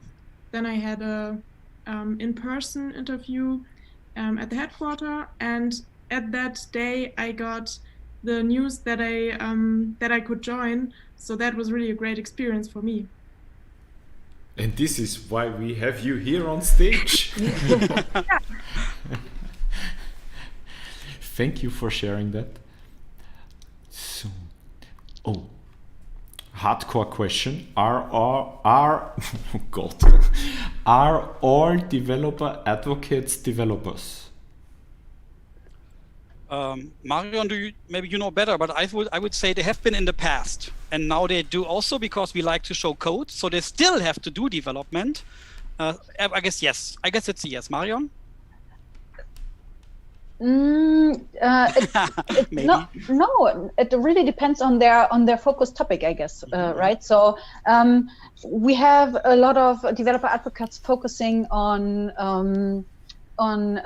machine learning and data science, and I would actually say even though they are developers in the broader term, they are more data scientists and have the knowledge about how you go with mathematical optimization and how you build a machine learning model, you know. So it really depends, I guess, on the area they are focused in.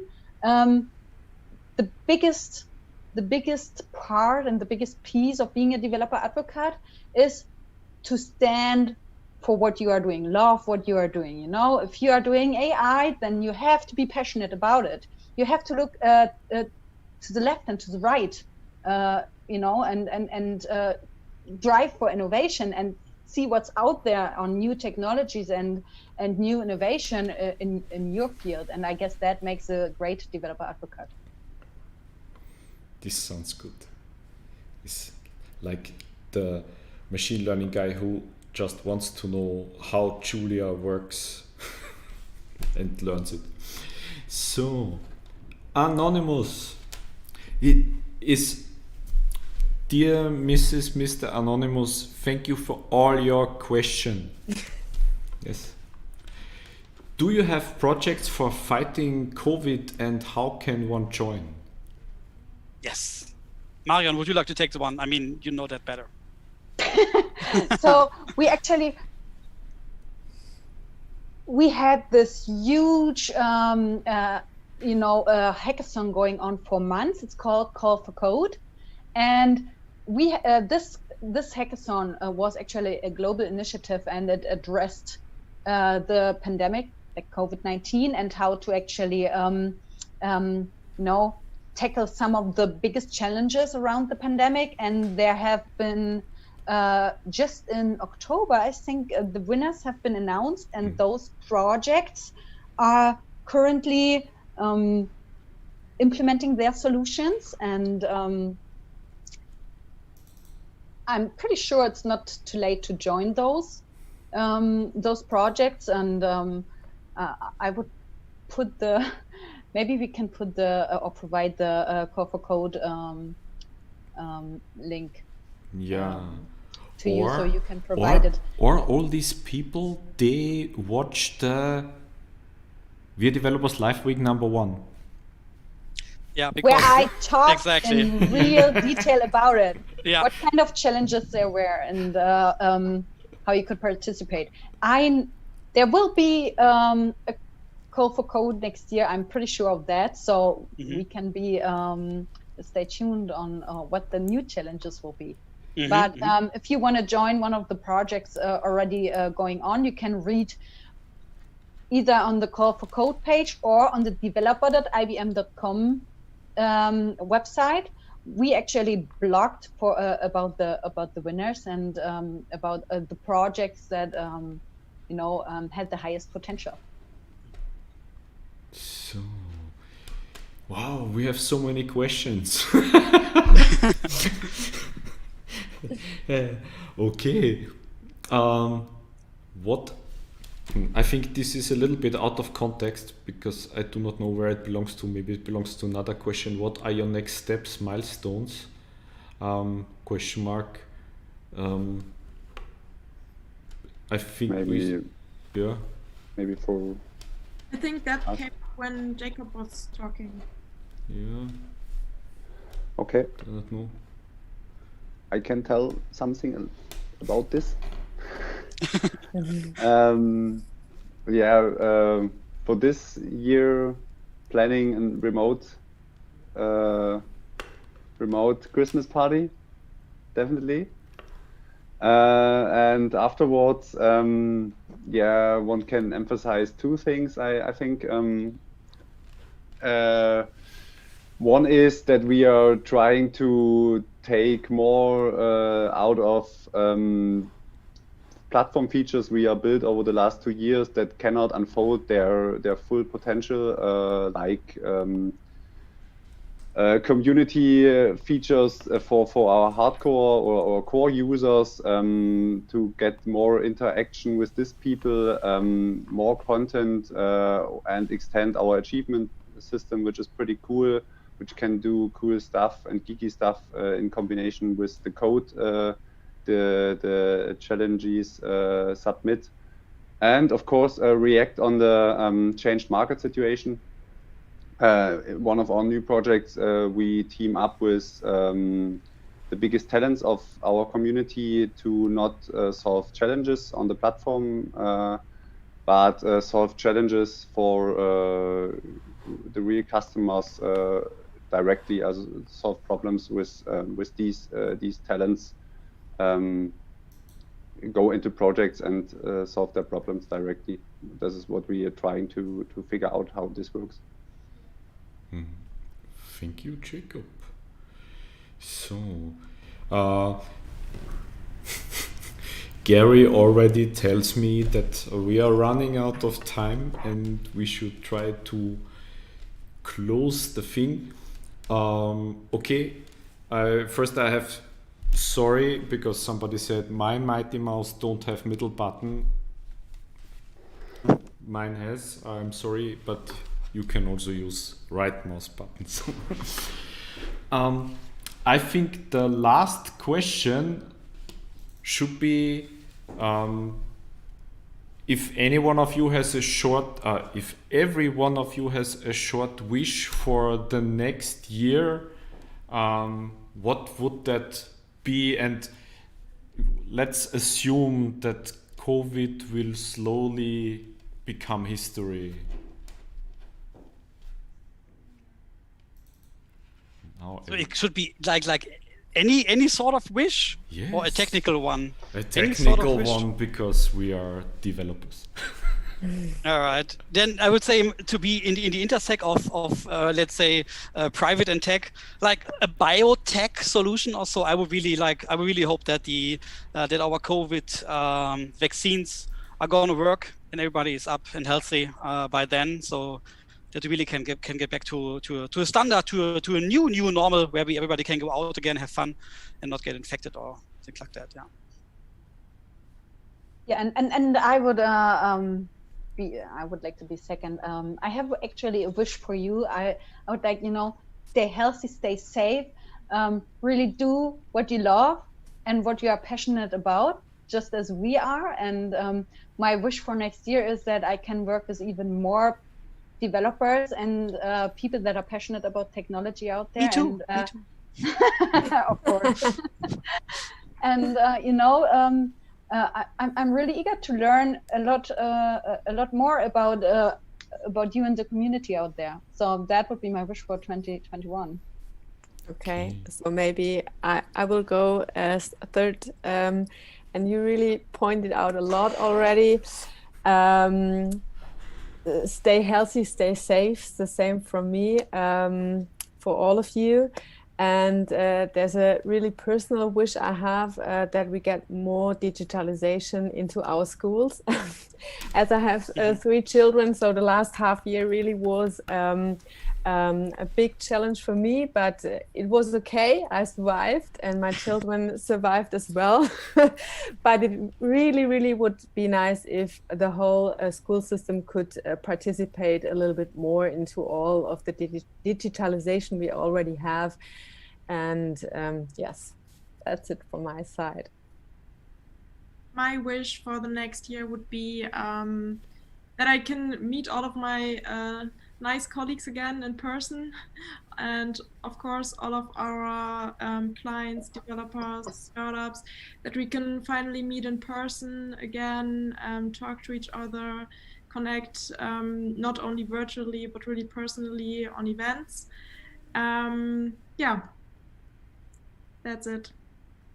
Yeah, for me it's good time with our company or Entwicklerhead family, good time with the real family or the private family, and no outages, because this supports the first 2. Okay. So thank you for your time, and thank you also for sharing your thoughts and your experiences. And I hope to see all of you soon again on the next live week, or wow, it could even be an in-person event. Imagine that. Wow. This would be cool. So to the audience, there will be a short break while we get more water for the moderator, and then we will be back. Thank you. Thank you. Thank you. Bye. Bye. Thank you.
Hello there, we are again. We are back and we brought you the Austria experience live on the internet.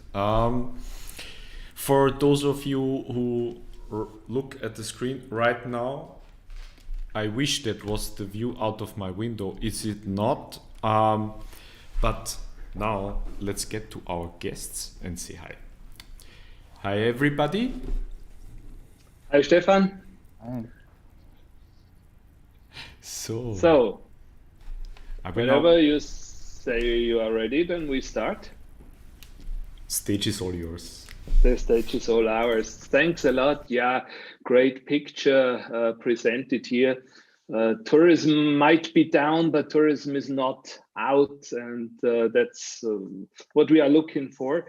My name is Reinhard. I'm the CDO of the Austrian National Tourist Organization, and I want to say a big thank you to the team of WeAreDevelopers. We are really proud to have you here in Austria. We are so happy that you arranged this live week under these circumstances, and we are also very happy to have you as an innovation partner and implementing the Austria Lounge Coffee House the first time. The Austrian Lounge Coffee House, hopefully a few of you have seen that. It was created by a team around my colleague Dennis and Laura Brunbauer. The Austrian National Tourism Organization, just a few words. We are 220 experts spread all over the world, and we promote Austria as a holiday destination in more than 30 countries. In total, it's about 50 million visitors who come every year to see our cities, to ski our mountains, and to hike in our lake districts. And hopefully you are some of these visitors who come every day, which brings me to the point, because you, mostly of you might be young people, you have different travel motives. You have a different way how you gather your information if we compare that to your parents or grandparents, and you expect highly relevant, personal and inspiring information. That's why we created NETA. NETA, which is an acronym for Next Level Tourism Austria, and that's a very fresh and new department in the Austrian National Tourism Organization. We help Austria's industry to become a so-called smart tourism destination. And that is really a big challenge. Kati, if we have the next slide talking about tourism and talking about skiing.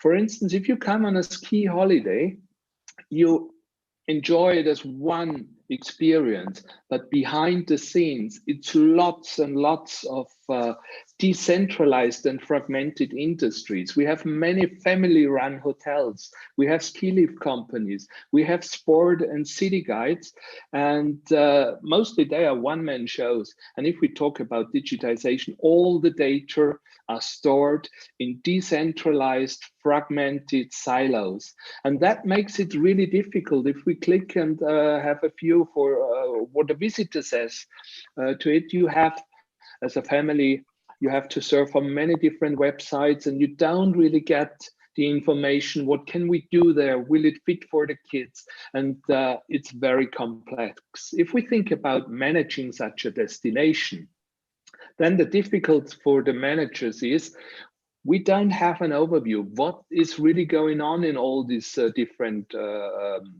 companies? And that makes destination management very difficult.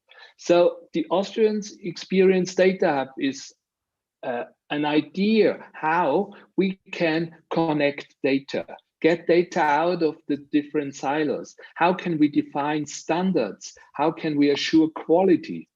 And finally, how can we innovate and create new services, individual services? And that's where you come in, because we all are great hosts, but we need you. We have no experience in digital and we are all not data experts. That makes it extremely difficult. for us, but it's also difficult for you to create outstanding, difficult solutions if you would have to go to all these different enterprises. And that's where we want to support you, the developer sphere, and you should revolutionize tourism. So let's create together the transition into a digital tourism economy. We have lots of projects, and now I would like to introduce my colleague Kati, and Kati takes you on a journey about the Austria Experience Data Hub. Perfect. Thank you, Reini, for the introduction so far. As the project manager of this first phase of the proof of concept, I will continue to speak a few words about the process. So we focused on 3 sub-projects. First, the data and service providers. Second, the data hub infrastructure, architecture and developer portal. And third, the use cases. Regarding the first point, the task was to get in contact with suitable data providers, both inside and outside the tourism industry for this prototype. You see some of the partner logos listed on this slide. Let me show you some examples. We were looking for touristically relevant data such as points of interest, like sites or restaurants. For example, from the provider named Tourdata, DTG, it's the tourism technology company, or mobility data, like up-to-date routing information for different means of transport, so car or trains or bicycles, or curated content from individual blogs like Die Frühstückerinnen, A-List, Secret Vienna, and many more, or hiking tours from the well-known publisher Freitag and Bernd. And there is one learning has been that the conversations with data providers can be quite time-consuming. As we all know, data, it's a very sensitive topic. That's why it took us several months to talk and to convince the people, from the managing director to the data expert. And we believe that we, from the Austrian National Tourist Office, we can act as a neutral partner, opening a range of doors, which is a big benefit for many startups and developers. But now let's have a deeper look into the technical implementation from our partner IBM. Please, Georg, show us more details about the architecture and the developer portal, and maybe you can also point out a few more benefits for the developers. Thank you, Kati. As you see here on my screen, that is the basic idea if you want to develop now an application in the tourism industry. So as I myself, I'm a developer and I'm an architect, and I was really happy to be here and lend a hand as an architect to this project. In the first discussion phase, we discussed, how do you do it now? So if you want to have your new web app, if you want to have your new mobile app or an IoT idea, you have it somewhere, then what you're going to do? So basically, as Kati already pointed out, and Reini said, there are many silos somewhere around, lying around and having data for you. But the problem is Kati and Reini already know the contact persons, and I myself probably don't have the contacts already. And Thomas, who was doing one of the POCs also doesn't have the contacts maybe. So as to said, if you want to build a web app, you might want to choose traffic information from VO. You want to have the weather data, maybe from ZAMG from Austria or the TTG, the points of interest. So you have to go to each one individually. And that's when we come in and thought about, well, what we can do about this. And so to speak, that was the basic concept then in. So on the black box view, we just built in a middleman. So build a middleware layer here, the Austrian Experience Data Hub. So what's the benefit for you as a developer or for us as a developer? Because we tried it out ourselves with Thomas together to get a feeling how it's working out. So beforehand, you had to go to each one individually. Now you can go to the Austria Experience Data Hub and get all the information from each of the services. You don't have to go to everybody else. And also we tried to standardize the information there and the interfaces. So it's easier for you to build upon. So if you want to build your new app or expand the existing one, you don't have to start at the bottom. You can build a level higher up and focus on your business value, on your idea and on your outcome, and not about managing all the people and all the contacts and all the services, as you know. So you're focusing more on the development time and your idea than on everything else. So diving a bit more into detail as we hear a technical round, let me just show you a bit what is now in the POC phase already there. So this really crowded picture, let me give you a quick run through what is shown here. So let me start at the bottom. So as said before, we have here some providers.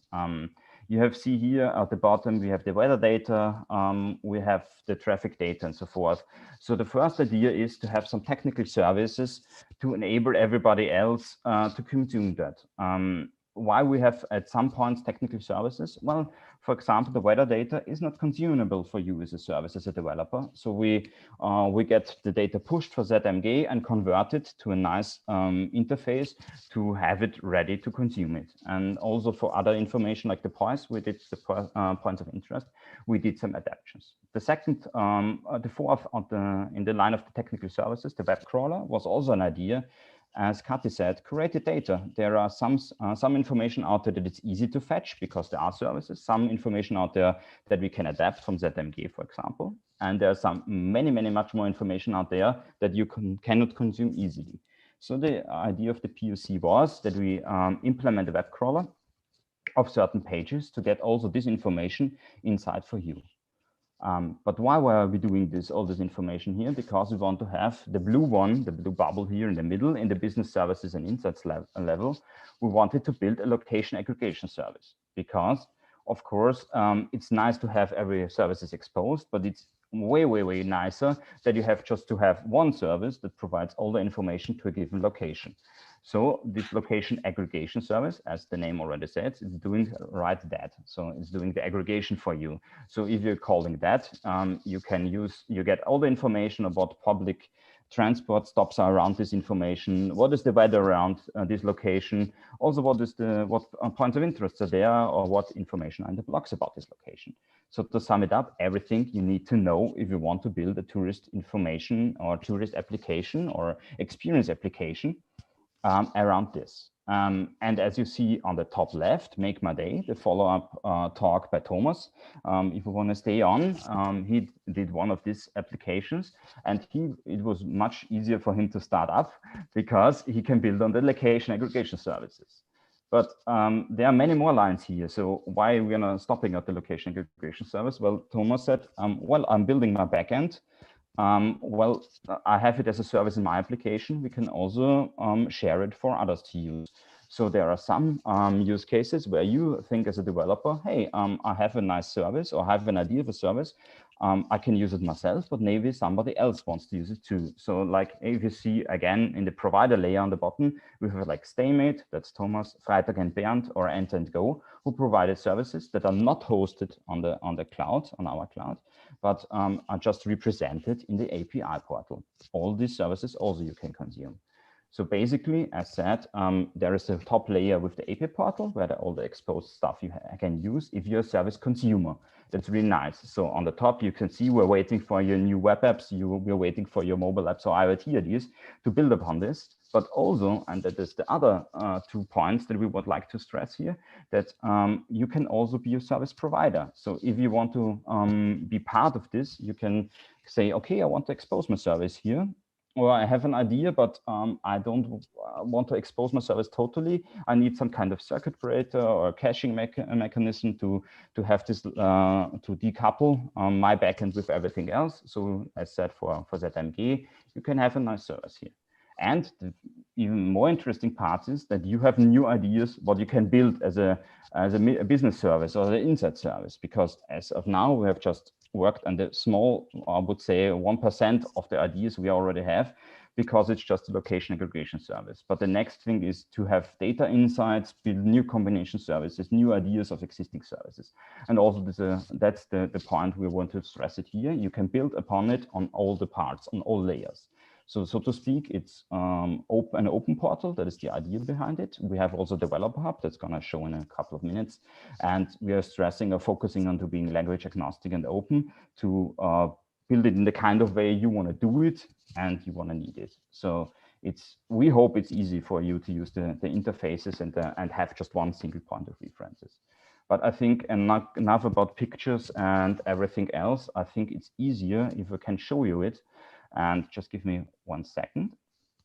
And I hope you see now my screen. And that's the current landing page of the Austria Experience Data Hub. And of course, as it's a landing page, what do you expect there? The basic information, what we are all about. So that's the Austrian Experience Data Hub. And right at the top, you already see what services are there. As I said, location aggregation service, a storage service, with more information. Then a really nice one from Freitag and Bernd, the hiking routes. I really like those. That's a really nice service. Then we have Austrian weather data exposed here, the traffic data, map services, also for traffic information. Then for Ent and Go, the widget generator for event travel. And also a nice one, the web crawler here. So basically all the services we already seen. And of course, the big focus here again, we would like to have data and services exposed for usage and also if you want to provide it. So again, this is just commercial speak, but I think for developers, what do you have to do to get it up here? So first things first, the first steps, as everywhere, you have to register, and then just browse and choose what you want to do as an application, register your application and get going with a certain plan. Let's dive into more on the developer portal here. As said before, a developer portal, you have again listed the services that are available. We have some kinds of services that are commercial off the shelf. We included some of the IBM services here, but that is just to round it off. But basically, you see here all the services. We have technical services, touristy services, and additional ones. So if you focus on the tourist services here, as said before, you have the library here. And as said, we would like to expand this, so I'm happy to have it to get this list even bigger and more complex and more things here to build upon. But let's have a closer look again at the location aggregation API. So what is this about? So the location aggregation API again has the description, the plan is here, and what you want to know is of course what does it do and how can I start easily with it. So we have here, of course, the description, the quick one, what can I do? You have all the parameters, how to tackle it. And of course, a quick start guide for if you want to start it with Ruby, you might fancy Python if you want to have just a big one. If a traditional web development, maybe PHP for your WordPress plugin, or so to speak. If you're more in the big business media parts, then you might have Java or you fancy Node, Go or Swift. So easy to start upon this here. Again, description there, so you can hopefully fetch all the information you need and you can get the snippet and start right on top of it. As said, it's a POC, so if you have any feedback on what is missing to make your developer life even easier, then please reach out to us and contact us. We are really happy for feedback and points you make that it would make your life easier as a developer. And of course, we're looking for ideas, and for that one, I'd like to hand over again to Kathy. Perfect, thank you. I share my screen again.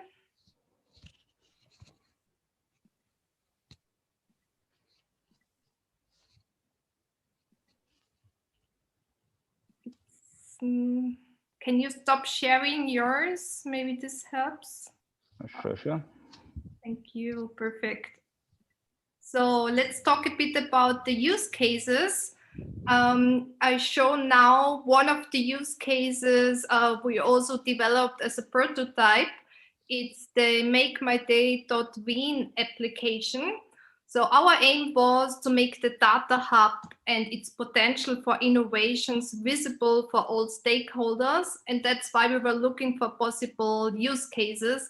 And we are really happy that we developed this prototype together with the startup Staymate, with Thomas Reiter. And I can really motivate you to stay in line because he's going to talk about it in the next minutes. And yeah, he will explain this use case in more details. And I think you will also share your experiences using the Data Hub.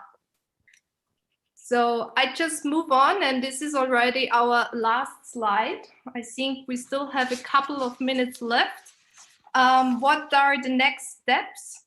So there are again 3 sub-projects. The first one is the innovation process. So our aim is to keep the innovation pipeline filled with potential ideas. This means generation, evaluation, and implementation of new use cases and guest services in cooperation with different partners. And you could be one of them. So if you have any ideas or you're already working on some prototypes, please just get in contact with us. The second project is working on a partnership model.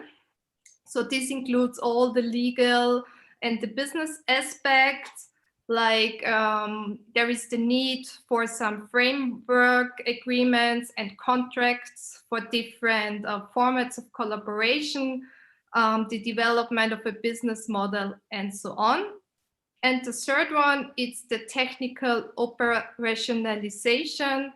So it's very important to create a solid technical basis, which can also map a live operation with corresponding load. So we are also working on this in the next phase. This is the end of this session about the Austria Experience Data Hub. I think we still have a few minutes for questions if there are any, and then we'll move on with the use case Make My Day.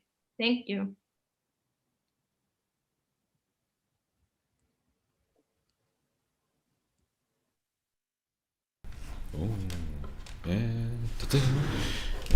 So, I think the audience is still baffled of the huge potential which they see because they didn't ask any questions. No, Niklas, 2 short questions. Is the Experience Hub service free of charge? And what about the data? Is it open? So, first, is the Experience Hub service free of charge? Everybody looks, maybe I start talking. So that's what we are working on, as Kati said. Basically, what we try to offer this as a service for the developer community. We, the Austrian National Tourism Organization, we are neutral and we are public funded. So what we want to do is support the industry, support the developers, support all the creatives. What we, where we have a mixture is the data sources. There is kind of open data, which is free for everybody. And I don't know, all the Austrians maybe know Open Data GV.at. And things like that. On the other hand, we have data from and services from commercial companies, and they have some interest. So the idea is that the one who builds a service negotiates with the data source or negotiates with some service providers. We try to keep it as simple as possible. We do an introduction and we have the first and minimum requirements where we deal, but then if it's a free freemium model or so, that's all up between the people who use the Data Hub. We don't interfere in that. Very cool. So you already answered both the question. Perfect. And then there is Philip who wants us to share the URL for sign up again. Who had the URL? That was the email address which we had, Katja. I think it was developers@austria.info.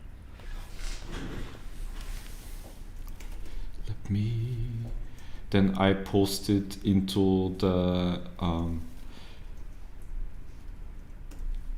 discussion so that people can click on it, so it's simple.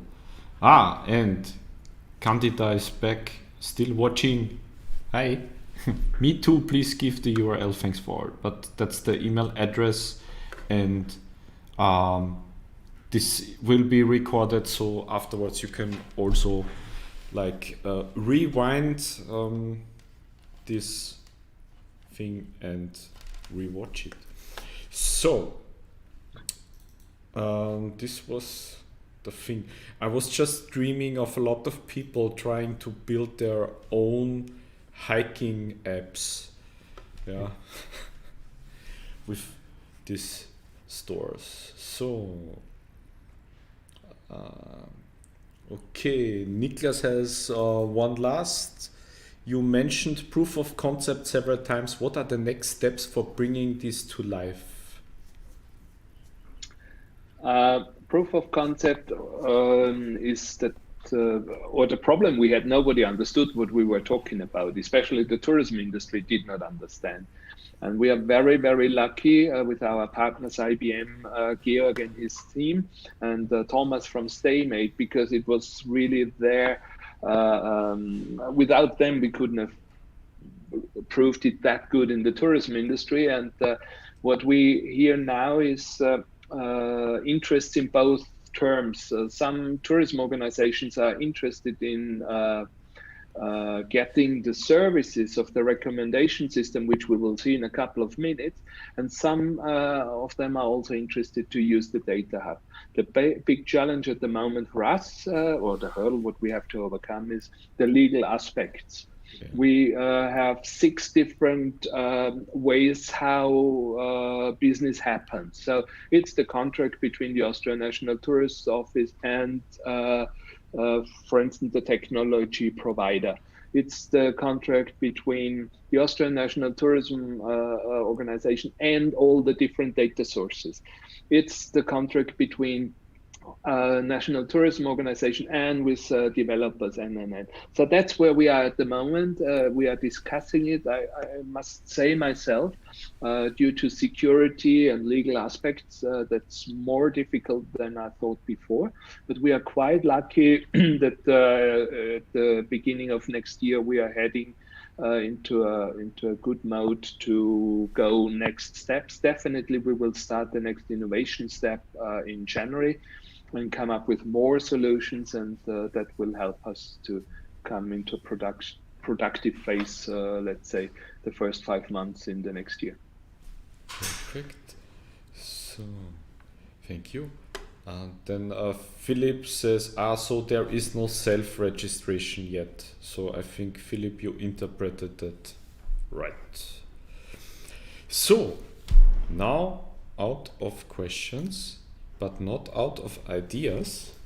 I think we might give Thomas a small break so he can get a new glass of water and meet each other in how many minutes? 1 minute. Oh, it's a small glass of water. It's fine for me. I still have a little bit left. That's just enough. Let me pour you something.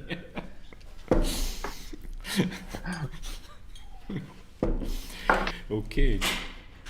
So, yeah, I think in reality, we will roll a small loop and clear the stage and prepare everything, and then we'll be back in a few seconds.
So this was the short break, and now we get smart in communicating, and Thomas will show us a little bit of his baby, I think.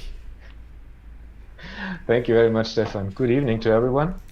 As Kati and Raini already introduced, I will continue basically on the same topic and explain a bit about what kind of use case we have built to actually give the Data Hub a face, so you can see what's possible with it, and that is my job now.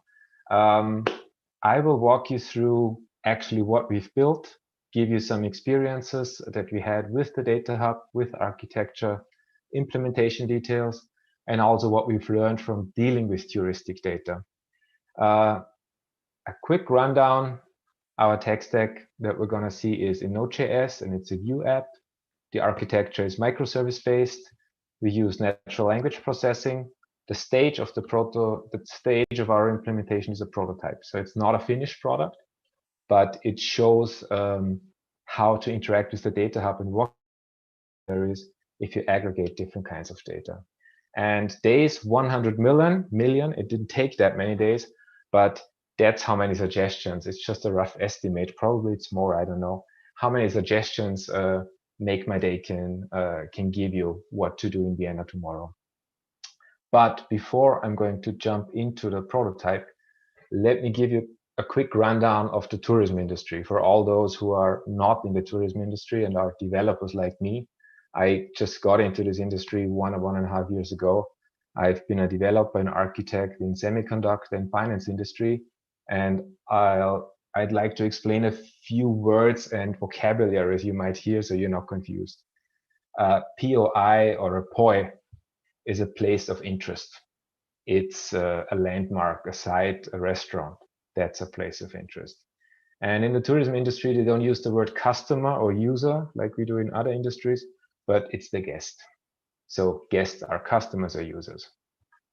Then there is destinations. A destination is a tourist organization, and they market a certain touristic region. They basically have the data. They're interested in data. The data is pictures and text. Pictures are meant to inspire you, to get you to spend your vacation in that destination. The text is basically for search engine optimization. Data is stored in content management systems, and the quality in those systems vary greatly because there's tons of different destinations and organizations in Austria alone. And the people in this industry mostly come from advertising. So they think a lot in campaigns and not so much in products like we are used to. It's a lot about emotions, and those people are a really nice crowd, I have to say. And we had a lot of fun working on that prototype. And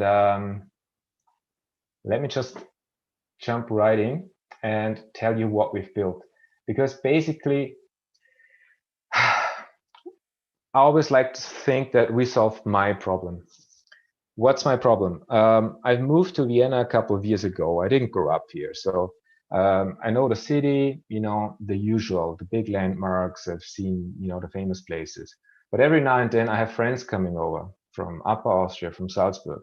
And they say, you know what, we're coming to Vienna for 2-3 days on the weekend. Let's do something great, right? And now suddenly you're the guide. What happens? Like Joey here, I'm kind of shocked because now it's my responsibility to plan a day, to plan what we're going to do on the weekend. And typically that means I have like 16 browser tabs open, and I'm looking for what to see because we want to see something new, not always the same thing that we already know. Then you need to figure out how is the weather. And if we go there, what do we eat? Opening hours, public transportation, and so on and so on. And to get new ideas, you go online on social media, Instagram, and so on. So this is pretty tedious. And to actually develop a prototype for the Data Hub and to solve my problem, I would like to step you through what we've built to show you that. And afterwards, we look behind the curtain how it's implemented. So the prototype is called Make My Day. And I apologize to everyone who is not German speaking. Since it's a prototype, the text here is all in German, but I'm going to walk you through anyway. It's not important. So it starts with a little quiz, and it tells me the weather tomorrow is 2 degrees. Okay. And with answering 5 simple questions, make my day is gonna make my day for what I can do tomorrow. It's inspiring me. And we're having this little quiz because it asks me about my interests, what I'm up to. It doesn't just ask me, do you want to go to a museum? And it shows me a list of museums, because this filter approach, I think, is fundamentally flawed today, because it does not give you, it cannot inspire you. It can only help you to build a better filter, but a better filter does not allow you to get out of your bubble. So it will never allow you to find something new that you haven't seen before. This is why we are following this approach. So first question, how much time do we have? We have the whole day, that's fine. Second question, are you well on foot? Are you a couch potato? Are you really good on foot? In my case, that's boss level. I don't mind at all. It asks me, what do I feel like? Do you want to, see new things? Do I just want to stroll around? Or do you want to be active outside? I choose active outside. Am I rather interested in, the landmarks, the famous things in Vienna, or the hidden gems that locals visit? In that case, I take the landmarks, the famous stuff in Vienna, because I want to promote Vienna a little bit to you guys too, because it's a really cool city anyway. What kind of restaurants or coffee houses do I like? What kind of style do I like? Some authentic stuff, authentic Viennese, or some hipster cool stuff, or some classy chic stuff? I choose classy chic stuff. So now I've told Make My Day what my interests are, and it uses different heuristics and machine learning technologies to assemble a day for me. And later on, we will go through step by step how that all worked and what it means, what I've chosen. So what happens now is Make My Day is assembling this plan. It is collecting data from the data hub, and it should usually be a little bit faster than what's happening now. But since it's a prototype, I'm afraid it might take a little bit longer than usual. But it's ready now, and my plan is being loaded. So what have we found for myself? It says, this is your plan for tomorrow. The weather is 2 degrees, but it's not raining, so that's fine. So it's okay to be outside, I guess. And let's see where we start. So this is now not randomly created, but based on my interest. There's always something different. So this is what I mean with 100 million days. So, and I don't know what we're going to see. So we start out in Café Museum. Opening hours are tomorrow from 8 to 11 o'clock. And now you already see that this is a prototype, because of course it does not concern the lockdown. Now you can't really go out anywhere. And the data that is behind this is not up to date, and it does not reflect the current situation. So that is why a prototype and not the finished product. You see other useful information, like all the different public transportation stops. Whoops. I didn't mean to do that. It shows you where those stops are, but that's not important now. A short description, and basically this is all the useful information. It starts at 9 o'clock, around 45 minutes. And yeah, that's my first stop. And here it says learn more. What I can see here is that actual additional information, user-generated content. In this case, there is a blog article from Secret Vienna. They have a very good blog about things you can see in doing Vienna that are not so well known. But let's move on and see where Make My Day suggests me to go next. It shows me the route, how to get from A to B to my next stop. And the next stop is at 10 a.m. and it's a walk through Augarten. It's pretty cool. Augarten is a park in Vienna, pretty large park, inner city park. And we have a plugin here that shows me the route actually. So it's a walk for like an hour or something, 45 minutes. And actually here I could, find the link to actually buy a guide. And let's move on. So it's about 11:15. It suggests Alte Donau. Let's see what else it is found. Okay, so there's more stuff. So we have a blog article from A-List, which is in Alte Donau, which is basically a lake in Vienna, you could say. It's a part of the Danube that has been dammed up, so it's basically a lake. And there's an article from Vienna Info. We have a YouTube video from Vienna Info. It's pretty cool. You can see what's going on there. There's a fun fact. There's 3.7 million cubic meters of water. So I guess that's a lot. So all this sort of information that we've collected here from various data sources should give you a different perspective on this common touristic data, because we are all used to seeing those glossy, images. But to make it really authentic and interesting and inspire me to actually go there, I want to see what other people have experienced. I want to see people and stories. What have we here? For instance, in the afternoon, we're going to Tiergarten Schönbrunn. That's the zoo in Schönbrunn, for instance. Pretty cool. We have a few more videos here about Schönbrunn, which is close by. So the palace is close by the zoo, and so on. And this is how these day plans are created. And in the evening, we go to Café Imperial. Nice. If I don't like it, I just say, show me something similar. Show me something else. Maybe I've seen this already. So it suggests me a different coffee shop. Not bad. Oh, well.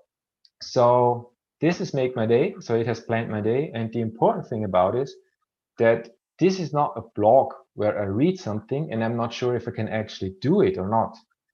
This plan is made in such a way that I can walk out, put on my boots and do it, because it takes care of the opening hours, right? It takes care of public transportation.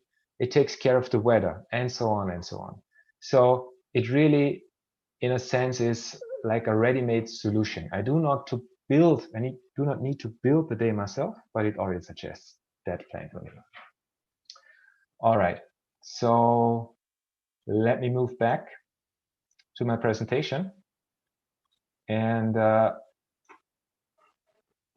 see what's actually behind the curtain. So what is Make My Day from a developer's perspective? In short, it's a web application that is built in Vue, so it's built in JavaScript. The architecture is based on microservices. So there's a lot of stateless microservices behind where the plans are created, where the data comes from.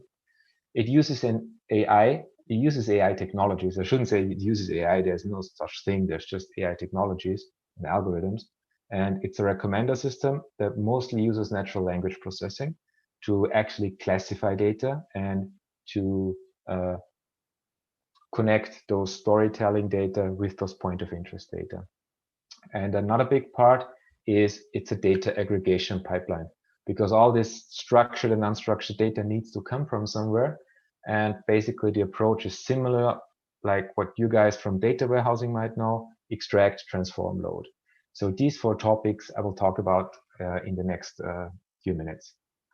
First off, let me give you a bird's eye view of Make My Day and the Data Hub.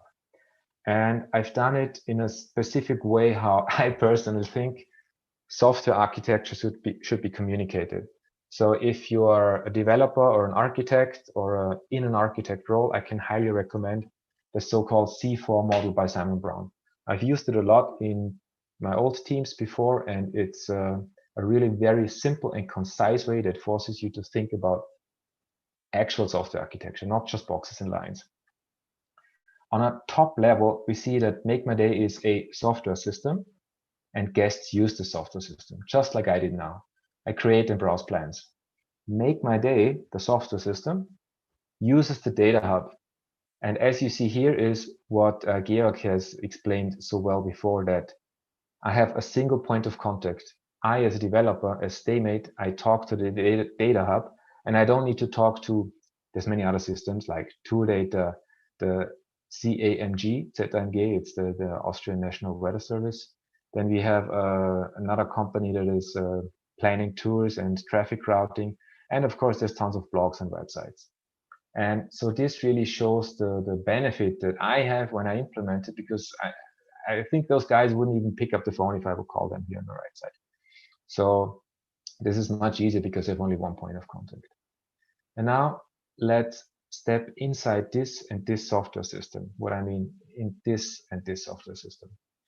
So on the left-hand side, we have Make My Day. And this software system consists of a client. Basically, it's the browser, an application in Vue.js. And we have a server side, which is an Express app. And as you have seen before, the client loads the quiz, executes the quiz, and the interest created from that quiz, it's a vector basically, it's an interest vector, a feature vector, is sent to the Make My Day app.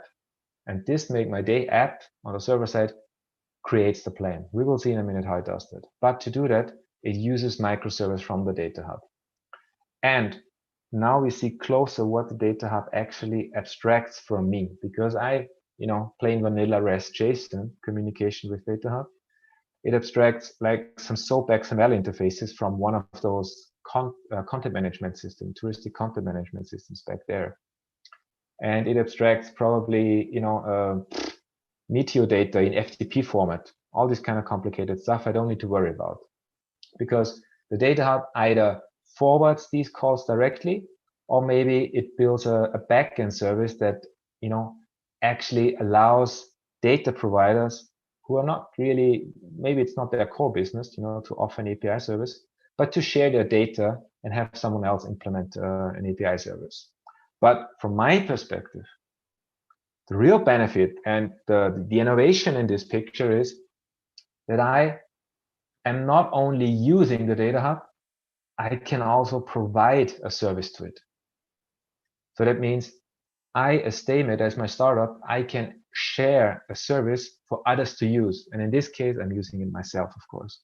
But this is really a huge benefit, and this separates the Data Hub from other content management systems that simply aggregate a lot of data. Because here you really have a platform where different kind of parties can come together and provide services, not just data. What I've said before here in a bit more detail, client side of Make My Day is very simple. There is a few REST calls, basically CRUD operation to create and edit plans. And you can also embed UI plugins. We've seen the routing plugin before, and also this hiking map. So it's something as a front-end developer you can right away use. We'll look at the mechanism afterwards. On the server side, it's an Express app that queries the Data Hub and provides services to the Data Hub. Here you just see a few of the interface. You post a plan, you get the plans, you put an alternative, like when you switch a restaurant or stuff, you get the quiz and you get the weather. So on the server side, I would like to go into a bit more detail about a few services, especially the location aggregation service that Georg has mentioned already before, which is hosted by IBM, and Make My Day uses this service. And two other services that we have provided ourselves. And I will explain that in detail, how actually the data beneath it looks like. So the location aggregation service is shown here plainly in the developer portal. You guys all know how a REST call works and how JSON looks like. But basically, you can use this to get the details of a POI, of a place of interest. And what you do then is you take this data and you can incorporate it in your application, either server side or client side, or do whatever you need to do with it. But the important thing here, the location aggregation service, as Georg mentioned, is it's opinionated. It is application agnostic, but not domain agnostic. It favors places of interest. So like in a NoSQL data structure, a NoSQL database, where you have a document-oriented structure, the place of interest is the root of all other data. So when you query one location, one place of interest, you immediately get all the traffic lights, the traffic stops close by. It tells you what the weather there is for the next couple of days. It gives you tons of other data that usually is spread out in different services. You could get these individually, but it's much easier if it's already aggregated into one place of interest. And this is the location aggregation service. Why is this easier? Because it saves me mapping all those different ideas from different systems together to build this unified view of a point of interest. And second service I would like to show is the Systemic Directions API. So this is a service that we have provided into the Data Hub. Basically, this is the plugin you've seen earlier showing the route from A to B. The same technology we use also for showing the hiking maps. And what we've used here is OEmbed. It's a, I don't think it's a standard, it's a quasi-standard basically of how you embed resources into your web page. So this is mainly focused on front-end developers. So you can turn a URL into something like this. How you do this? You call this OEmbed endpoint, the directions endpoint. And what you get back is, as you see here, a JSON response, and it contains a snippet of HTML. And this snippet of HTML, along with a script that is embedded here, is actually downloaded in your browser, in your HTML page. And when it executes, it actually renders everything you have in here. So this is basically an easy way for front-end developers to get plugins into their web page. So the Data Hub is not only for backend server-side programming, but startups like us can also offer plugins that are easily embeddable into content management systems like WordPress and so on. So you don't need to build everything yourself. You just need to make this one call, and you're able to use plugins. The same thing we've done for Freitag and Bern tours. I'm not going into detail here. If you're interested, press F12 on the browser. You see the calls, you see what comes back, and how this is actually rendered. Whew. So that was a lot. Get a glass of water and consider the design, what we've done here, especially in respect to the location aggregation service and OEmbed. So when we've built this and when we started to actually host our own services and consume our own services, we've reached a stage where we were eating our own dog food. And in my experience as an architect, if you build a system that is referring to itself and consuming, if you consume your own stuff, that's typically a good sign. That means your architecture is good and you've built something valuable. Because if you don't use your own stuff, you should question if somebody else can use it. So I think this has proven that this is useful, what we've built. As I mentioned before, the location aggregation service is opinionated. The design decision here is that you get all the POI data in one call, which makes it simply easier to use. Of course, you could make 10 different calls too and match all these individual snippets together in one resource that is useful for you. But we believe it's much easier if you provide this service already for the Data Hub. Since we are in the tourism industry, I think it's fair to assume that we have a certain approach how we view data, and the places of interest are a very useful concept to structure your view of the world in that way. And yeah, anything is a resource. So even if you don't think about it, but in my opinion, and I'll debate you on that, is that routes, for instance, how to get from A to B at that time is just another resource. You say, embed me a route from A to B at that time. And the resource is specified by query parameters. So I think this is a default way how you can offer plugin and embed functionality. And I think Enter and Go has used the same approach as well. So this seems to work pretty well. But now let's move on. How do we actually plan a day? And I like to call it, how do we dress a skeleton? Because the way we plan the actual day, the way how we assemble the individual POIs sequentially, is not by filling in a template, but it's the other way around. We are dressing a skeleton. What I mean by that is we have an idea how a day should look like.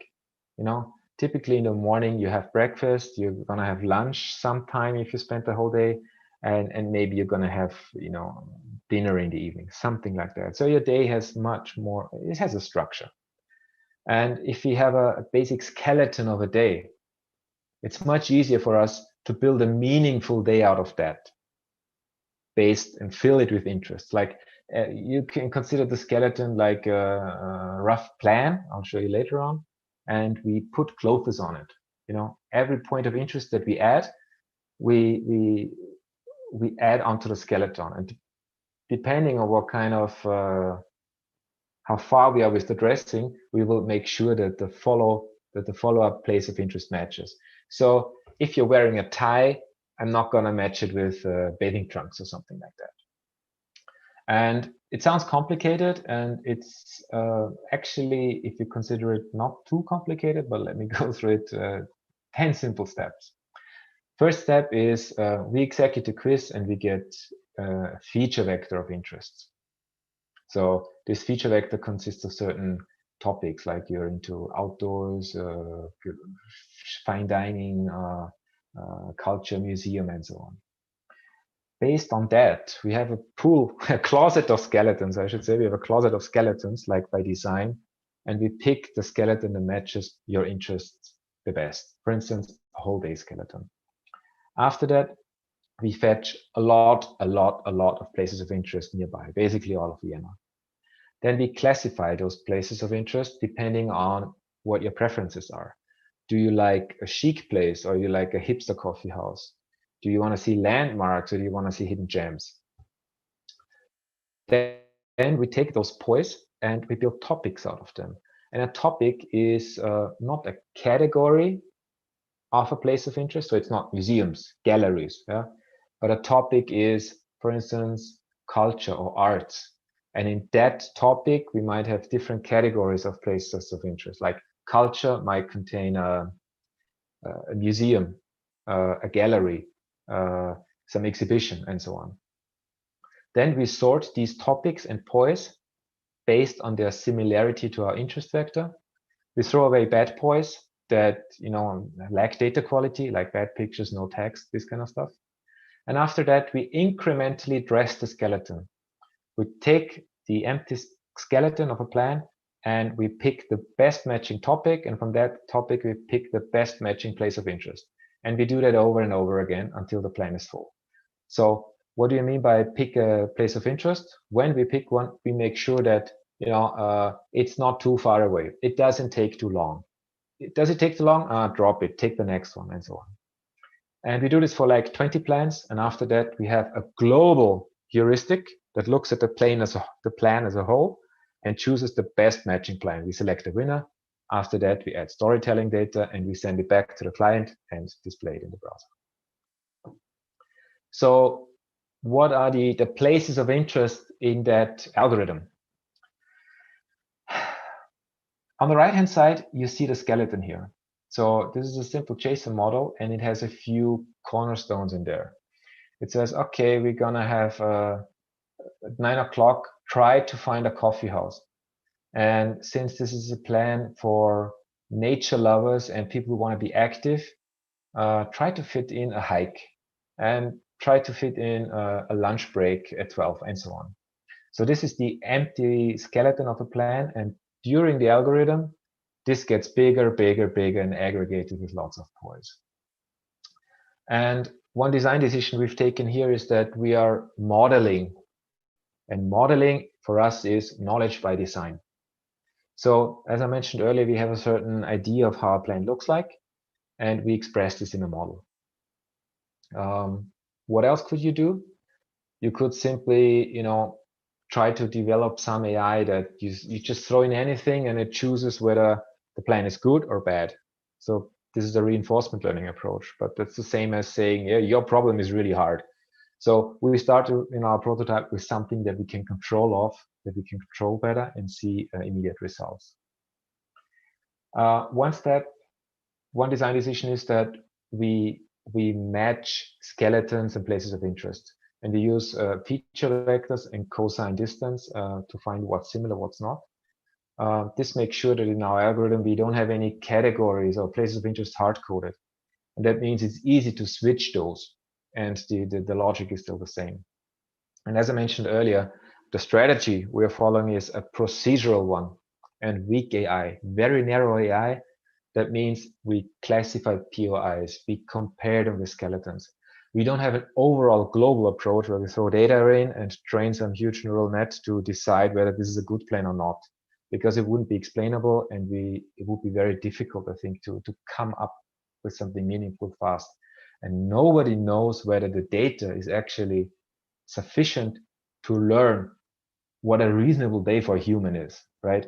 So that is why we support it with modeling, and we have a procedural approach and weak AI. Let me just talk quickly about the classification we're doing. In the quiz, we've been asking about how the weather is, what kind of atmosphere you like, and do you want to see famous landmarks or not. There's two tasks. One is a labeled classification, a supervised classification, where we use basically logistic regression to classify labeled data to find out whether a place of interest is good, whether it's raining or not, and to classify the atmosphere of a place, whether it's authentic, hip, or classy. The problem here is, I'll get to that in a second, there is a large human bias. It, of course, depends a lot on how you label that data. Let me get to that. And the other part is unlabeled. Basically, how do we find out whether something is famous or not famous?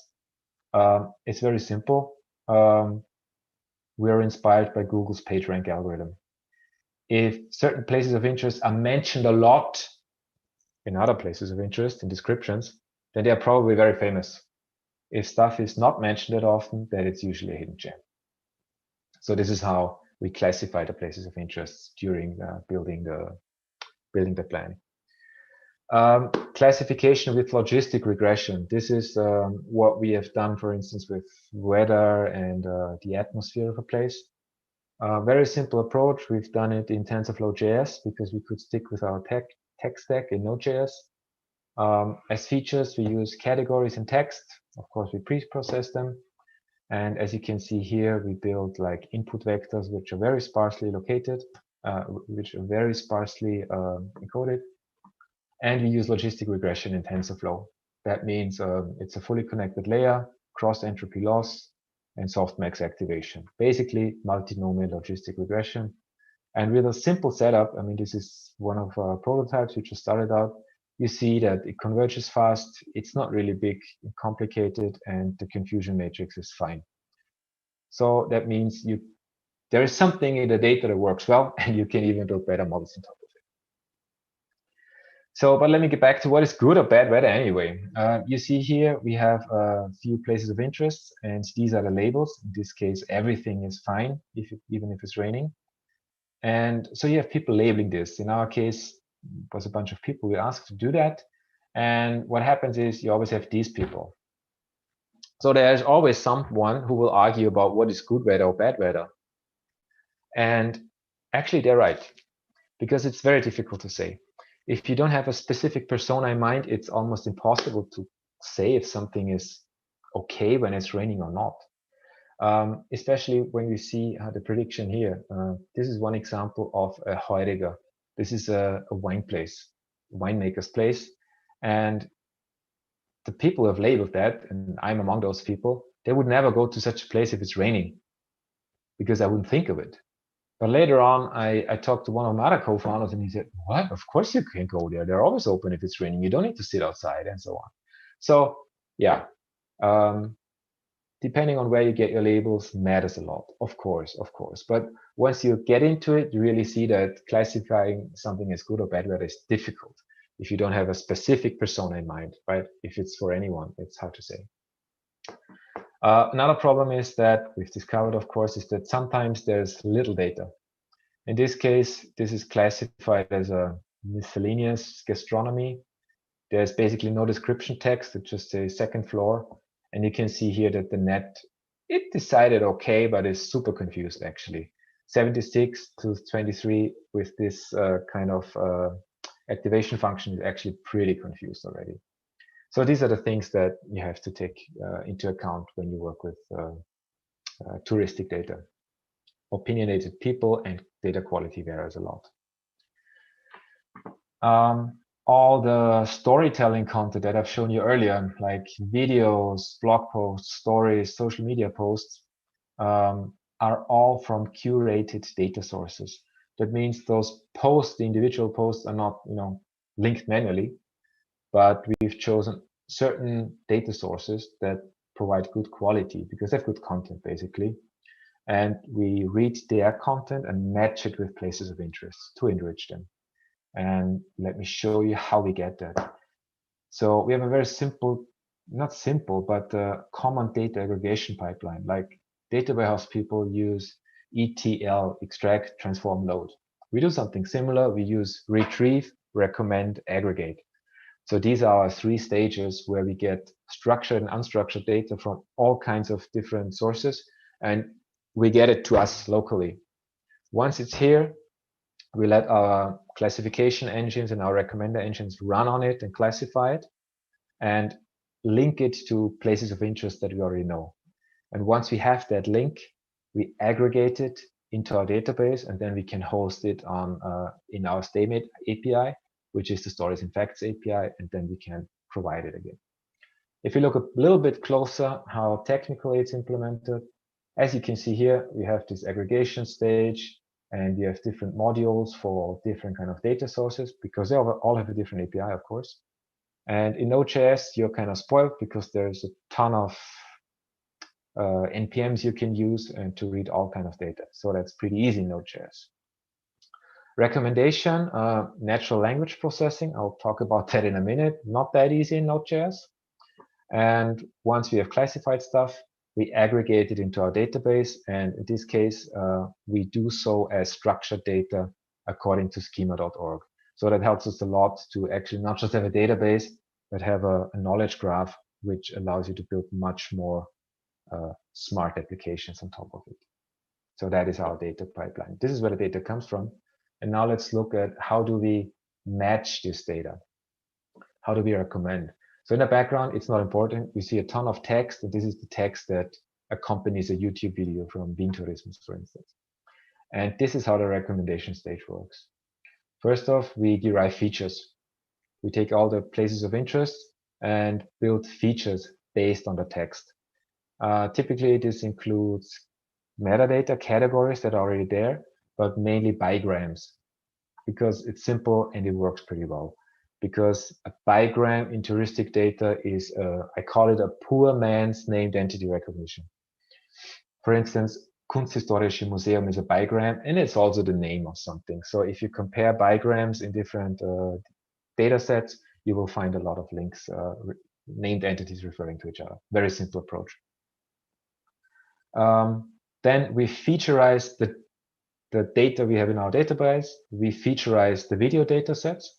So we have 2 sets of feature vectors. In the next step, we match them against each other with cosine similarity. We find links between them. And once we have those links, we transform it into creative works. That is a data structure used in schema.org. And these descriptors we can store in the database. This is an example how it would look like. So this is again a creative work in schema.org. You have here the ID of the place of interest in the database. This is the social media post, the YouTube post that we have matched. And we have an explanation here, what matched and why it matched. So it could be a name, a bigram in this case. It could also be a street name and so on. So there's different kinds of matches that you can find. And explainability is always important to find out how your system behaves, actually, what happened. Again, a quick look at learnings and design considerations about this AI stage. Of course, data matters. Look at your data. In tourism, there's a lot of semi-structured data with very varying quality. But if you look at the data in particular, you'll find certain patterns or tricks that you can use to get a lot of mileage, I would say, with without building a rocket ship. Let me put it that way. We've used a modular approach, how we build our algorithm. So we use a model-based approach and really narrow AI for very specific tasks, but on a local scale and not on a global scale when we build the plan. Since it's a prototype, we stick to a very simple tech stack, which is basically JavaScript and Node.js. And this brings me to NLP Node.js. Well, be prepared to struggle a bit. It's nothing like Spacey, NLTK, or anything in Python. There is a few libraries you can use, but let me explain in one picture. You see this code snippet here, and you see what I've done here. Yeah, I've written my own escaper, because what happens that the library is not really written for the German language people. So if you have umlauts, it can handle umlauts. Yeah, so that gives you a good idea of the state of NLP Node.js. You can use it, but know how far you will get. What happened in the meanwhile after we've built this prototype? I would say the inevitable happened. If you give developers and architects enough time, they will turn anything they build into a framework.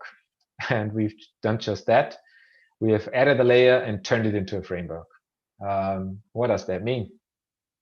As you see here, we have a very rough layered architecture overview. So we have the UI layer, which is what you've seen in the browser.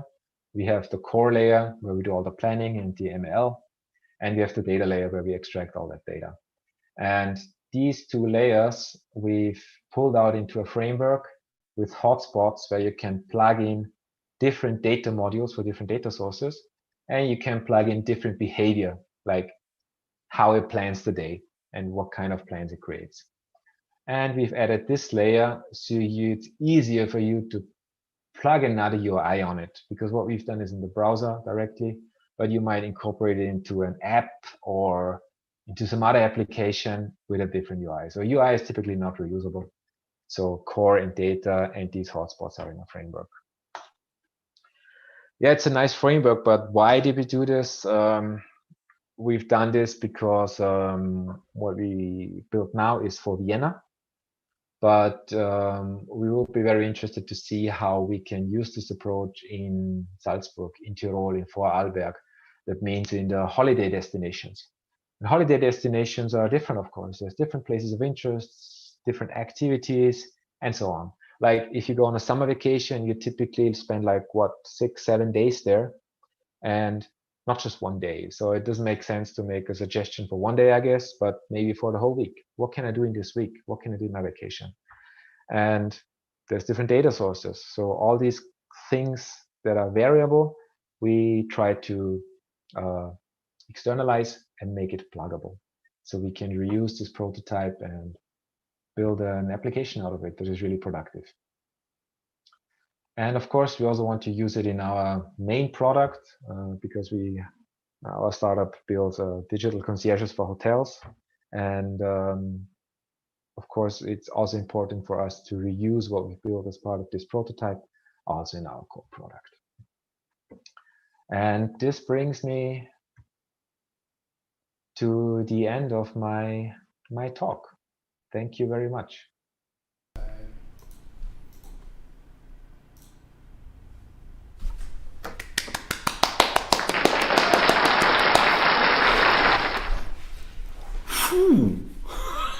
That was a lot, was it? This was, I cannot say it, otherwise Gary here will press this button where it always says beep, beep, beep, beep, beep, beep, beep. This awesome. I already tried it out on my phone. Oh, you did? Okay. Yes. Since it's in a prototype stage only, I'm hoping it's it's really working, because it's not a productive system, but it should work well, I think. I'm speechless, yeah. And before Glad I said to to hear. Gary, I already fell in love with it, and yeah. Let's go to the questions. Sure. There is Cyprian, and it's no question. It looks like an expert system on tourism. Really nice, congrats. And this thing has 8 thumbs up. Did we have 8 thumbs up or more? No, not this week. Yeah. Thank you. We had a lot of fun building it, actually. So it was really a great experience. I can imagine that. And the next one is OMG, this is awesome. Oh, and then Tobias has an interesting question. It is. That looks like a hell of a lot of work. How long did the development take? For Make My Day, I think until we built this prototype without the data hub, because we worked in unison, I mean, we worked together with IBM, and so we had to define interfaces and stuff. But it was about 6 weeks, I think, roughly. It was during the lockdown, during the first lockdown. Remember, Kati? That was the first time, we were all in our home offices, working day and night, probably. I don't know. It's normal now, but that was in spring where we built most of it, and then a few add-ons in summer and stuff. But it's roughly 4, 5, 6 weeks, something like this, 6 weeks. Yeah. Still, I can imagine that there are like 3 parts. One is coding, which is the last one, and like there is a huge chunk of communication in between, and the first part is to find all the stakeholders and get them on board also, so that they say, sounds interesting. Oh, that I kudos to the people to the Neta people, because this is what they've done. A lot of this project is calling people, convincing people, getting them on board. Yeah. And this is just as hard as, the technical implementation, Because the coding is just doing, but actually convincing people is, and talking to people and getting them together, this is just as big of a challenge as anything else that happened in this project, I think. This is awesome. Yeah. So Anonymous wants to know, is the data only provided via REST, or did you also think about providing it via SparkQL or other formats? There's different interfaces that we're using. For Make My Day, the client application that uses the Make My Day server-side application, it's simple CRUD service. There's need for that. There's no need for that because we wanted to keep the client as thin as possible. The client is dumb. It just gets the quiz, it gets the plan, right? It has no knowledge, so it wouldn't really need to interpret any data. So anything like Spark or RDF queries or reasoning client side, out of the question. There's no use for that. But the StayMate API, where we aggregate all this data, this touristic data, as you've seen, I mean, that was just a view in the database, but it's marked up with schema.org and with structured data. You can build a Sparkle interface for that. We have not done so. So internally, we use this API only for us. And we have not done so because the way we are representing it in JSON, with knowing that it's a schema.org structure, is enough for us to make sense of it. And adding Sparkle as a technical representation, as a query language or RDF, honestly, it would make it much more complicated for us and not benefit us this much at this moment. But it does not mean that we would not do it if you have a good use case for it. So, Mrs. or Mr. Anonymous who asked this question, we need a use case, and maybe you can also provide the SparkQL stuff. Talk to me. Yeah. You just need to rewind to find the contact data for Thomas. So Candida, brilliant for your project, congrats, and then she has a big smiley there. So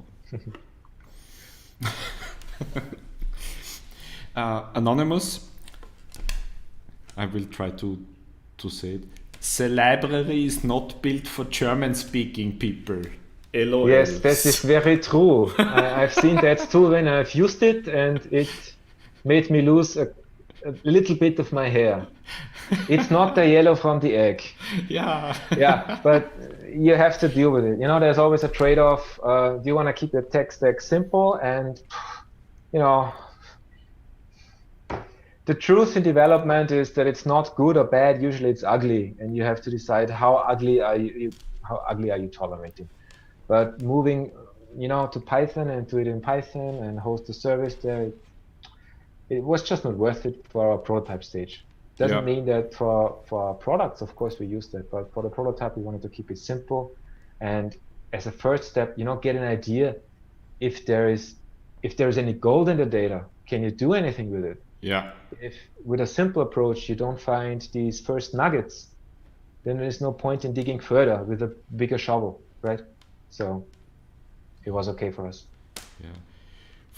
By the way, for me, it was very cool that you had the secret Vienna in there, because I'm a big fan. You know me. Yeah. So, Anonymous says, do you have plans on extending the recommender system and adding feedback of customers, or also adding seasonal recommendations like events and stuff like that? Yes, absolutely. What you see now in the prototype is really, and that's why it's a prototype, it doesn't give you a choice of, it just says tomorrow, right? And since it only does tomorrow, it didn't make sense for us to include events, because honestly, there weren't enough. And anyway, during the lockdown, you're not going to find any events anyway. So yes, you can include events, and it makes sense, especially, for instance, for the holiday use case, vacation use case. If you spend a week, you might incorporate a certain event or a communal hike or whatever. It absolutely makes sense. And extending the recommendation system, yeah, sure. You've seen the way it's built. Since we use this model-based approach, it's easy to add new categories and extend those features. And that is also what we've done during the development, because in the beginning we've seen that, it doesn't really work that well. There's not much variety in it. Yeah? Until you look at the data and, you use your knowledge and see, hey, what makes sense? What's there? Like, what topics could we build, or how could we build our skeletons to get more variability in? Yeah. And when you do this, it's basically building a better recommendation system. And what you've seen is the beginning, right? It's not finished. So you can extend it in many different ways. Either classify different data or use different heuristics and so on and so on. So there's a lot of potential, especially if you think outside of Vienna, right? In different settings, like in vacation, or if you think in certain niches, like gastronomy or fine dining or whatever. So you can apply the same concept, I think, in many different domains. If I might add to that, I think we made the conscious decision that we have locations as a focus in the first step, because all these events and time series data, that would be amazing and fun to do, because then you can do a time-based aggregation service and stuff like that in combination on top of that. So I think all of us are eager to get starting on that one. But as said, I think for that use case, or the use case we want to show off at the first step together, all of us are here in the call. I think location was the one that gets the touristy flavor easiest out. So I think events is right on our roadmap altogether. Yeah, events is a hard thing to do. It's just like weather. If you think about it, like in Konzerthaus, if there's a really good concert, Lang Lang should have played in November. Yeah. And if I suggest, hey, tomorrow you could see Lang Lang in Konzerthaus, it's not going to happen, because the ticket is sold out a year in advance, right? Yeah. So this adds another level of complexity. Like, you need to suggest something where spots are available too. So not an easy topic, but it's possible. Yeah, but it sounds like you and the team are playing with the toys everybody wants to play with. Tobias came back with a second comment, and he says, "Congrats! 6 weeks sounds like speed of light. Others would probably have needed years to do that." So yeah, it's like me and my co-founders. It's not me who I built it, right? I built this with my co-founders, and for the better part of our life, we've not done anything else than build software. So there's a lot of experience and passion that we're bringing to the table, and goes to show that's worth something. Thank you. So, and Anonymous wanted to correct the question. The SparkQL question was actually for the Austria tourism team. Sorry for the late question. Okay. Yeah. I can take that, but I think Thomas explained it right away. Yes, of course, we thought about everything like that.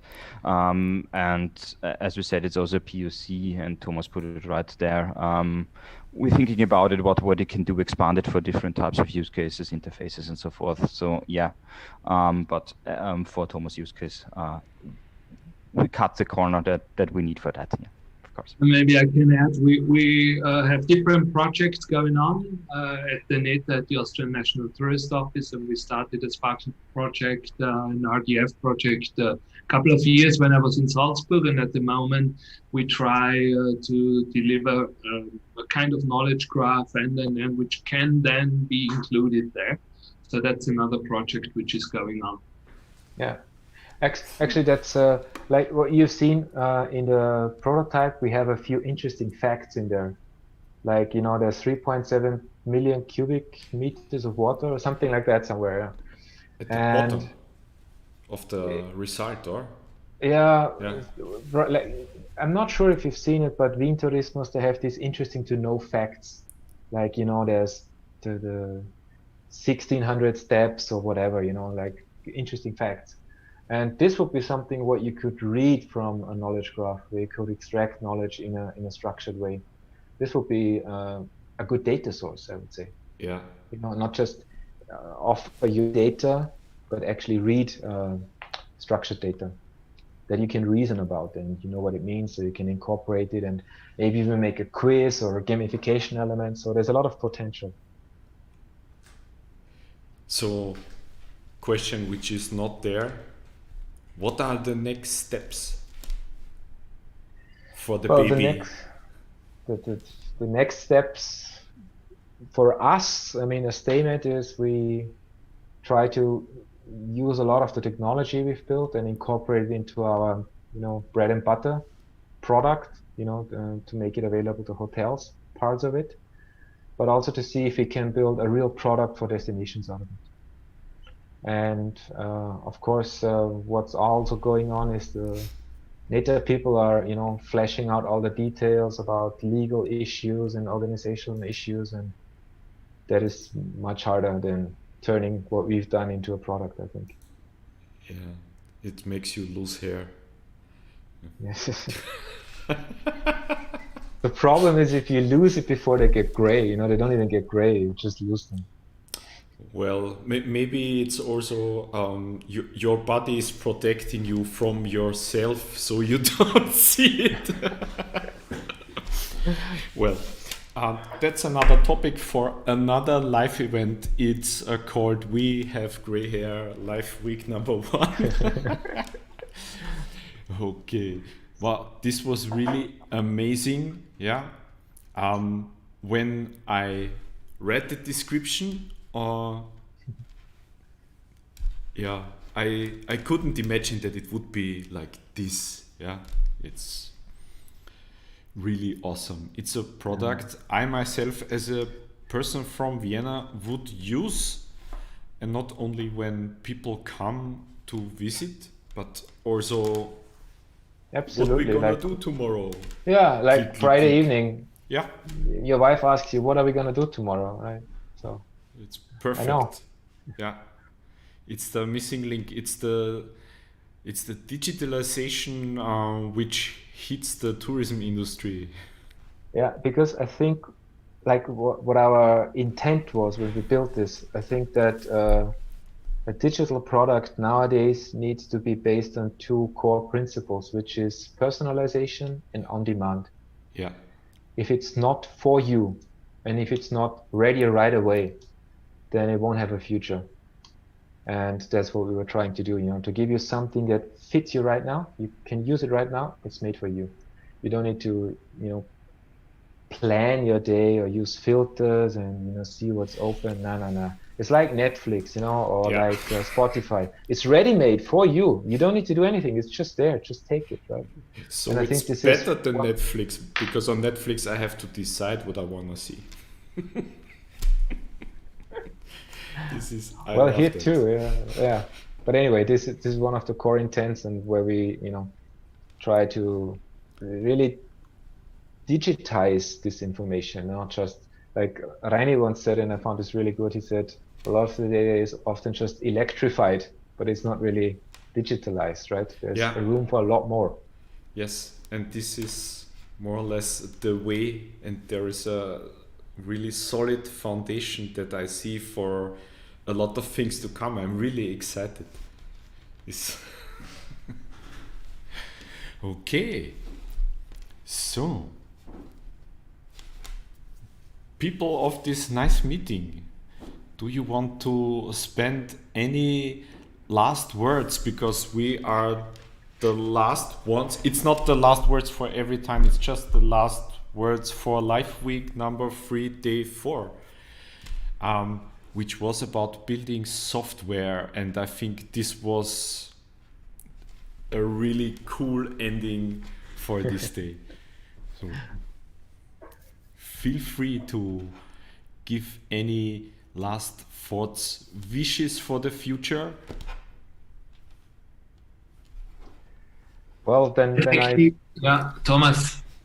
I just wanted to say thank you to you guys. It was a pleasure to work with you, and hopefully, to work more with you. So we had a lot of fun, really, and we have a passion for software and for tourism, and it's a great thing to be in. That's what I wanted to say. It was great during the time with you, with the teams, and with Kati, who did excellent project management. Thank you, Stefan, Gary, and your whole team. We are, as I said at the beginning, I think it's so great that you're doing this, what you do. And we hope that we together can develop some ideas as well. And finally, to the community, join us. We have a lot of fun, and we will be very, very happy to share this fun with you and contribute to the tourism industry of Austria, and maybe to other parts of the world.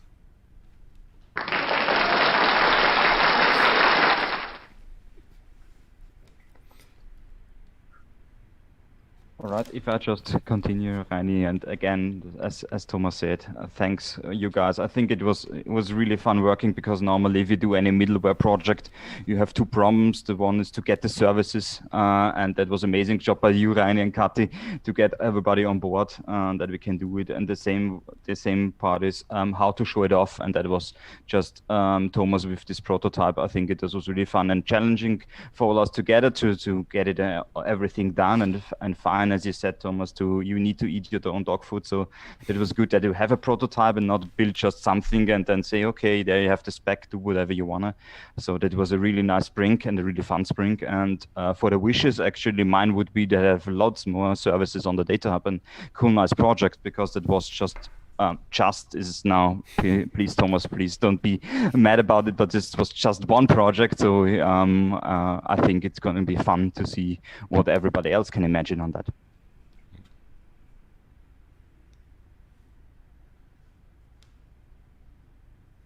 So last but not least, I just received the first email, and I hope many more will follow. So get in contact with us, and I think it's time to celebrate and to open a beer or to drink a glass of wine.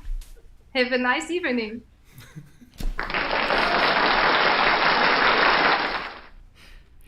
So, thank you. And for the audience, you see, the team is the thing which builds the software, and we will be back tomorrow and look into the experience of the user and hopefully also into no-code stuff. So see you tomorrow at 10 for a workshop with the guys from Mercedes-Benz. Oh, do I get to drive one of the cars when I visit the workshop? No? Okay. Yeah, unfortunately. But they will introduce their SDK, and maybe at least I can build my own car key. Yeah. So see you tomorrow. Thank you. Bye. Thank you. Bye. Thanks.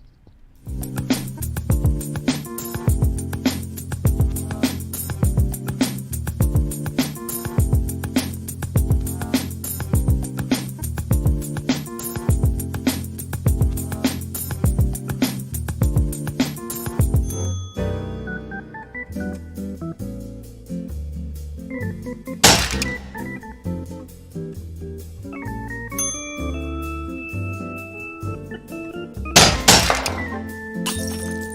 app just crashed. It was struck by a hammer manufactured in 2005 by Harry's Hammers. The hammer's head is composed of 75% nickel, 20% steel, and 5% iron. Curiously, a hurricane just came down in Iran.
When magnetic fields move and electrons start flowing.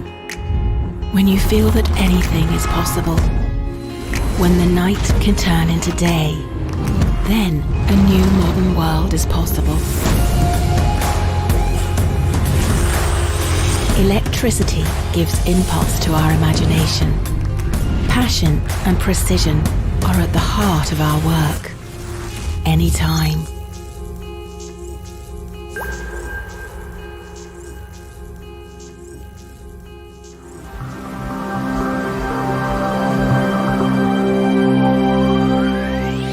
WeAreDevelopers VKW. Energie für Generationen.